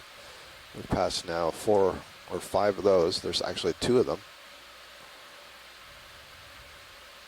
Again, it's giving me this sign that up above, although it's still pretty far up above,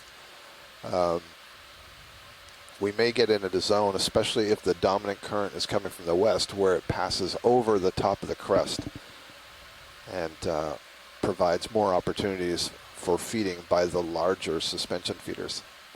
Not that I don't enjoy the sponges. The sponges are beautiful.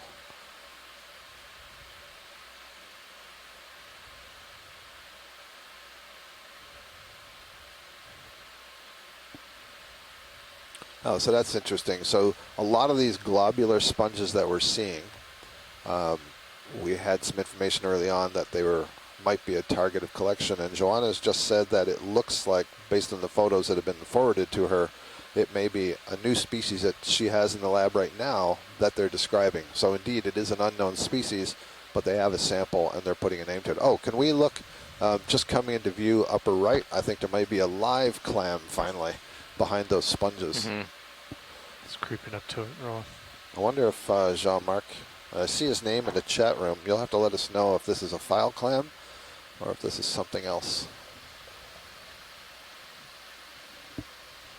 Are we talking clam or the mucusy thing down below?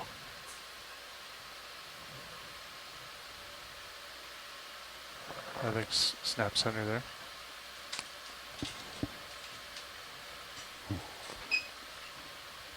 But no, it's a tunicate. You can see that it's really gelatinous as we zoom in. So this is another colonial chordate. We've been seeing these yellow golden ones that are compound tunicates. That's a different species of the same. In fact, there's this globular yellow sponge on the left, and then just to its immediate right, that's yet another tunicate. Again, it's quite gelatinous. There's a couple of them here.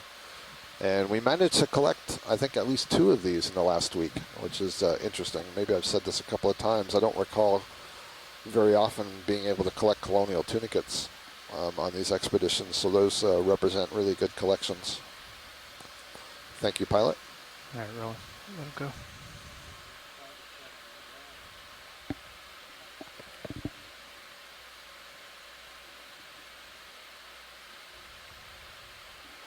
She's referring to the globular sponges that we were talking about, the Thynia.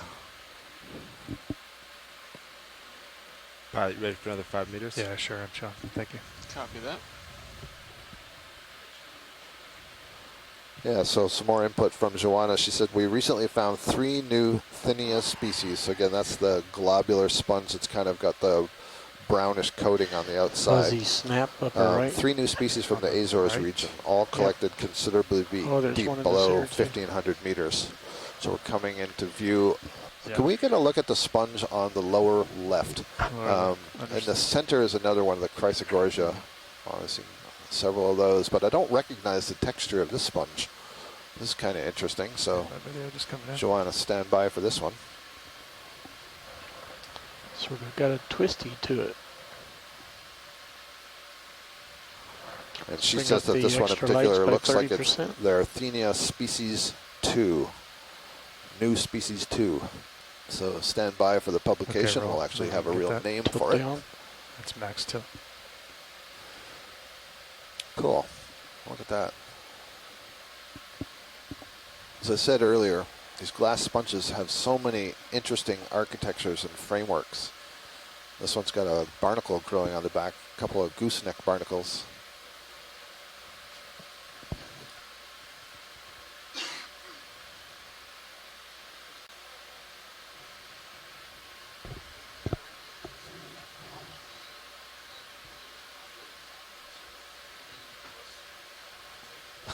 Thank you. There's an anthotheelid octocoral just below there, the cream-colored body with the polyps arising from it.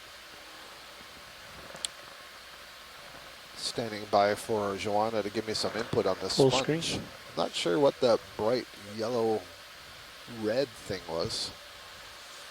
What else do we see here? Looks like a bunch of hydrozoans. That's the thin beigeish branches that you see. There's a whole bunch of them overgrowing. The bulk of the structure is a large dead sponge, and then the small white globules are other sponges growing on it. And then there's a Faria sponge growing also Things to the right of the coral. to the left. But this one, not quite sure. This octocoral. To the right of that. To the right. Oh, nice. Good work, Roland. Yeah, so those are corallimorphs for sure. So you see there's 3, I think 2 polyps right there, and then maybe one more just off the screen there. And you see how transparent they are. And I keep using the word diaphanous. I should look up what that actually means. But to me, it means delicate and see-through and kind of, I picture this soft sheet waving in the wind, you know? Next in. Yeah, did I get it? All right, good. So a corallomorph is another order of the hexacoralia. So they're related to the black corals, the sea anemones, the stony corals, and the zoanthids. Very cool. Copy that. Good science. Joanna says thank you. Yeah. Says she's never actually seen this sponge live. She thinks it's possible in the genus Hexagonella. I don't recognize it either. Same level as the pink one. Up here. Are we in a position to collect, screen. pilot? I realize we're on this cliff and everything's moving. Just let me know. Are we trying to collect the sponge? The whole structure that it's on is a dead sponge, and if you could just grab that dead sponge, we would get a bunch of things there. So you tell me about the comfort of your position. Yeah, well, actually, so what we could do, we can't open the drawer like this. Yep. So the best thing we could do is we could try to grab it and then hold it in the craft, and then on the way up try to find a spot where we could set the drawer. But that potentially could be a while because we don't know exactly what's up there, and it would then limit the use of that arm for a period of time. So we can leave that up to you. We could definitely. I think it's worth it. There seems to be quite a lot of excitement from multiple scientists on shore, so I think it's worth it. We haven't made any collections, so let's give it a shot.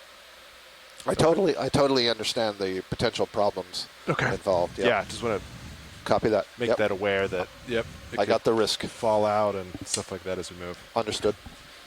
And let me tell you that the main target is that very interesting textured white sponge. Okay. So if you can grab the structure below it, the whole structure should come off the wall. You do a partial zoom on that. And by below, I HD mean roll to its right. Hydraulics are up. I'm just going to come up a little bit, then I'll put your minis up. Understood. So yeah, just be careful with the, obviously with the craft. On the wall. And then the best thing you do is just try to grab it, and then you can kind of stow it off to the side so it doesn't interfere with any of your views. Yep. and then we'll just keep traveling. If we see a spot to open the drawer, we can. Okay. Yeah, go from there. All right. Position HC2. HG2 is up.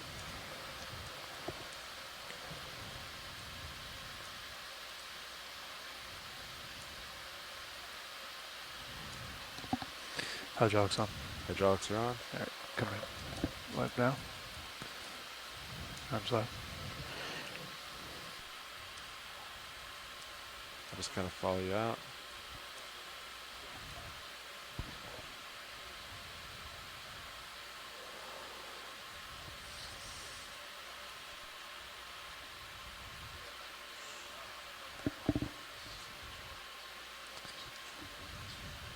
You take my rotator, Sean, and bring it up, please, on the main.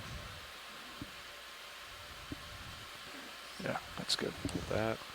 Want me to pull out a little bit? Maybe just a hair rolling. Yeah, thank Okay. you. Yeah, that's good right there. See.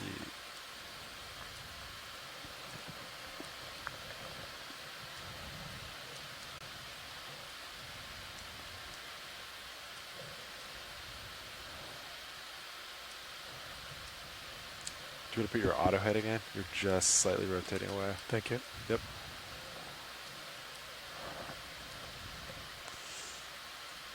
Just going to rotate that back just a hair. Stand by.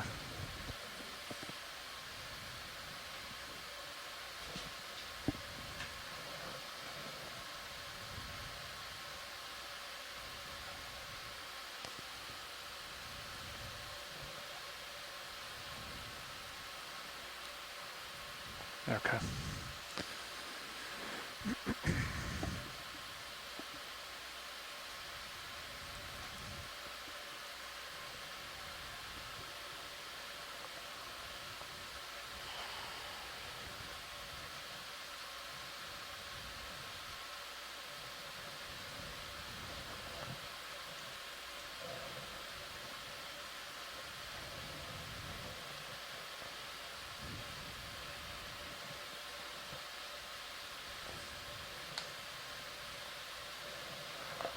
No need to show it to the camera. No, I'm just trying to get it flat so we don't lose it. That's all right. I would just let it fall at this point.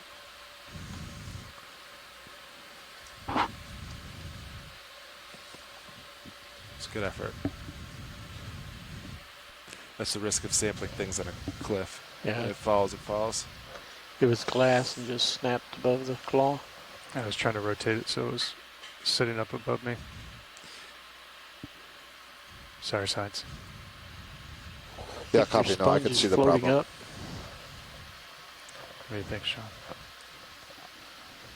I think the If it current's going to keep settles, pushing it I up. could potentially try to grab it, but that's up to watch leads at this point. Sides, does any of that sample, the one that's on the main HD, of Yeah. interest? So the one that's floating there was the primary target. Understood. I don't know how easy it is to grab a floating sponge. I can't get the Can't drawer get out. the drawer out right now. The suction would be fine with us. It'll break up a bit, but that's okay. Yeah, we can't get the drawer out, so I Yep. can try to get it with the jaw again. This is going to be... Oh, I see. You could try to get it with your fingers, essentially. Yeah. Like just. And I suspect as soon as you touch it, it's going to continue to float higher with the current. Here, I'll settle.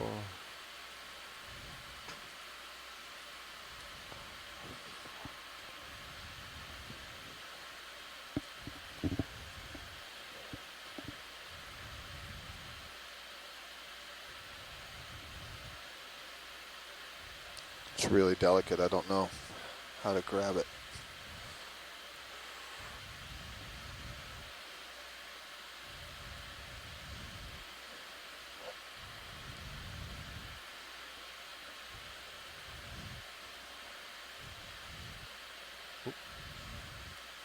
That's all right. Here, bring the arm closer to the vehicle. Wait for you to settle again before you get close to the wall. Understood. You don't want the craft to accidentally hit the wall.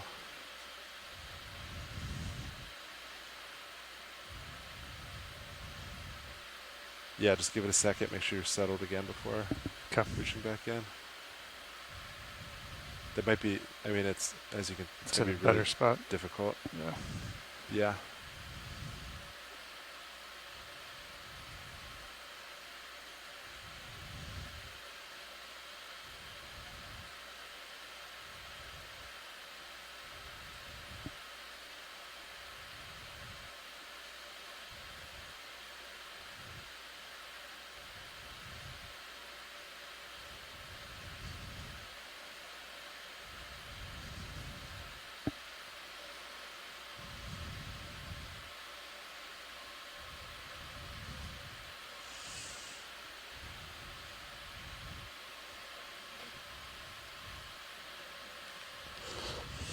Yes, I would just keep the jaw shut. Yep. And we can just keep hydraulics on. And yeah, you just kind of keep it just like that. Understood. Hopefully it stays. We'll try it if we see a spot to set up in the box. We'll go for it. Okay. So keep the craft on. I'll just keep it on for now, Yep. yeah. Okay.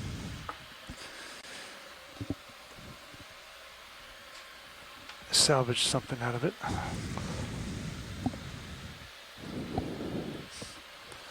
All right, we all knew that was high-risk pilot, so please don't worry about it. We knew we were taking a chance.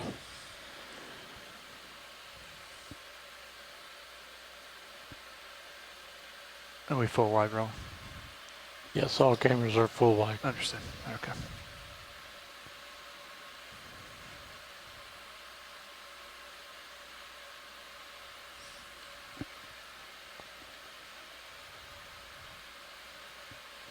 So we're hearing from Ken Sulak, who's just joined the chat room. He's the now retired USGS biologist who's expert in all things deep sea fish. And he says the fishes today are relatively abundant and diverse, and this suggests a depth horizon and environmental context rich in diverse foods for diverse fishes. So that's interesting, especially given what we were talking about food with respect to the suspension feeding community. And he did note that that was a snailfish that we saw earlier, a small black-headed snailfish, Paraliparis, It's not up and for him yet. is echoing some of the comments I made about the eggs. He said that the family is unusual in that they lay clusters of relatively large benthic eggs. Thank you, Ken. Oh, Joanna was also saying, you'll be pleased to hear this, that don't worry about the sponge bits that fall to the seafloor because they will probably reattach and continue living happily ever after. Sponges have this amazing ability to repurpose their cells, and it's one of the things that's a great deal of study. They're described in the basic invertebrates textbooks and so on is that they don't have true tissues. So unlike us, where we have stem cells that then grow and take on a certain fate. So, for example, a cell becomes a nerve or becomes a muscle or some epithelial cell on an organ. It can't then change later on to one of those other tissue types. Not so in a sponge. Yeah, Nav, you want to do another 5 meters? The sponge may be able to repurpose some of the cells to get the attachment point, grow new silica spicules, and continue going.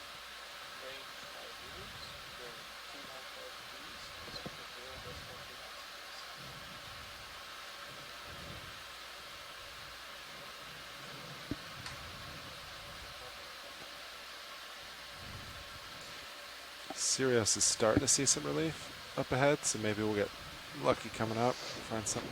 Did you guys get a mark of the depth where we were at when we sampled it? 1722. Nav, did you mark that sample? You want me to mark it now? Yeah.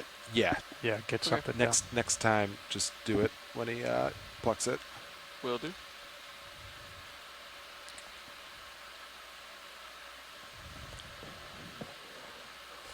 Ken also notes that we were looking at this, the cusk eel, you may remember, was pretty dark.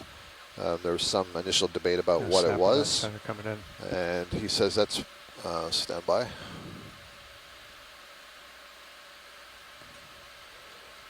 This looks like yet another Tunicate. What is going on with the tunicates here? Coming down. Stand by. Is it? And Joanna can tell me if that's actually a sponge, but looks kind of tunicate-like. You haven't seen a... Oh, did it really?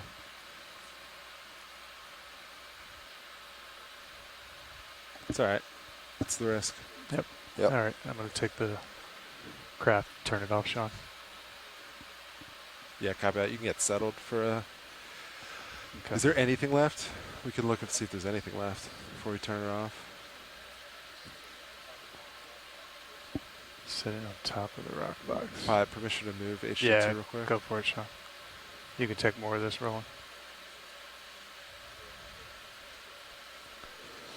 Every time I zoom in, I think this is a sponge and not a tunicate, but from a distance, it looks like a tunicate. Do you see anything in the JAWS video?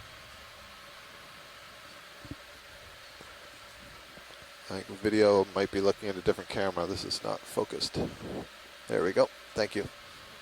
Sorry, I was asking a lot from video right there. Watching Yep. it. No, I was understand. distracting him. Totally understand.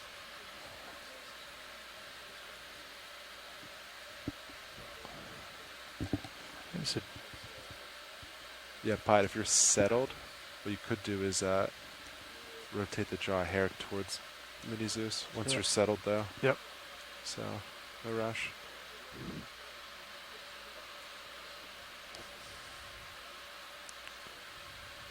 of the craft? Yeah, on the starboard side. Yeah, it's sitting right there. Yeah, we won't reach for that. No. No.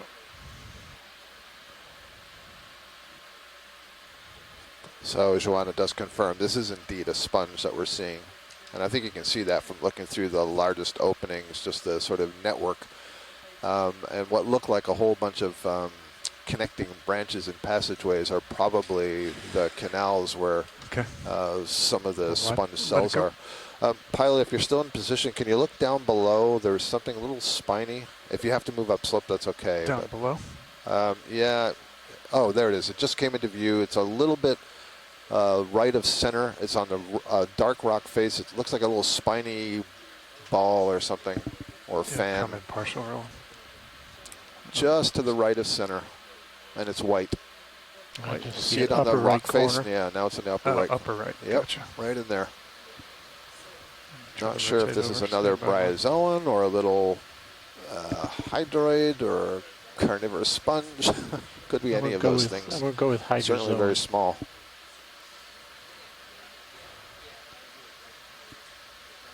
Oh, it's another little bryozoan. There you go. So Megan, if you're still here, it's bryozoan sponge day. Good stuff.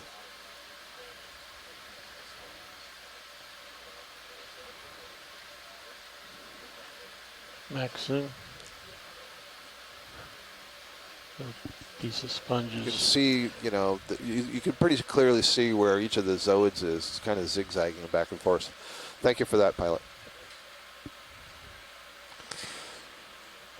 Yeah, so some more from Ken Sulak on the fish. The cusk eel is in a subfamily Bathytidae. It's viviparous.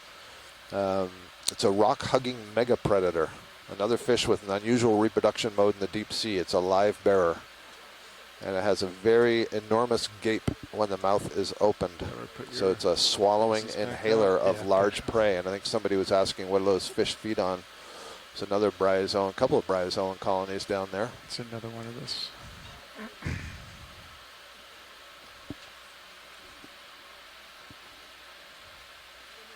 Oh wow! It seems I got Bathygatus right. That dark grenadier that we're all wondering about. It's a special subfamily of its own. It's a hoverer drifter that descends only with the pelvic feelers that it uses to detect its prey. It's not a sediment feeder, but a swallower of small near-bottom nectins, such as amphipods, isopods. Several more sponges here. Different species. We've got this sort of plate-like sponge, a couple of them. Then this whole series of small tubular-like sponges. And I collected some of these off of a rock, one of the rocks we sampled. They were considerably smaller, but they were little bulbous structures at the base with a tiny little cone that erupted above them. Not sure if this is the same thing we just tried to collect a little bit earlier. We're just seeing it on a different face.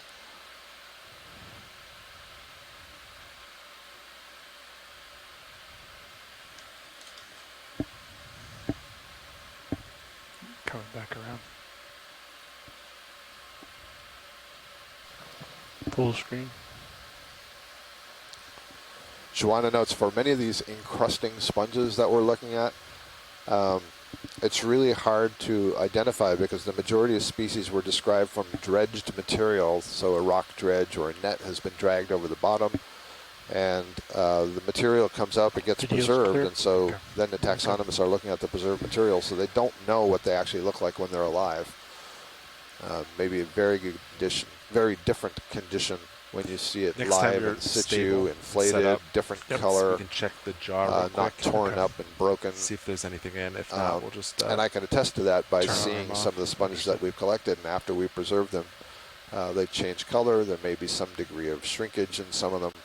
Not the ones that have a solid skeleton, but and there's a very different way that Looks we're like there's collecting things starting to quite get delicately, visibly.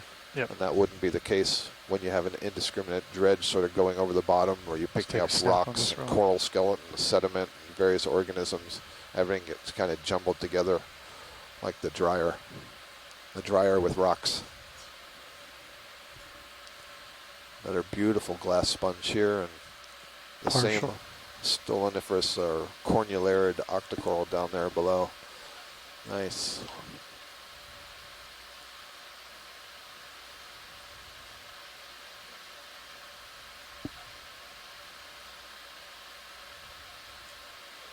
I don't get tired of looking at the intricate design of the silica skeleton. And this one, it's forming a series of tubes, large tubes, which obviously water is take going that to move one. through, but the action is taking place inside the walls of all of those tubes.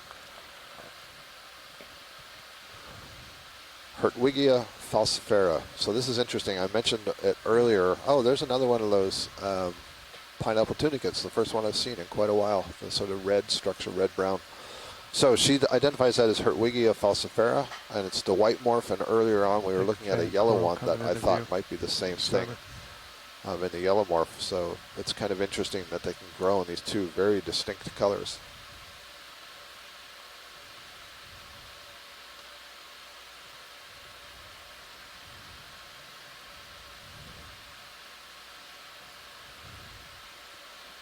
Don't know if I got a wide enough lens for that. Yeah, I'm trying to back off. There's a nice one. Yeah, I've seen things like this before, at least in the Pacific. I don't recall if I've seen these on Atlantic Width seamounts above. and so on. Megan McCullough offers that the branching bryozoan may be in the Yep, genus I'll come back. Halophylla, which means After we salt get loving. this partial on this. Gorgeous.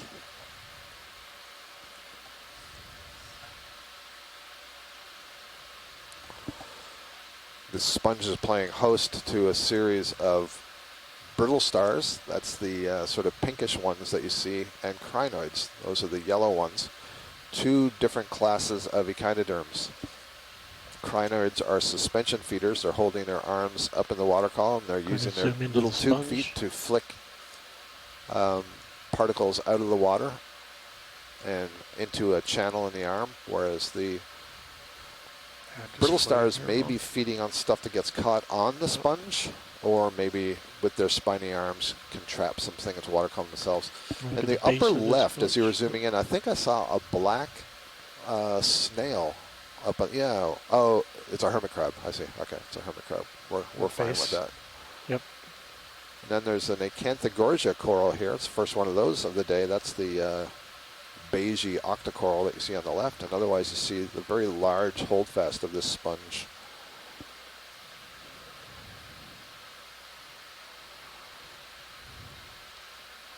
So I haven't seen, Joanna's still talking about the Hertwiggia, but I haven't seen her give me a name for this one. I suppose I could look this up A little more myself. further down. White.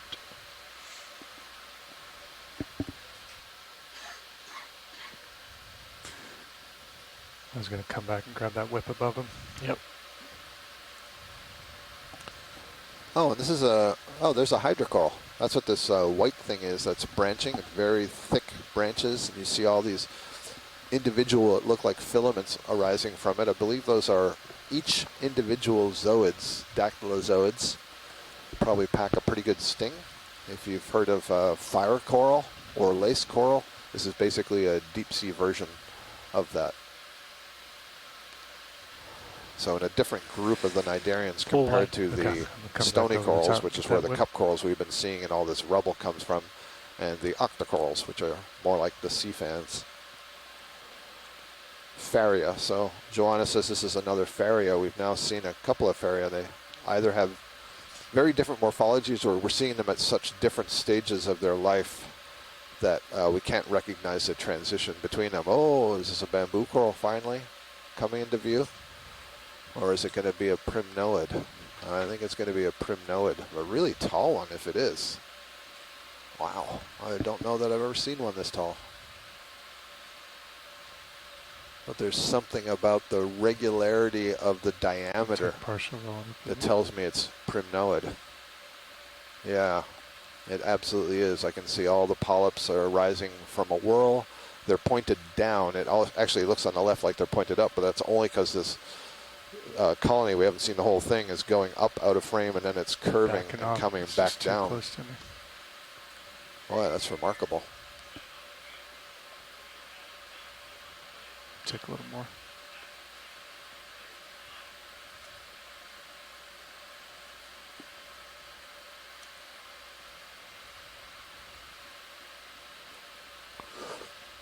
So the family Primnoidae is another one of the three really common deep sea families of octocorals. Hundreds of species that have been described in, I think, more than 60 different genera. And the only unbranched ones that I know of in the Atlantic are Convexella and Candidella. And there is one that has the name Candidella gigantea. And to me, this is a pretty, for this kind of octocoral, it's pretty giant. But I have a feeling, my vague recollection is the name gigantea referred to the size of the polyp and not the colony.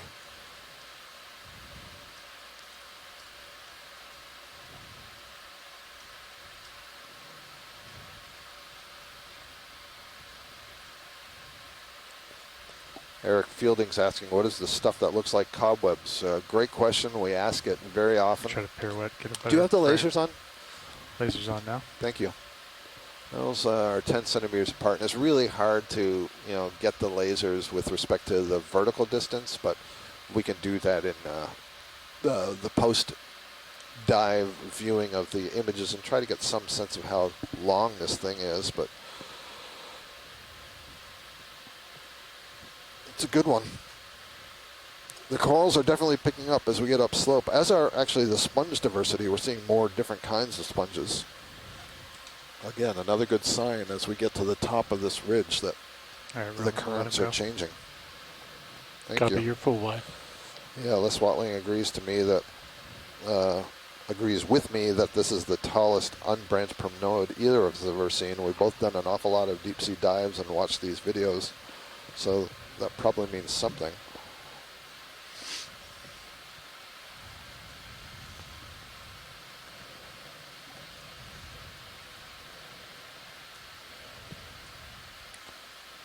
Partial. Sea star. Maybe a dust. Yeah, that's an octocoral. That thing? Truer words were never said, Scott. That probably means something.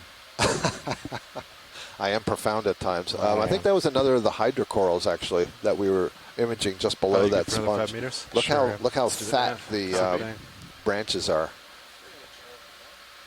Yeah, and that's got a really hard calcium carbonate skeleton, so it has a skeleton very similar to the stony corals. Now those hydrocorals, do those tend to always be? I feel like every time we see them, they're pretty small. Or have we seen any larger ones? No, we haven't. I'm trying to think of an example where a hydrocoral is There's a, large, and lip on the maybe in right shallower water, center. maybe up in the Aleutians, but in general, at least the depths that I'm more familiar with, yeah, they're pretty small. They tend to be pretty small.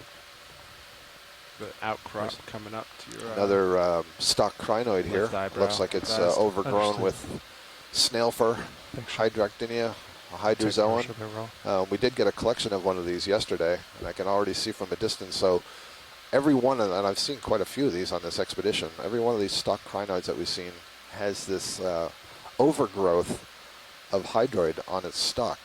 So the business end, the feeding end of the echinoderm are those whitish branches that you see on the far right.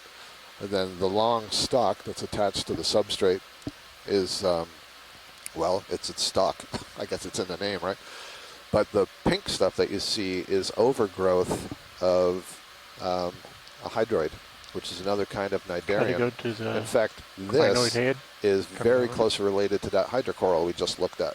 They're both hydrozoans, and those filaments that you saw extending from the hydrocoral, that's basically what you're looking at here. They're just a much larger version, and then you can see on the quote-unquote filament, in this case, are the extended tentacles. I think you couldn't see the tentacles on the hydrocoral because they were so small. Or it's possible that they were specialized dactylozoids that didn't even have tentacles. The feeding business may have been tucked inside.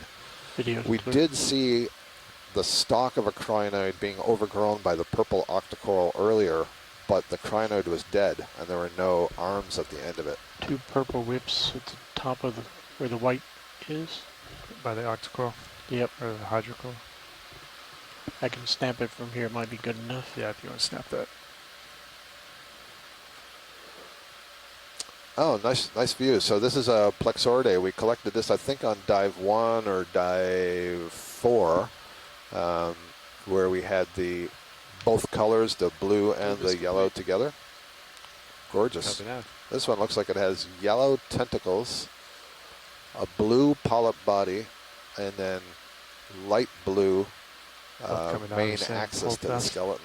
Yep, branched. Really gives it a beautiful appearance. Slight tilt up full screen.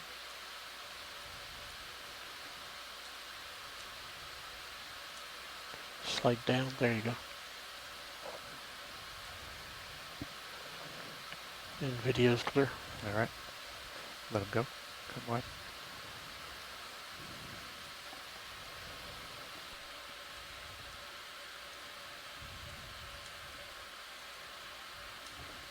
I'll come back over to starboard after this, Sean. Yeah, copy that. Is it me or are we starting to see more and more octocorals?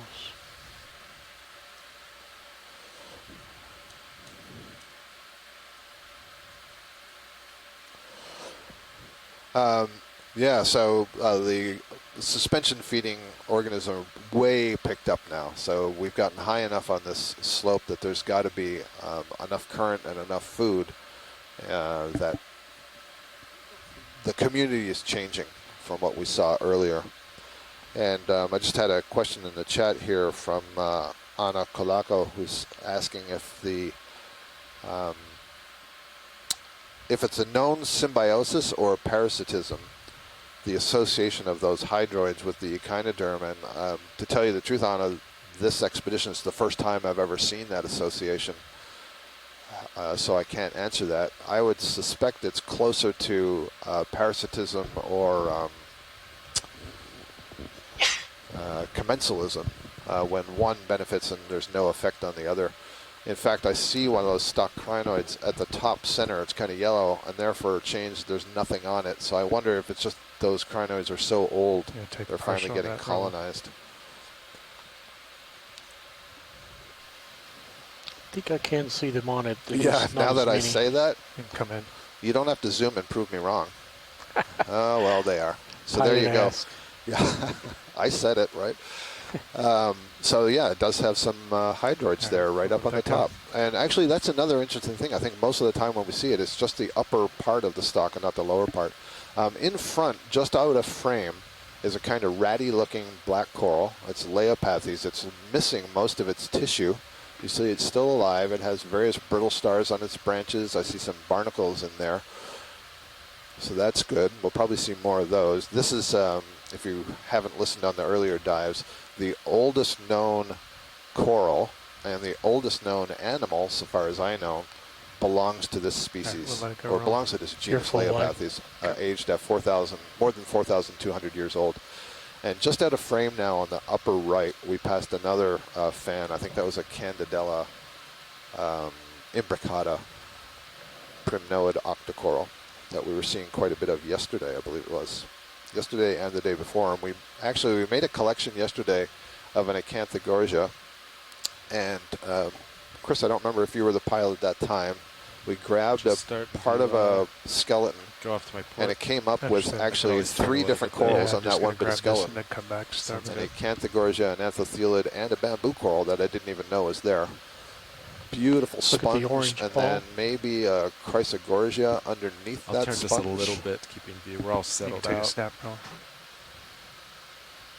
Just let it come into frame.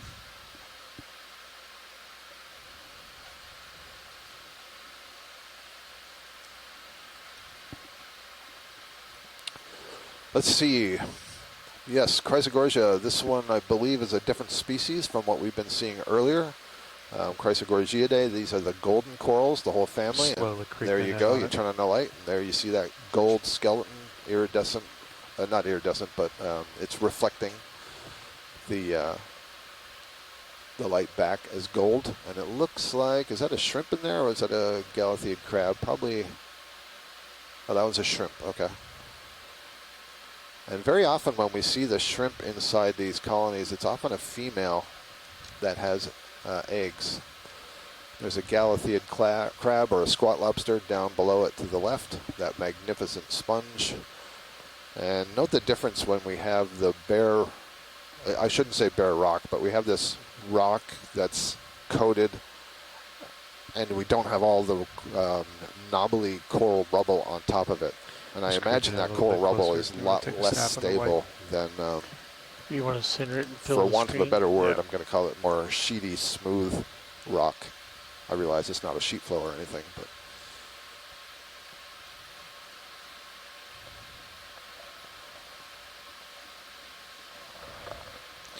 You want it tight or no? Yeah, we can. You want it? this looks like it probably has scale worms on the inside of the sponge. You see the sort of yellow-orange, yellow-orange with a bit of pink there associated with it. I noted that on one of the earlier sponges we zoomed in on. And we collected some sponge yesterday, and I was pulling a few polychaete worms out of the inside matrix of the sponge. Beautiful. Let's get the whole community. So in answer to your question earlier, Ashton, about the hydrocorals, Mary Bilan from Video's Italy is clear. saying that there's a stylasterid coral, Arinia Laser song. dabnei, which can build large colonies and aggregations. It's found in the Laser's clear. Azores Laser's region off. between Alright, 300 stop, meters stop. and 1,000 meters depth. Copy that. It came 5 degrees. Understood. Says, I Thank think you. it is an endemic That is species, specific. but it was found south of Fayal Island.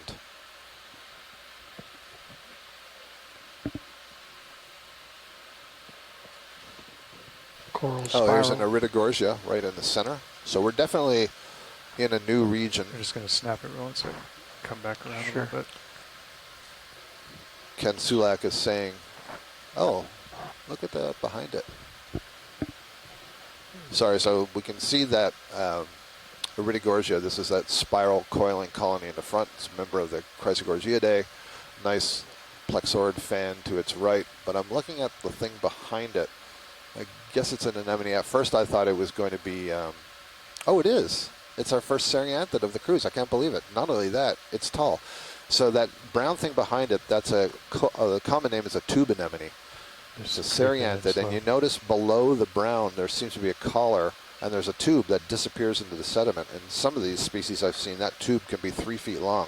That tube is secreted or constructed by that anemone with a combination of mucus, a specialized kind of nida that are only found in these anemones that it fires and binds up sand and mucus into these tubes. They don't like being out of tubes. When the few opportunities I've had to collect maybe shallower ones, and you have them in an aquarium. If you cut them out of the aquarium, they will immediately start making a new tube. And can the head of that recess into the tube? Yeah, or? absolutely. Yeah. And we've seen that very often. Slide left. Anytime an Yeah, ROV just pilot coming tries to out, so- grab it, and it'll go in quick. And so that is See down the for mouth. protection. So one of the ways that you can tell that it's a Seriant, the burrowing anemone, is that cluster of fine oral tentacles that surrounds the mouth. So there's two rings. There's one on the outer margin, and then there are those smaller ones right around the mouth. Beautiful. I'm surprised we haven't seen more. Is there a sea spider on the base of it? The base of the tube? Sorry, Ashton. No, go ahead. That's, Maybe? I guess that's a sea spider. It's got too many legs. Is there two sea spiders? 1, 2, 3, 4, 5.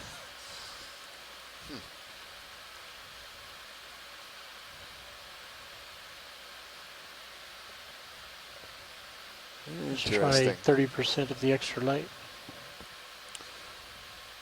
Great. Not too far up. We're getting some information light's good. from Good. Tina Yeah. Sacco. Yes, a tube anemone in the family. Oh, that's funny. Arachnidinae. Sounds like a spider. Or, oh my goodness, I got to pronounce this. Batrunidiferidae. Batrunidiferidae. Just rolls right off the tongue. Cool. It's a pretty beautiful animal. All right, I'll let that go. Video. Haven't yet got the full screen. Oh, understood. Yeah, Ken Sulak saying that he agrees we're seeing a major shift now in habitat context or biotope. We're leaving the sedimented substrate that is good for diverse fishes and moving on to the rock biotope, which Okay, is good for video's sessile, clear. particulate feeding Come on. invertebrates, but not particularly good for fishes. So his prediction would be that we will either see fewer fishes or less diversity of fishes.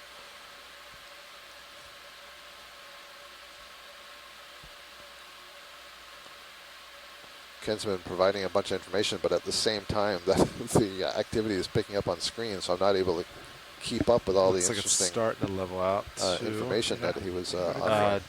Would you feel good with like a 10-meter move? Yeah, I think 10 goes. Yeah, we had Sam? earlier seen a Halosaur meters, earlier in the please. day, and he Copy. says that the Also, there may be Halosaur a he saw green- there was a is that a very, very blue gravid fish female. just That means over? she was Maybe getting not. ready to release eggs, and they can shed tens of thousands of 1 millimeter yellow eggs. Those eggs are buoyant. Uh-oh. Did we see Disappeared. that? Sorry. Upper left. Maybe I should get you to read these, Ashton. Where did it go?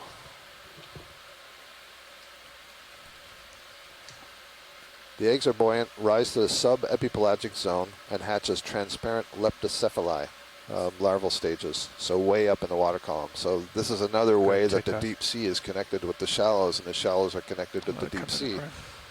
And this is a black coral again, and is it a small Leopathes or is it a Stauropathes? Yeah, so this is a younger Leopathes. So earlier we saw that one that was really ratty, was missing a lot of tissue. This is a younger one, and it's kind of interesting. We were noting in some of the past dives how slowly they grow, and I said that they could increase in diameter by about 1 millimeter every 50 years. So when I say that's a younger one, it still may be, what, 300 years old? I'm just tossing out numbers now. That's amazing those get that old. Wow. Yeah, I mean, it's just getting out of diapers at that age. Wow. There's a metallic gorgia on the side of the rock there, several sponges, maybe a Hormathiid anemone, that large orange-pink one. Another one of the Faria sponges.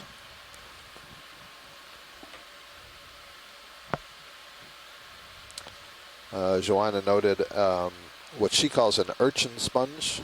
I call the hedgehog sponge, possibly Polymastia corticata. And we did collect a sponge like that a couple of dives ago.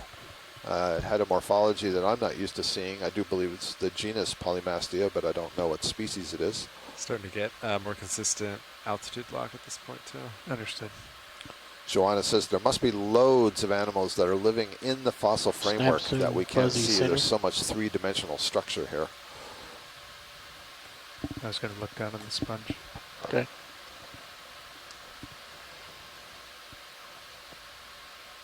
Oh, interesting. As near as Tina can figure that Take the more. tube anemone that we were looking at has never actually been collected. And it's they're really already hard because it retracts so 50%. deep Okay. into that tube. With more? So here's a sponge we've seen in the past That last move is complete. a lot, but I don't think we've seen Got on this that expedition.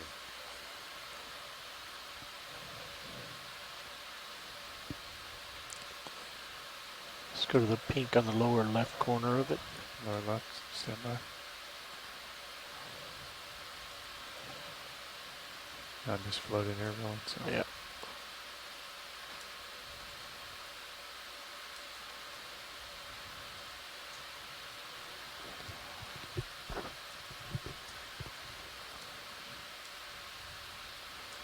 Coming back up to it slow.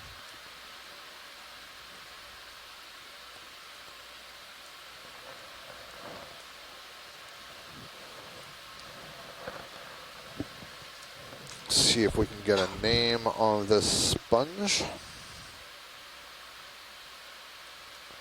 Most certainly in the Hexactinellida, the glass sponges. You can see how carefully the silica fibers have been laid down to create this intricate network. I noted a couple of anemones or zoanthids growing on it there. Thank you, Conolasma coenoides. So the genus Conolasma, genus coenoides. All right. Keep coming to starboard, Sean. Yes, that's good.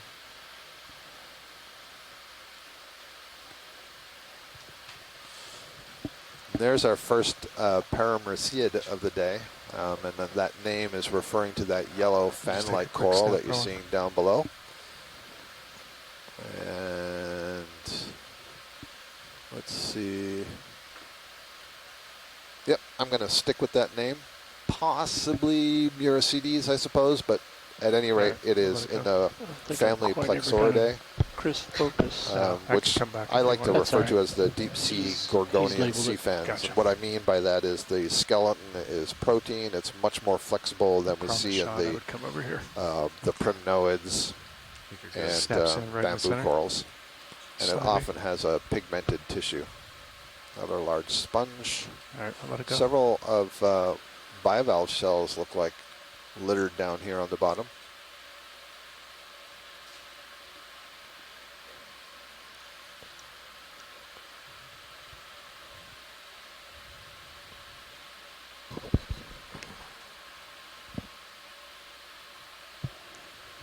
Yep, but you've consistent altitude lock. So if you want, we could try to There's go a to bamboo auto coral. XY.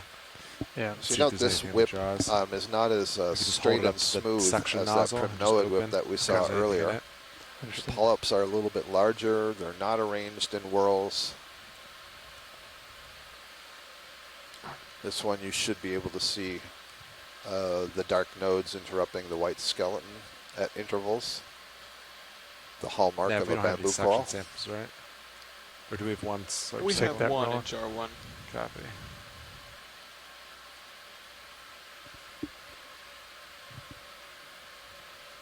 Turning around just a little bit. Bring it into center. Let's see, where are the nodes in the sky?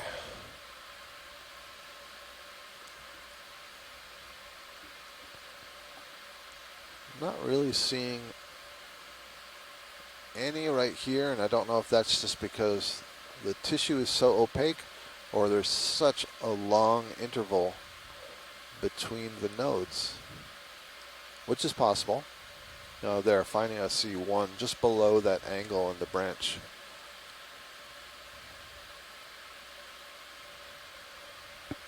There, you can kind of see it just the top of the screen.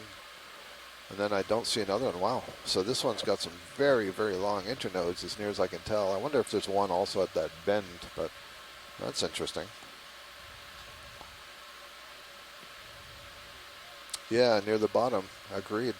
It's the same sort of pattern as that upper one. It looked like there was one sort of crink in the skeleton between those two nodes. So Les Watling and his former student Abby Lapointe have just published a paper that came out, I think, in the beginning of July, And one of the genera that they describe is Taniostia, and that name translates as long bones. And the idea behind the Is name that red ball to the was left or how center? long those internodes Right were. behind it? So Yep. There's that. There's that was bone. it's probably an Anthomastus, but we can check that out. No, it is not. What is that? That's like a file clam blowing a bubble? That's what I was thinking it was too. I wonder if, I don't know if that's a little tunicate or if that's an egg that's been deposited there. That is a clam. It's not really in the place that I would expect the file clams. I've been on the hunt for file clams this whole expedition. Don't really feel like I've seen it.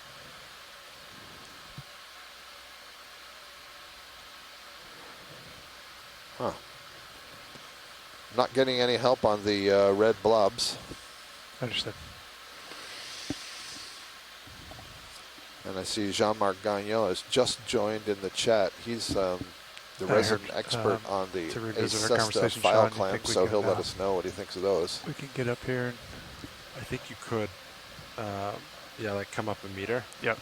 Single empty got shell rock. of file clamp. You've is what held he's saying. Auto XY for the last like 10 minutes solid. Okay. So I think, Let me square up here and we'll try to do that. yeah. Watch leads. We think, I think most of that sample we previously took flew off, but there might still be some in the jaws. We're not sure unless we open. So if Yeah. you want, we can, we're in a good spot now. We could hold it up to the suction hose and open the jaws and see if we get anything. Yeah, great. I would like to try that. I've been intentionally not asking you to sample anything for that very reason. I wanted to see you check to see if we managed to get anything. So thank you. Copy that. We'll do it now. Okay. All right, so hydraulics are up. You have Auto XY in. You look good. Just making sure it's holding in here. Yeah.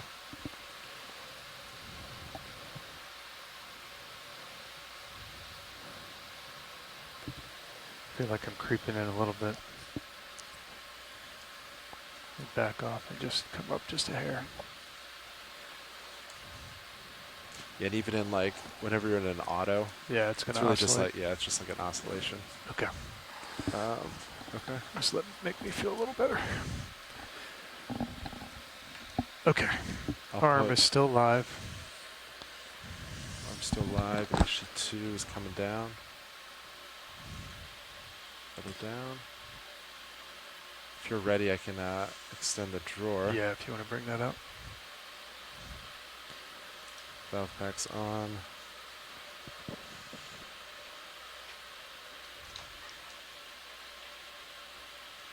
Extending drawer.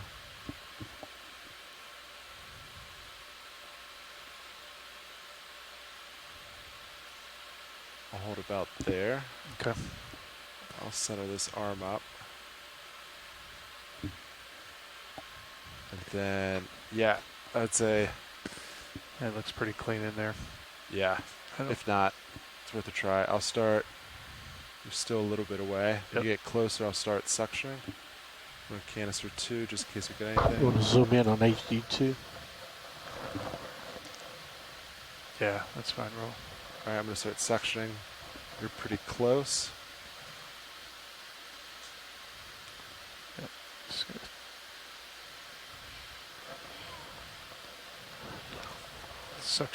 suction in there. A small little piece went in jar 2. See if we can get that bigger piece to come in. I don't think you're going to. It's going away from me. I'm not going to be able to grab that. No, I was unfortunately. trying. I thought it was just close. But yeah, it's you pretty could far away. stow the arm at this point. Yeah. There's no way you're going to. Not going to chase that one down. I'll follow you over for stowage. Thank you. Coming back towards you. Which canister? Was that canister 2 or? Canister 2. I Thank think you. a small piece went in. Yep. All right, that's stowed, Sean. Copy that. That jog's secure on the arm. Watch it if you want. It kind of, that small piece settled down. Yep. We could potentially try to suction it up at this point. Yeah, if it's not Up to too you. fast, let's see if we can get it. Right there. You know, just It take looked the to me drawer like out. that was the larger piece of the two. Or I you want me to believe try so. to grab it. I would try to Yeah. set down. Okay. Well, you could grab the nozzle. That's what I was thinking, but Yep. Grab the nozzle, will retract, you could set real quick, and then try to suction it. okay. Does that sound like a plan? Yeah. And put it in the same jar. Yeah. Same sample. Okay. I agree with co-pilot. Arms live.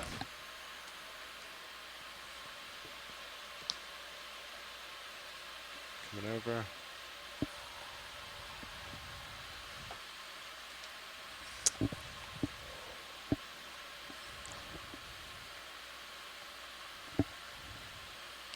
I'm gonna let you get the drawer out first.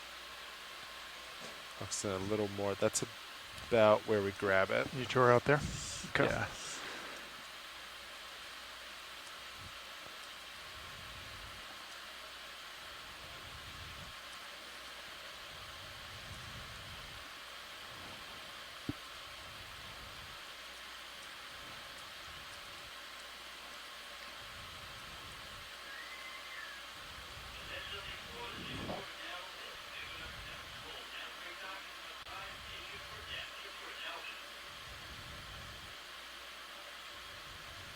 I think that looks pretty good. I can just bring it out straight a little bit. Yep.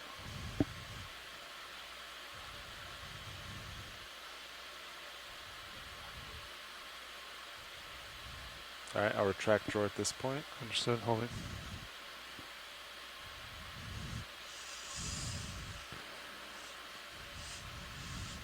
Okay, drawer is retracted. So now if you could just kind of do this with the arm, just bring it to your side a little bit so it doesn't obscure your view.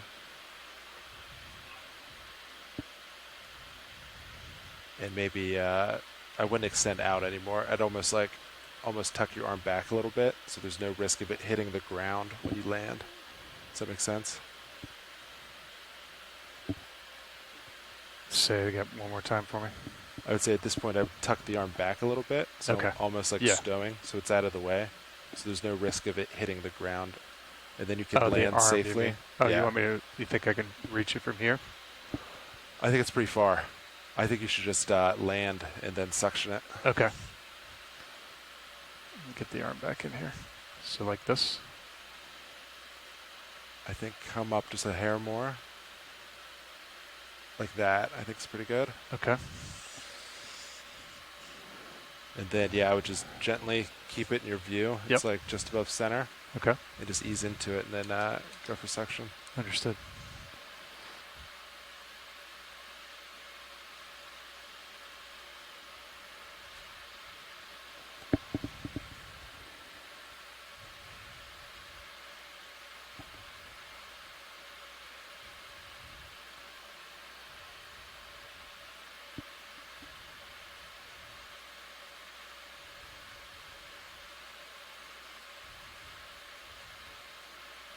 Looks like it's still pretty far in front of you where you're landing.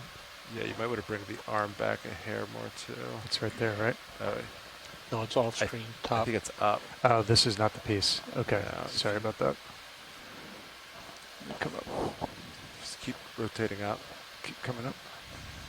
That's it. Oh, that little tiny piece right there. Yep. Just that within reach?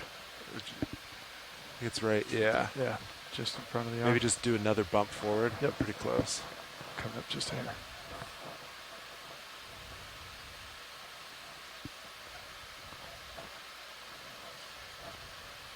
Yeah, so I think if you land around there, that should be pretty good. Okay. I'm holding there. I'll center up Mini Zeus. Auto heads in. Copy that. Okay. Yeah, looking good.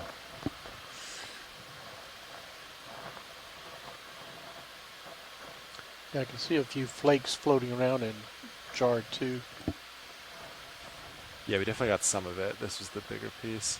I'm going to start suctioning now as you approach. You're inhaling.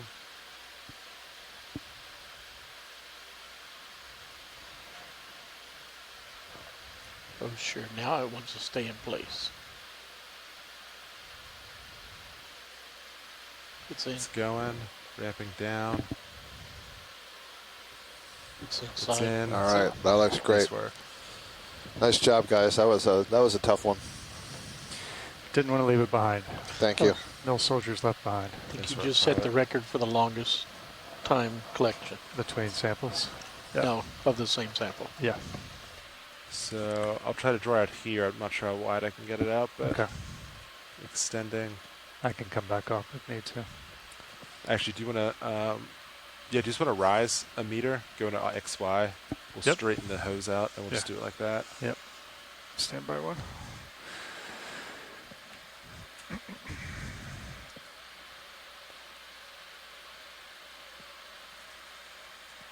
And Nav, do you want to get another 5 meters in? Just to, same thing. Understood. Will do. Just get Sirius a little closer.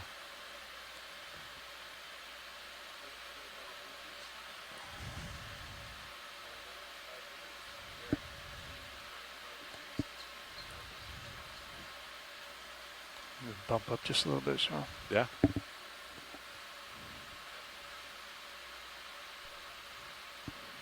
Okay. I'll let that auto tip settle out there. Sounds good. Mike Vecchione's giving his opinion that that red blob that we were looking at closely on that clamshell may have been Oh, a that's right. cirrate Popped out. egg. That is the egg of one of the Dumbo Yeah, I can put octopus. your, Okay. And That looks good there. you said it looked very translucent. Usually back when we in. see Pumps those, Thank you. they are opaque and white, and then they're so yeah, secondarily just coated point in to some straighten other out. membrane. Yep. I'll rotate And he says camera it's down a possible that it hair. was Thank very you. recently laid and the outer coating And then, had yeah, not your fully nips are gonna hardened be your in best seawater. camera for this. So that'd be cool. I've only ever seen those eggs deposited on corals, so Is that low it enough would there? be neat that it's on a different substrate. Maybe a little hair lower. Be even neater There we if we go. saw the octopus.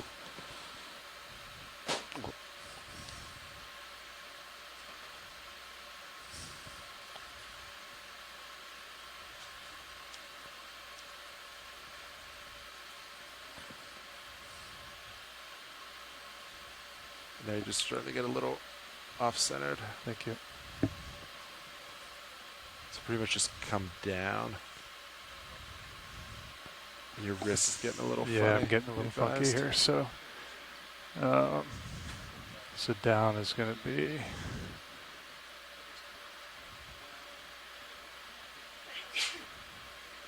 Stand by.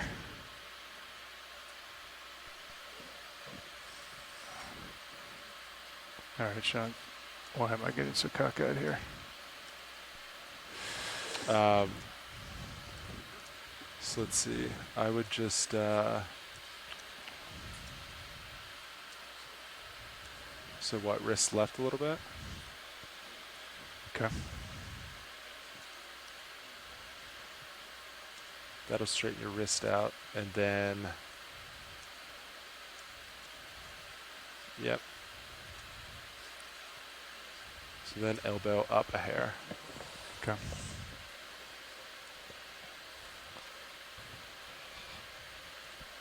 Starting to straighten you out. So actually, if you hold that, and then I would, let's see, shoulder down a hair. Yep. Yep. Okay. You're getting pretty close. Let me come out a little bit. That's pretty close. Hold that. Yep.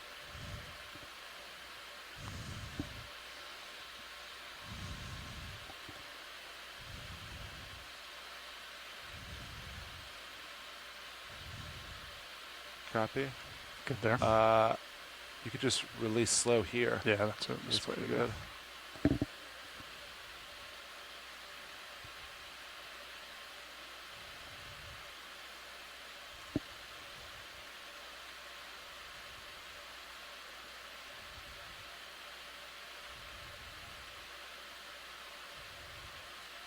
This way. Contracting. Yeah, I was getting that wrist, forearm just all tangled up on myself. Yeah, that happens. I'll follow you back. Then just, yeah. I gotta get that out.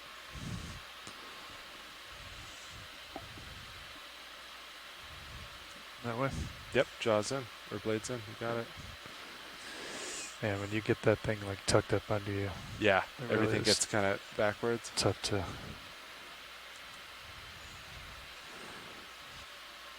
get it back to where you want it. Thank you. Just fill out there. Nice work. I'll send you back up. I think we're going to do a shift change here.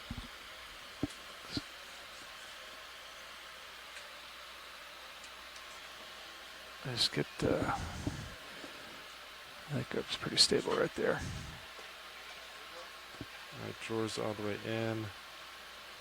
Valve packs And off. so we're just going to be hovering here for a moment while our ROV crew does HQ a is off. shift change. And so the ROV pilot, co-pilot, and navigator are going to give kind of a situational Not report putting to the folks taking over for them.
Co-pilot. Pilot. So we just did a small 5-meter move. We could probably get another one in. I would agree with that. I think I'm just about stable. Moving up slope, we're moving about 295 to waypoint 2 up here. Yeah. So I think if you're ready, do you want to get 10 meters in? 295? Yeah, that sounds good to me. Do some steep terrain ahead of you, so be advised. It's Okay. pretty steep. It's starting to level out, though. I heard 10 meters at 295. Yeah. Okay. They've been doing 5-meter moves. Just be advised. Well, they've done a couple 10, but the last one was 5. Yeah. We're pretty. I'm like really Roger stretched out. And 10 meters, it looks 295 in the okay work. to me. Thank you. Bridge, RV nav. Yeah, we'd like to request a ship move, please. We'd like a range of 10 meters, bearing 295 at decimal 2 knots, please. Hey, pilot, welcome to the chair. Hello, Watchley. Good copy, thank you. So we've been trying to motor up this slope a lot of the day. We haven't been seeing much, but then in the last half hour, we're seeing quite a bit. It's pretty clear to me we're not going to reach the top of the crest by the end of the dive. So if we do continue to see this more diversity, we're happy just to sort of look at what we have and not zip by it. Understood. Thank you.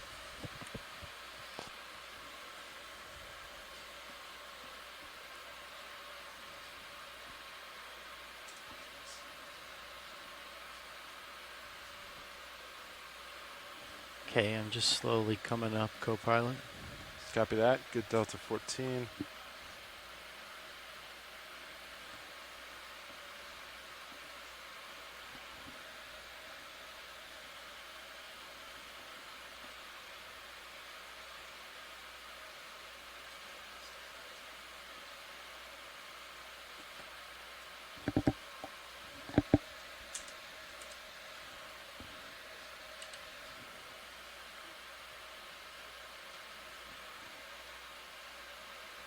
Looks like it's a little bit steeper over to my port.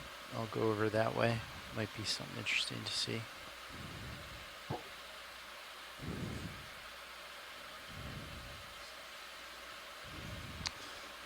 pilots be advised we have just under an hour of bottom time remaining. 1 hour. Good copy.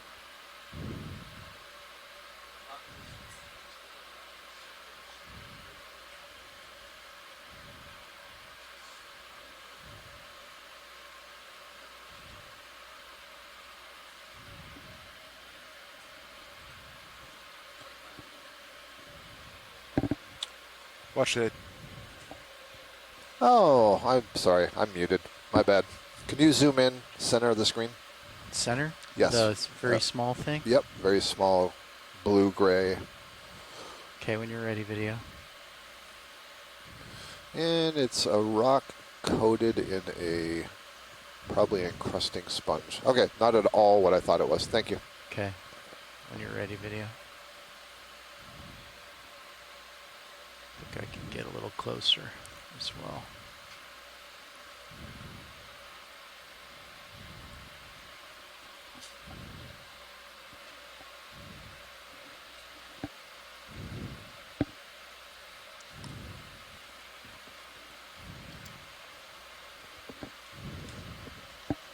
That move looks like it took. Go ahead, Bridge. Copy, thank you. Move complete, pilots. Copy. I see a black coral Stichopathes come into view, orange coil right at the top, 2 Iridogorgia colonies. I assume it's 2. I suppose it could be 1 bifurcated. That would be unusual. Not sure what's going on right there.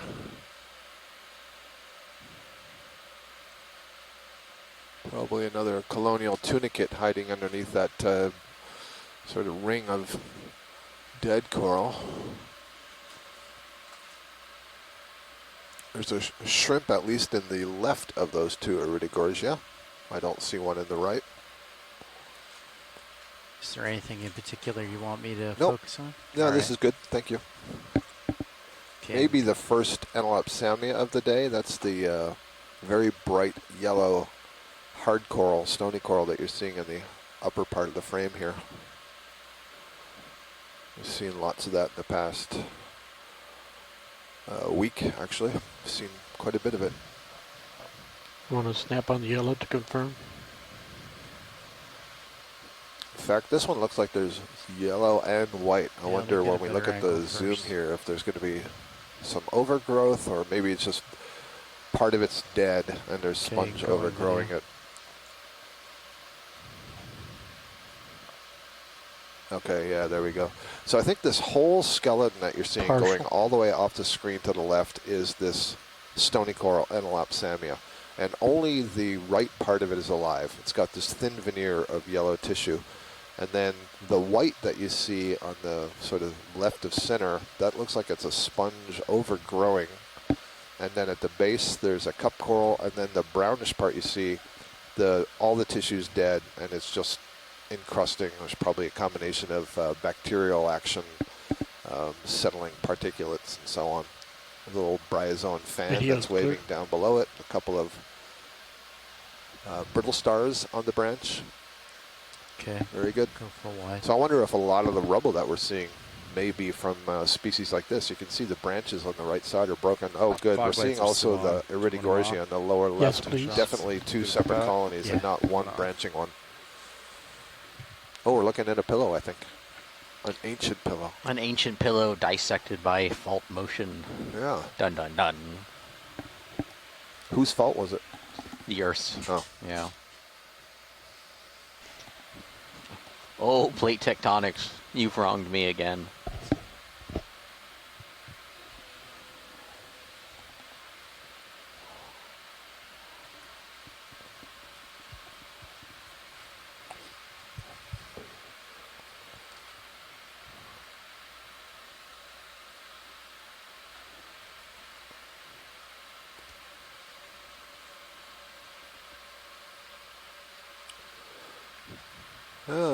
This may be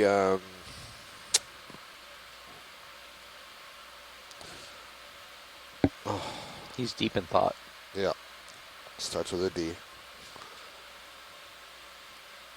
Maybe it's actually another one of the Tube anemones. You want to Yeah, put it's the probably light another on, one of the tube see anemones. underneath there? Put on the extra light, look underneath there, pilot. I seem to remember having this conversation You can go before ahead, that co-pilot.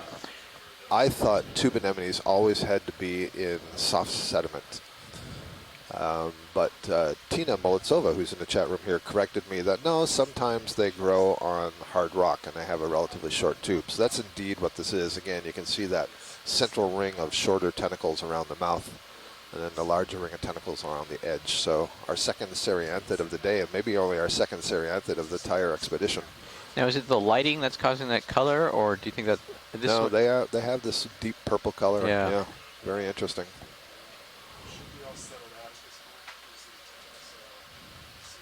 Yeah, there we go. Getting a good view of the oral tentacles folded down over the mouth. They're a little bit longer. I wonder if it recently ingested something. I would call that color midnight sky. Oh, that's good. Yeah. Gorgeous. Science is happy when video's happy. Full screen.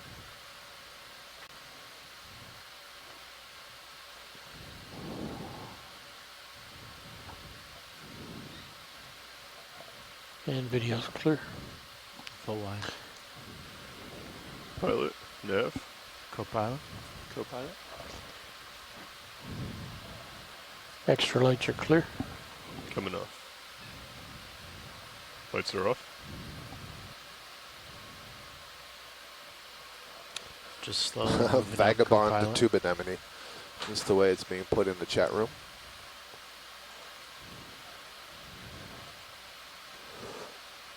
That gives me a little extra time to think of the name of the one I couldn't remember.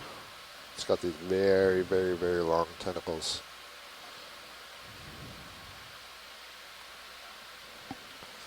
Is it tentacular longia? That wouldn't be bad.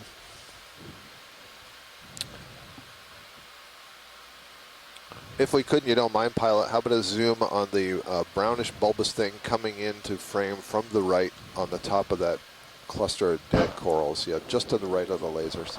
Sure. Thanks. I think it's that same quote-unquote pineapple tunicate that we've been seeing since we first got down. But I just want to verify it. It disappeared for quite some time along the slope, but now it's starting to reappear again. Okay, go in video.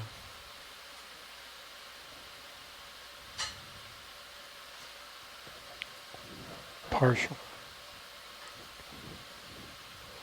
Yeah, it's too bad Joanna's not here anymore. So this is something, when we first saw it, I called it a sponge, and then we all decided, no, it's probably some kind of tunicate. And we tried to get a collection. It was on kind of rubble like this, and we grabbed it. It did look pretty gelatinous, so pretty certain it is a tunicate. I just find it interesting that it seems to have a hollow interior. I'm not sure why that would be the case.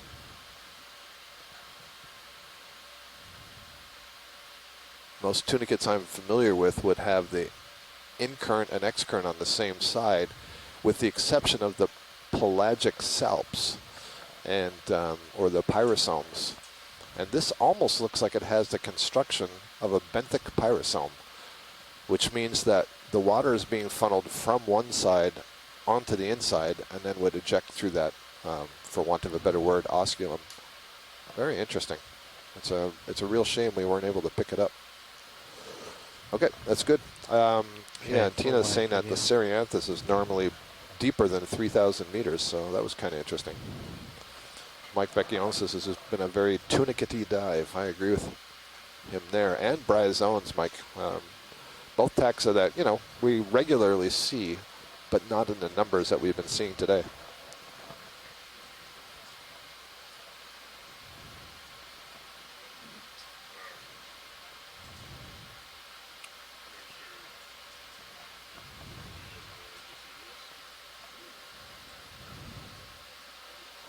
There's a black coral Leopathes coming into view, center left. Some big sponges.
Relicanthus. That's what I was trying to remember. It was a pretty beautiful scene here. Several different kinds of sponges.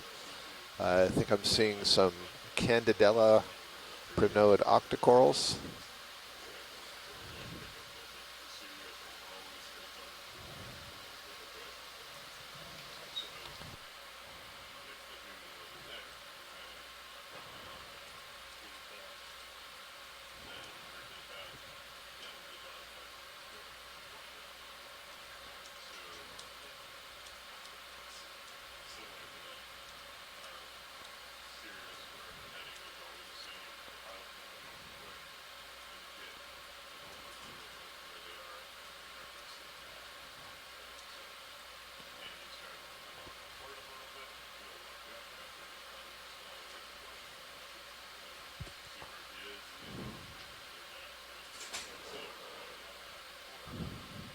Oh, here it looks maybe like a new black coral for the day.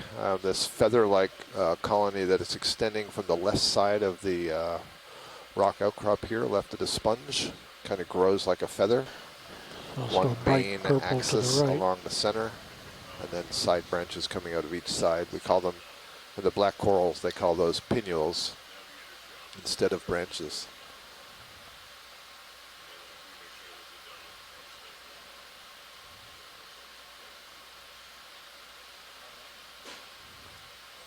On the other side, I think I see something like a Victorgorgia. It's bright purple, just disappearing off screen to the right. And I think that thing that kind of looks like a broom at the top is a hydrozoan. Hydrozoan or a bryozoan. There's a cup coral. So yeah, indeed, this is a Bathypathes black coral, and I think I've been seeing Tina identify this as Bathypathes pseudo-alternata, which is referring to the almost alternating way that the branches come out on either side of that main stem. But this is, again, a black coral. The black refers to the internal skeleton, which is made of a protein that forms a pretty dense structure. It's quite beautiful when it's polished. The black corals can have all kinds of different outward colors because the tissue takes on a number of different colors in different species. There's a very small colony of Candidella above it. That's the white octocoral. And then there's another crinoid, stock crinoid, that once again has that hydroid on the stalk. And then, Pilot, why not zoom in on that thing that looks like a broom or a feather duster? Okay. Thanks. Let's see if we can find out if this is a hydrozoan versus a bryozoan. Okay, video. Oh, excellent. Oh, fantastic. Yeah, bryozoan, 100%. A really good view of the lophophores there. So the lophophore is the name for the ring of tentacles. It's kind of like a horseshoe-shaped ring that surround the mouth. They're ciliated. They generate a current. And you can see it's a colonial organism. There are literally hundreds of those zooids on there. That was great. 2 cup corals. Hey, Pilot. Yep. I'm just going to be playing with hydraulics for a teaching Ken moment. Sulak Just got to leave us, our fish biologist. He thanks us for the Voyage to the Ridge 2. Says we've had a nice illustration of total faunal shift at the same depth from sediment-dwelling community to the hard rock community, and he thanks the pilots, camera people for the super fish imagery. First subsea images of at least 2 species. So a little baby Iridogorgia colony. And then there's this brilliant purple thing down here. There's actually a couple of them down there. Earlier we had a look at one and we decided that it was the stoloniferous type. Those are the type that overgrow the substrate in kind of like a mat. If you look at all these octocorals that have the branching fan-like appearance, and there's a whole bunch of polyps, all of those polyps are interconnected by what we call senenchyme. And the digestive tract is continuous between polyps. A stoloniferous form has that same senenchyme, but instead of enclosing a skeleton, is just basically laid flat on the substrate. And that substrate could be a rock, or it could be a coral. In this case, it's coral rubble. There you go. And this has this spectacularly beautiful purple color, which is, it stands out because it's unusual in the deep sea. There aren't many species that have this sort of color. All right. And I noticed another one of those little globular sponges with the chimney that comes out of it. Kind of cool. And as I said, I picked some of those that were less than a centimeter in diameter off of some of the rocks that Ashton collected earlier this week.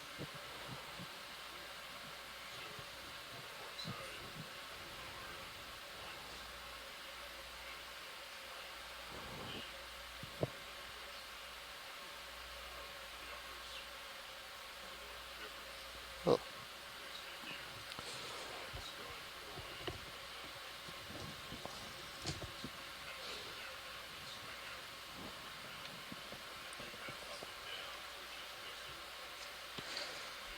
Well, we're coming up on a depth of about 1680. I think our targeted shallowest depth was 1610, but that was a pretty long track. So I think we made pretty good distance. And Yeah, we did. A pretty good coverage of depth. It was a hard wall to climb. It was so steep. You have to be really careful with these vehicles. We don't want to slam the ROV into the wall, and so we approach that wall very carefully, work up it at a safe pace. Good communications between the bridge of the ship, navigator down here in the control room, and between the two ROV vehicles themselves.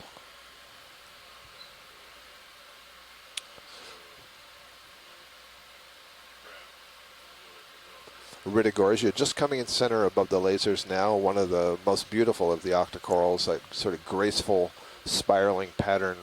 And the branches, I'm pretty sure most species only come off of one side of that axis, but because the axis coils, you get that sort of fireworks effect. Someone once described it as a fireworks coral. I think it's a great name if you see it from the side, because those side branches droop down, and with all the little polyps on it, it looks like an exploding firework. Which takes me back to the very beginning of this cruise, because I got on the ship on July 4th, and we had a spectacular fireworks display in Norfolk that I got to watch from the deck of the ship. You can go in partial video. And I noted earlier, many times these Iridogorgia have a shrimp in the branches, and often the shrimp is a female carrying eggs. This one does not have eggs.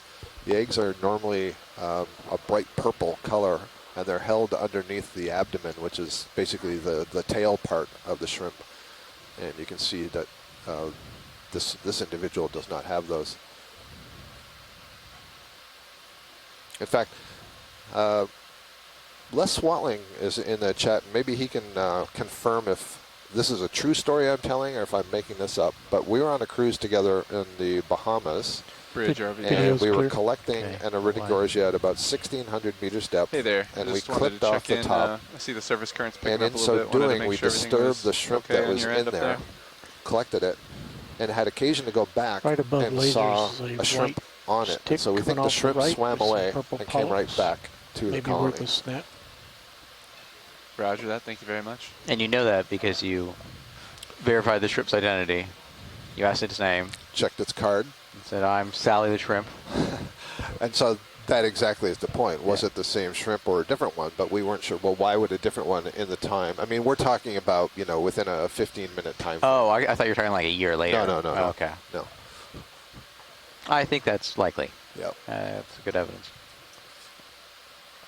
The yellow up there, I guess that's a sponge overgrowing dead coral.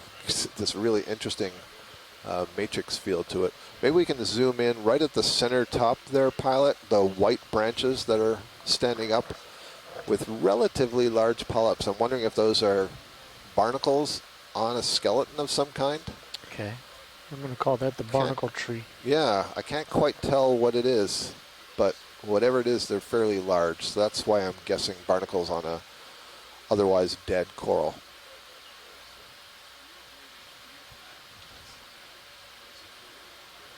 Mostly dead, I think. Megan McCullers offering an ID of that like feather duster bryozoan that we saw earlier as Celeria. Thank you. There we go. Barnacles on a bamboo coral skeleton. It's alive at the base with bamboo coral polyps, and the top has all these barnacles. Yeah, go ahead. Did we do our third Niskin, our special Niskin? No, we haven't. All right. Did you think this is a good spot? No, I mean, up to you. Just try to remember to do it. Yeah. But wherever. Why not? Because we're going to be doing another one in half an hour, so why not? Yeah. I think that's I'm glad you said that. So, pilot, I don't know if you're copying that. Let's go ahead and trip Niskin number 3 here, please. Copy that. Did you hear that, co-pilot? Yes, I did. We ready? Yep. No, we're not. The video clipper's not there. Copy that.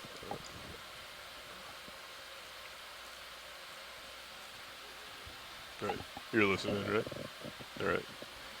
The clipper's ready now. Okay, full Copy. wide So video. the first thing we want to do to take a Niskin sample is enable the HVU. Full wide video. 400. Turn on the valve packs. This will allow us access to the Niskin. Switch it to Niskin release. You're going to pull back and fully reset it. So you see how that turns green. And then look over there, make sure navigator's ready. Clipper, you're ready?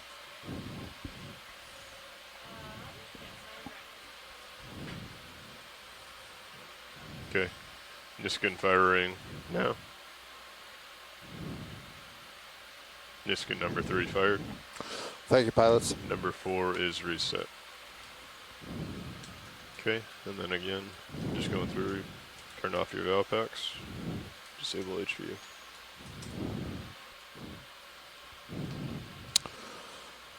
Thank you, Ashton, for reminding me about that. We just took another water sample for eDNA, and we take 5 water samples during a dive, and our middle one, number 3, is arbitrary to where we are anywhere on the dive. If we see a high diversity or something of interest and we want to see if we can capture that DNA in the water sample, we'll go ahead and take it. And then we take one just before we leave bottom, and since we'll be leaving bottom in about half an hour, we might as well take one here now and then compare it to whatever we see at the time. And then our last sample will be taken in the deep scattering layer, which is up in the water column where our sonars reveal there's a concentration of fish and zooplankton. And so we take it there to maximize our chance of seeing something. Looks like this sponge has a bunch of associates on it. The one that's just coming into frame, upper right into the center, I suspect it's going to be covered in zoanthids. From me? I was muted. Nev. Go ahead. How do we feel about a move? Move would be great. Which one over here were you interested in, Watchley? Right above the lasers, right in the center, the biggest one. Okay. Video, did you need something? I'm looking at all those dots that are on the lower half of it. Are you I was muted Okay, until just a second ago. You can go in video. Yeah, there you go. So you see there's a whole lot of polyps that are growing on the surface of this sponge. Those are zoanthids, a type of cnidarian I really don't think I've talked much about today. These look to be solitary ones. By that I mean they don't appear to be interconnected to one another. They look a lot like anemones, but to my trained eye, there's enough of a difference that I know that they're, well, I have a suspicion that they are zoanthids. I shouldn't say that I know. I don't know that they're not anemones, but based on experience, it's more common to see zoanthids. There's some subtle differences between them. Zoanthids are very commonly associated with other organisms, or at least there's a group called the epizoanthids that live on sponges, live on corals, live on crabs, and so on. What's your favorite zoanthid? My favorite zoanthid, what's it called? It's called Bubba zoanthus, I believe. Oh. Yeah, let me look it up. And it's one that's a specialist on bubblegum corals, which is how it gets its name. Going for full screen. Bubblegummy. Laser's clear. You know, when you Google zoanthids, you get some really trippy Google images. Do you? Yeah. I think if Les is in the chat room, he knows that genus Copy too. that. Pilot, are you okay with the move? Yeah, Let me sounds see. good. Another 10 meters? I'm going to find that name for you. It's a crazy name. 285. Is that Tilt the up for last full direction? screen. Last direction was 295. 95? Excellent. Yeah, let's do that though. I know we're trying to get to waypoint 2. Roger that, in work. Copy that. Bridge RV now. Okay, full wide video. You're full Like to wide. request a ship move, Okay. please. Thank you. Range In fact, 10 meters. here's bearing another 295 interesting fun at fact. decimal All two right. knots, please. I'm pretty sure that one of the co-authors of that genus of Good copy, zoanthids thank you. was Arvin's advisor. Oh, Ties all together. Wow, It ties all together. Now I just got to get the name. that's a level of inception. Exactly, yeah. Sometimes I do think I'm still asleep. Is it Bully Gumma? Bully.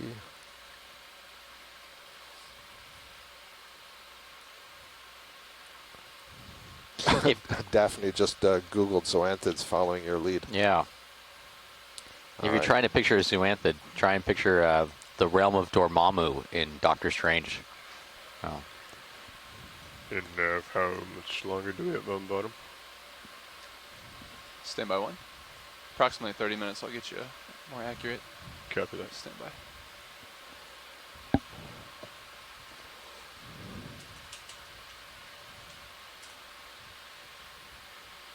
Yep, exactly 30 minutes. There's a That does not factor in stalk setup time. upper right of that 25, purple go. dot center. Well, it sounds like we've got about 25 minutes left on our last dive Yep. on the Azores Plateau, ending this leg that's mainly been focused on the Mid-Atlantic Ridge. We've done about, 2 dives on the Azores Plateau. One, maybe just the third one might have just kind of just on the very distal region of maybe the Azores Plateau volcanism. We're currently about 150 kilometers west of Horta. We dove to a depth of about 1,930 meters, and we've slowly been making our way up. We're at about 1670 meters below sea level right now. This is dive number 10 for us. It's been a solid, fun-filled packed 10 days, and a solid, fun-filled packed 10 days before that of transit. Yeah. But I learned a Yes, lot clear. about Good the signs. Mills Seamount, which we did not get a chance to dive on, unfortunately, right. because of weather. I learned a lot about rescheduling. Yeah. Yeah. It's been a harrowing effort to get here. Yes. But at the same time, we also get here in a lap of luxury and comfort unprovided to ocean exploration 100 years ago. Exactly. Yeah. Right. We are definitely spoiled relative to the Challenger expedition. Yeah. I had shepherd's pie for lunch and some chocolate for lunch and some more chocolate for lunch after that, and a cup of coffee I didn't have to brew, and followed by a double espresso I didn't have to make. It's an easy Rich. life. Copy. Thank you. We've seen some amazing geology and amazing biology along the way. Notice I put the geology first, though. I never thought I would have the opportunity to be part of an ROV expedition that dove right in the axial volcanic region That's of the pretty Mid-Atlantic cool. Ridge, let alone on a hydrothermal vent field in the Mid-Atlantic. Seeing that giant block of pyrite or chalcopyrite or pyrite in the beginning, that giant golden nugget, which I still wish, it had a little fracture to it. I wish we kind of could have broken and taken it apart, because I wanted to know how pervasively pyrited it was through. But sloping away for me. Yeah. Amazing. So we just had a move. When did that wrap Ship up? move just completed 1 minute ago. Okay. 1600, so maybe like I give got me some another minute. lovely and I should ROV start footage feeling of Okay. that. what And then pillow we can, basalts look like after probably they've just go ahead and get another formed one and weathered a up bit. in a little. Some pillow breakouts that I can show some students when I get back.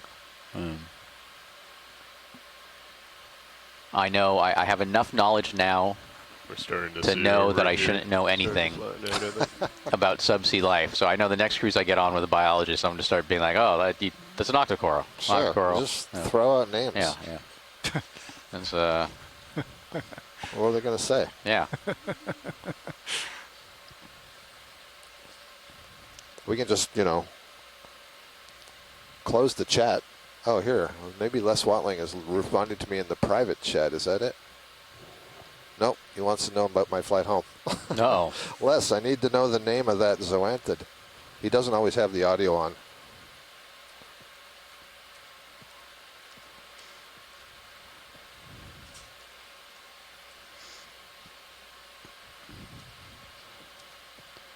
And these series of dives have given me Yeah, a pilot, I'm feeling that move sneaking in on much you a little stronger bit. appreciation Okay. of how Thank you, important the co-pilot. geology is to providing a home and base for the benthic life on the seafloor.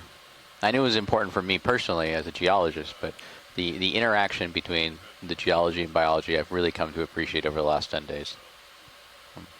It's interesting. We have two different corals in the family Chrysogorgiidae, that big tubular one that was just going off the screen to the lower left, and then this Iridogorgia here. So two different genera, but you start to see how they're connected. They both have those really delicate polyps on really thin branches, but the branching pattern itself, the construction of the colony, is very different. There may be some other characteristics at the microscopic level that differ among them, but if you look at their DNA, some other characteristics, you can reconstruct their evolutionary history.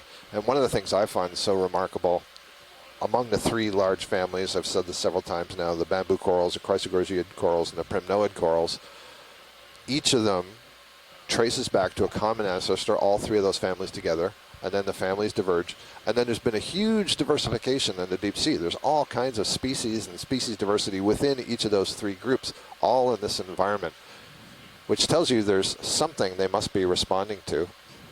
And I just find that amazing, that we can have so much diversity coming from a single ancestor. Yeah, oh, that was, I was going to say, yeah, Les is calling it Bologumma zoanthus as well, but that's the name I typed in. Just a little bit. I can bring my head over if you'd like. He's going to find it. No, I can come back over. Copy. The little yellow colony next to the Iridogorgia. Sorry, James. Ashton and I were waxing poetic there, and I missed it. I have seen some Acanthogorgia today, so it may have been that. That may have been what caught your eye, which wouldn't surprise me since he's doing his dissertation on that group. Can we see the top right edge of this sponge? Sure. We're going back to our instant replay. It's one of the benefits we have. Yep. See the things growing off the tops? Really? Yeah, I'm working over there. No, unless he's talking about that. That's not little.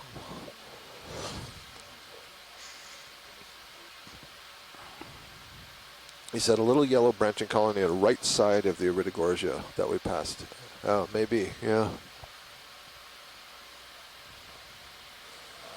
Yeah, So sorry, many James, we're not mice going to and have a shrimp good enough swimming view of that.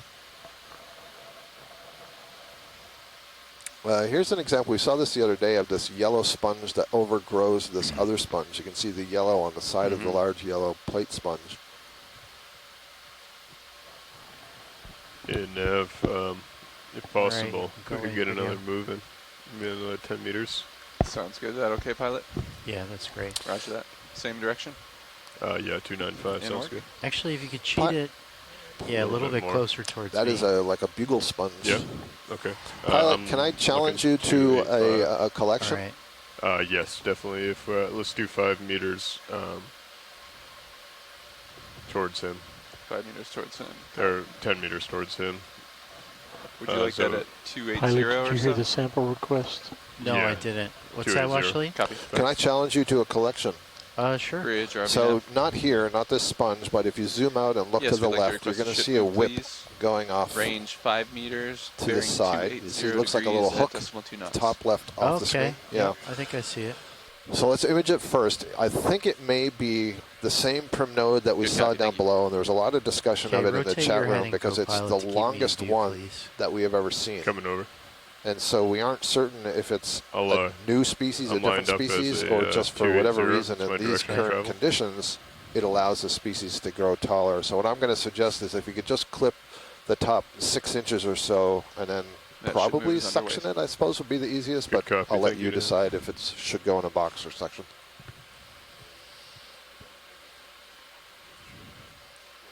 In fact, there might be another one right Okay, over there. Keep Yeah, rotating there's a over second one. for me, co-pilot.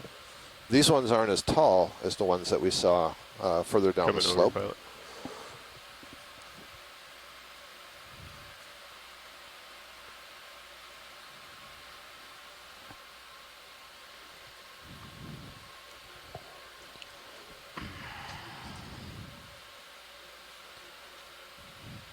And there's the Oreo.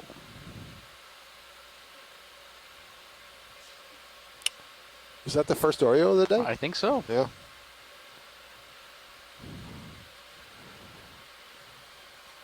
looks like we might be starting to get pretty tight. We already have a move in, right? Yes, move Okay. is in, getting closer to you.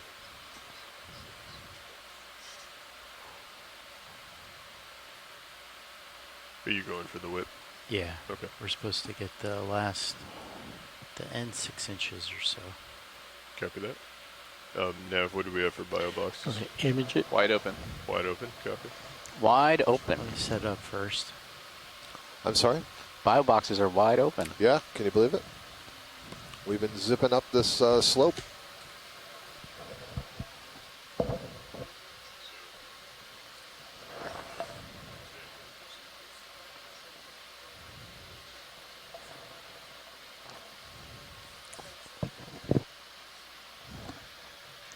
Oreo's coming at you.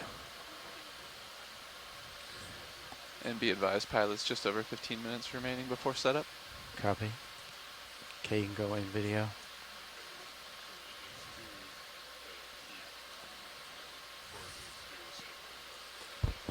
So this is indeed the target.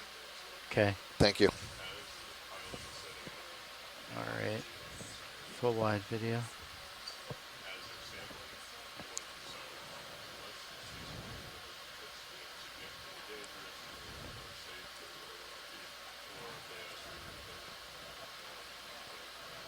Okay, I was pushing it a little strong there. We're all spun up, co-pilot?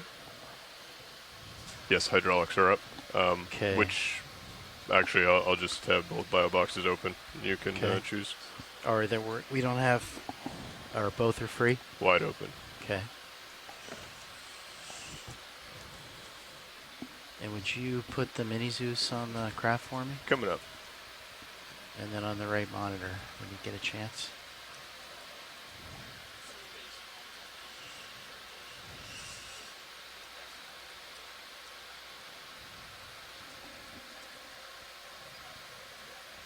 Gonna bring it over and just watch it come out. Okay, thank you.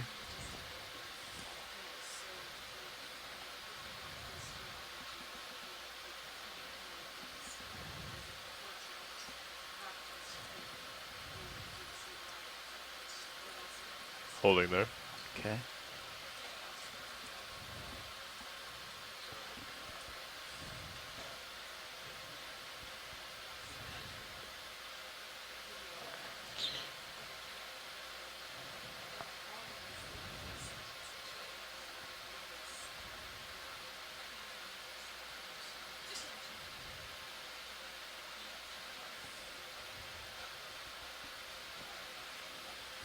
So if I rotate it, I'll put it in continuous.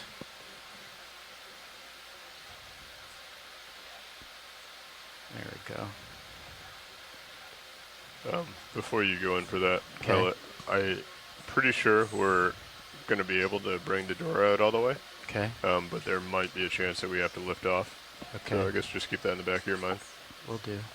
Thank you.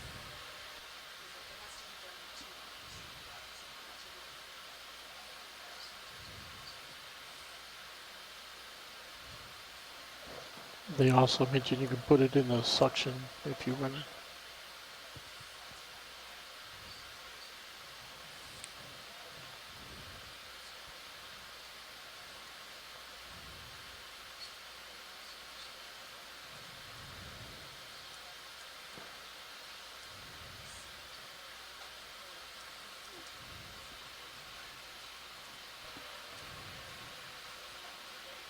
All right, if we can, if you think we can get the drawer out, let's go ahead and try. Copy that. I'm just going to line up the mini for a Okay. second. Holding there. Bringing the drawer out.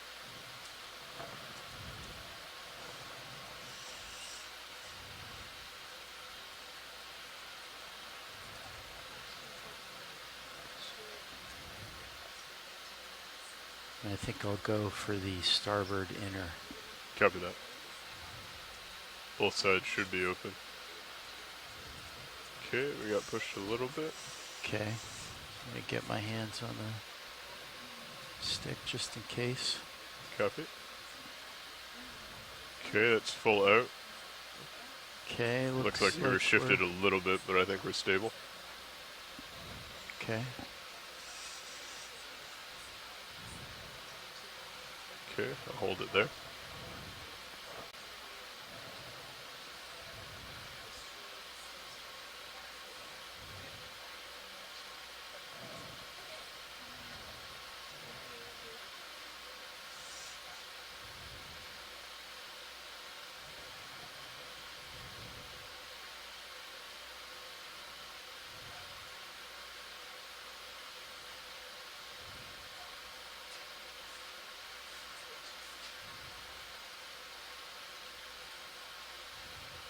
Okay, it dropped in. Was that in inner or outer? That's inner starboard. Thank you.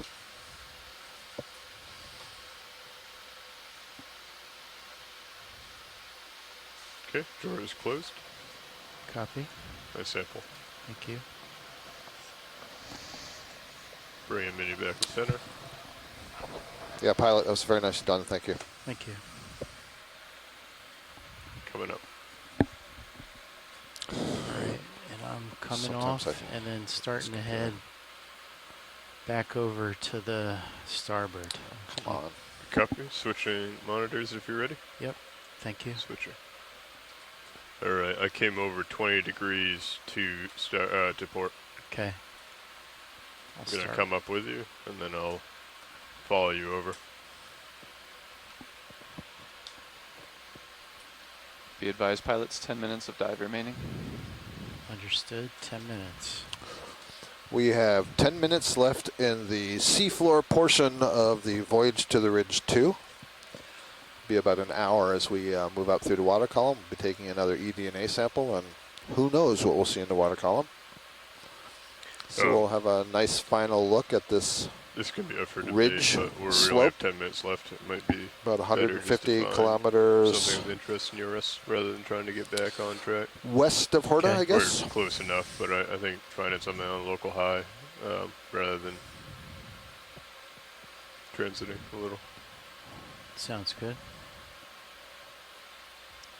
I'll leave that to pilot's discretion. Yeah, I'll just keep going up. Looks like I'm kind of on the high right now. I would agree.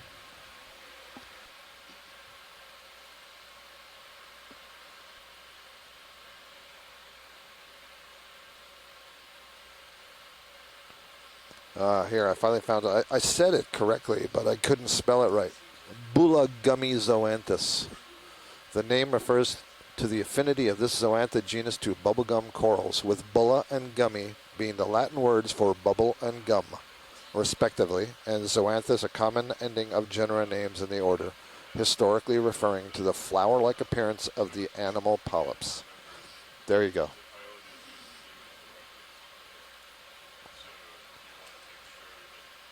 Despite the fun name, it's unfortunately basically a parasite that overgrows bubblegum corals. This is a Metallogorgia down below.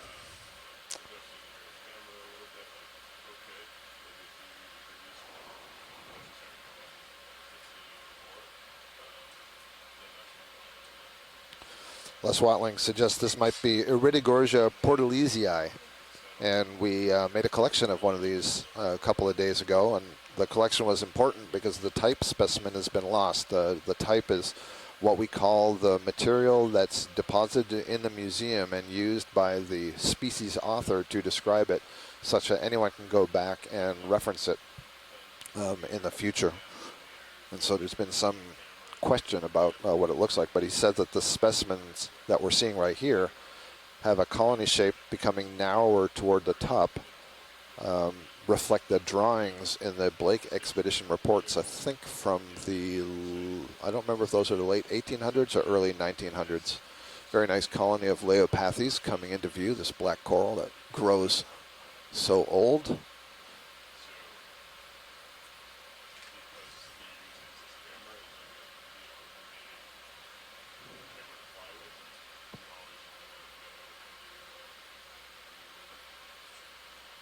Speaking about moving, how about another quick move, 10 meters, bring me in, maybe 270.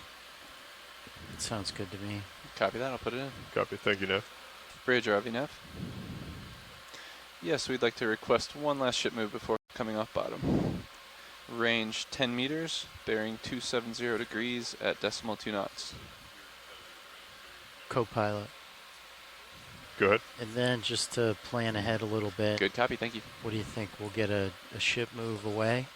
Anemone, Bathypathes, black coral, Just to give us a Iridogorgia, little presumably space Portalesii, Metallogorgia. So as we're scaling like towards 10, the top of 15 this meters ridge, excuse me, away from the wall. we are seeing more suspension Yeah, we feeders, could. more I think corals. if we just come up in the water column, that could work as well.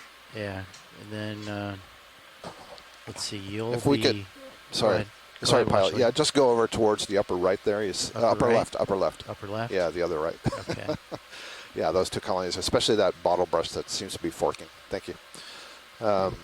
We're seeing a lot more think what you're suspension trying to say feeders is and I'll larger suspension come to feeders. port, you So come to I start. really think that if we had Copy gotten that. to the top of this ridge, and we're not that far below it. What are those contour lines? 10 Yeah, meters? I'd say, you think? you know, poke your nose in there. Yeah, We'll get you a few 1,700. more Yeah, so we're only about meters of 80 tether meters, to I think, check it below out. the top of this ridge. Maybe When, less if we come don't off go to the bottom, high We point. just ascend. So I think what's get a safe happening is the depth, current is and then probably where you're coming coming from the west underneath and me, swooping over the top of we'll this have some ridge extra and depth to coming play down. with. And so the corals At that are least for our closer turn. to that upper surface are getting the benefit And of then what's you'll be kind of pushing sweeping out, across, as opposed to the going into ones the deeper water that were anyways as further well. down slope. Okay. That's why the abundance and diversity is picking up. So I would suggest to anyone who's interested in these kinds of communities and wants to learn more about them here on the Azores Plateau that they target the top of this ridge feature. I'll bet it'll be quite interesting. We're looking at an interesting Chrysogorgia here that forks when it gets big, and I know that there are some Chrysogorgia that do this. I wonder if Les Watling is still around, if he can And the one you're say- interested in is up and to the left, right? No, the lasers are on it right now. Oh, okay. Sorry. Yeah, you're there. Thanks. It looks like it's almost 10 centimeters in diameter, and by diameter, that would be the width of all the branches. The axial skeleton itself is really small. And then, ahead, isn't Rich. this nice for Chris Ma? There's a massive Copy, sea thanks very star at much. the base of this colony that we can look at. So you can have one more sea star as the Okay. expedition ends. Yeah, I'm gonna go over and just put my toe against real quick. Ship move complete, pilots. Okay, thank you. Good copy now. Thank you. Or maybe I'll just get a little closer.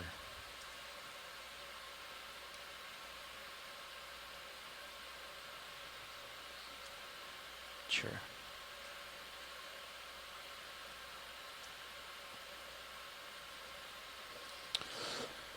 So Yeah. this Chrysogorgia colony, all that fuzz hold on, going let me up, get, that's a series of branches. think I There's will lots get of it branches to- in this thing, and the branches further bifurcate. There's bifurcation, bifurcation, bifurcation.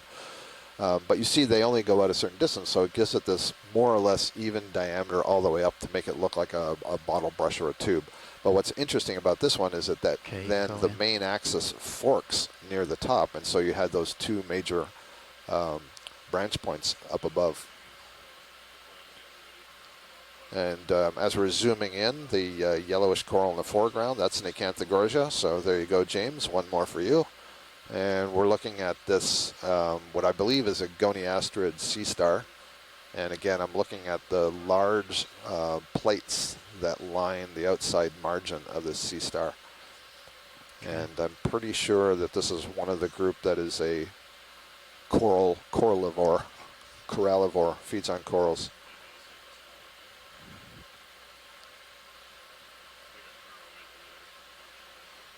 Uh-oh.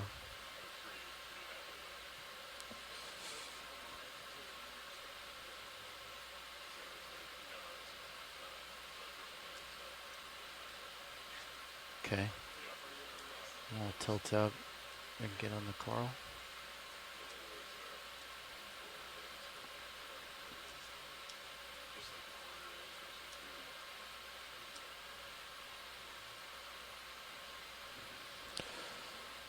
Chris suggests Plinthaster, P-L-I-N-T-H. Thank you. 2 minutes remaining with ASTER. 5 minutes setup time.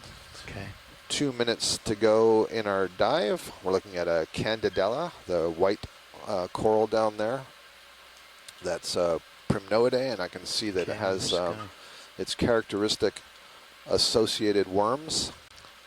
They are in the genus, or at least they used to be, Gorgonia pollinoe. There may have been a recent paper that did some modifications there, but that name tells you Gorgonia pollinoe. It's a fusion of Gorgonian, which refers to the coral, and pollinoid, which refers to scaleworm. And it tells you that that group of scaleworms is specialist to live on these octocorals. This chrysogorgia we're looking at, you notice you see a lot of very wide balls relative to the size of the polyps, and that's because it's in a reproductive state. Another look at the stalked crinoid behind there, once again with its hydroid fur on it. Overgrowing hydroids. Yeah, so this polyp is ready to mate. It's swollen with sperm and or eggs. I suspect it's one or the other. I suspect this is a male and or a female colony. I don't think they're hermaphroditic, but I don't know which one it is, and I don't know how we tell from looking. Try and come off.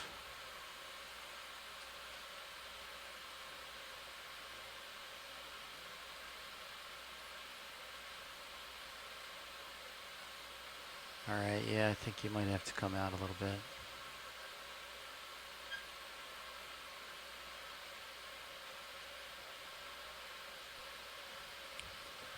Great stuff. Shows me that colony is very healthy. Obviously, it's quite tall. It's doing really well. It's in a good position, getting access to lots of food, and this year it's getting lots of food such that it can produce a lot of gametes. Tune in, pilots. That's a significant input of energy. What was that now? This is pretty much the end of our bottom time here. Okay. So, pilot, before we leave bottom, let's trip Niskin number 4. Okay. Thank you. Co-pilot is ready. Do we have a clipper?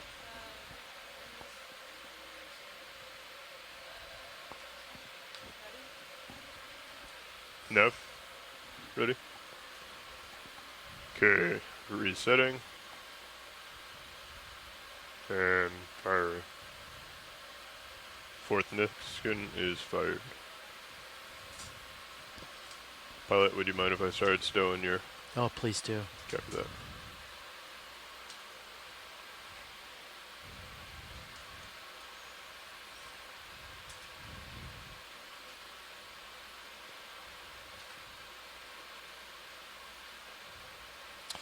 Well, gang, I hope you enjoyed your tour of the northern mid-Atlantic ridge, or at least as much of the northern mid-Atlantic ridge as the weather and sea state would allow us to provide for you, and here on the Azores Plateau.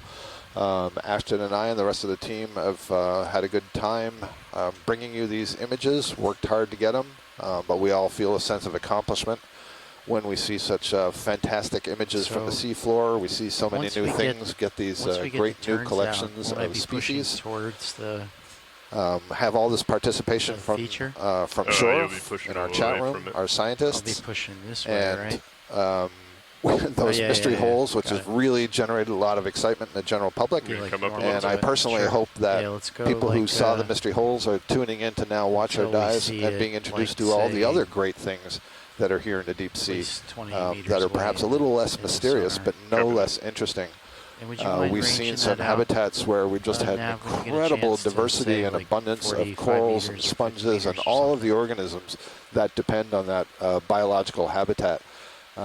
Exquisite. And then we've had, much like the early part of today, stretches of the seafloor where the density has been really low. And it tells us that not every place at the bottom of the ocean is the same. There are various characteristic factors, physical oceanography, food input, supply of larvae that control what lives where. And it means we really have to pay attention to what's going on at the bottom of the ocean and do our best to protect it for their sake and for whatever value it provides to all of us. So thanks everybody for tuning in. As I say, we'll be traveling up through the water column for another hour, and we will take an eDNA sample up in the water column. I was backing a into it. We will then pull into port into Horta tomorrow morning, and we will be done. But next week, the voyage in the what are we called? Voyage to the Ridge. Voyage to the Ridge 3, or as Ashton likes to call it, Voyage to the Ridge, Return to the Ridge, will begin And you'll have 2 new leads, geology lead and biology lead, Joanna Javier, sponge biologist, Deb Glickson, a hydrothermal vent geologist, and you'll go to the southern mid-Atlantic ridge where there's a lot more known hydrothermal vent activity. We'll be visiting some fracture zones. We'll also be visiting some more sites around the Azores. So you get to see lots of cool sponges, corals, fish, geology, hydrothermal vent endemic organisms. Great stuff. And they're going to be diving for 3 weeks, so potential for a lot more dives. Change your heading, Thanks a lot, everybody. Scott France signing off for everybody.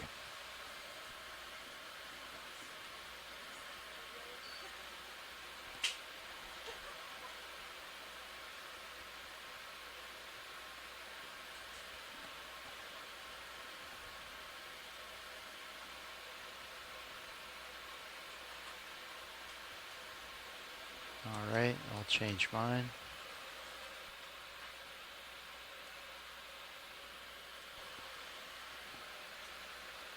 And I'll start pushing out. Good copy.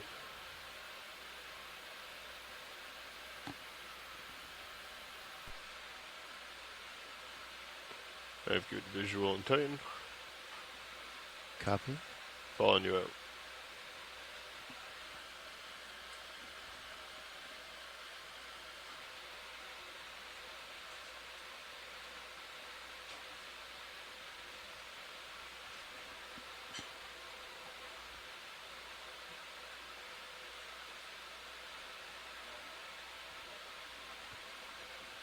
Okay, you're getting deeper. That's good.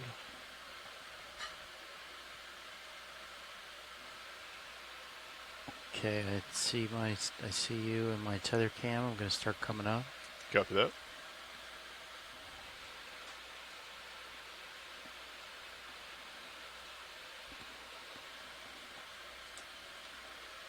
Starting to see your light pool in my FCam. Copy.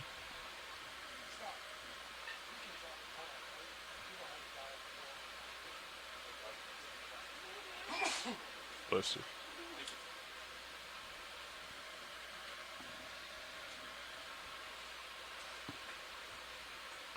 All right. I have good visual. Let me know when you're ready to take out auto heading. Yeah, I think we got the tether nice and tight. I'm ready. Understood. Disengaging. Disengaged. All right, I think we can start heading up when Good you're copy. ready. Coming up.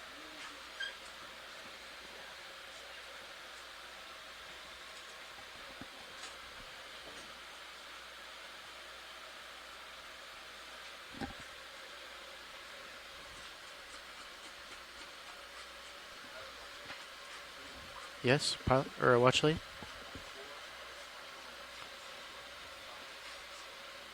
Five, 6, 1 meters. Copy. I took a mental note, co-pilot. Copy. I will take a physical note. Was it meticulous? Very. Copy. 30, 31, 5, 6, 1 will be Niskin 5.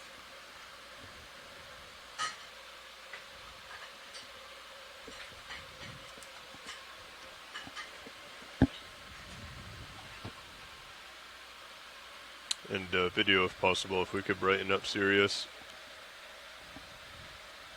I brought it up out of my light pool.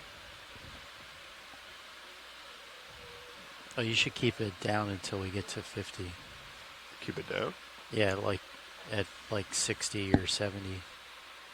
For what reason? So it stays in the light pool. Copy. Understood. Copy. We're pretty close right now. Got a positive delta on Sirius. Copy. We'll slow down a little bit. Well, we gotta come in for the specifics, but yeah, a lot of energy, a lot of focus. Let's do this. Bring it home. Last couple hours, no complacency. Get the hens back in the coop.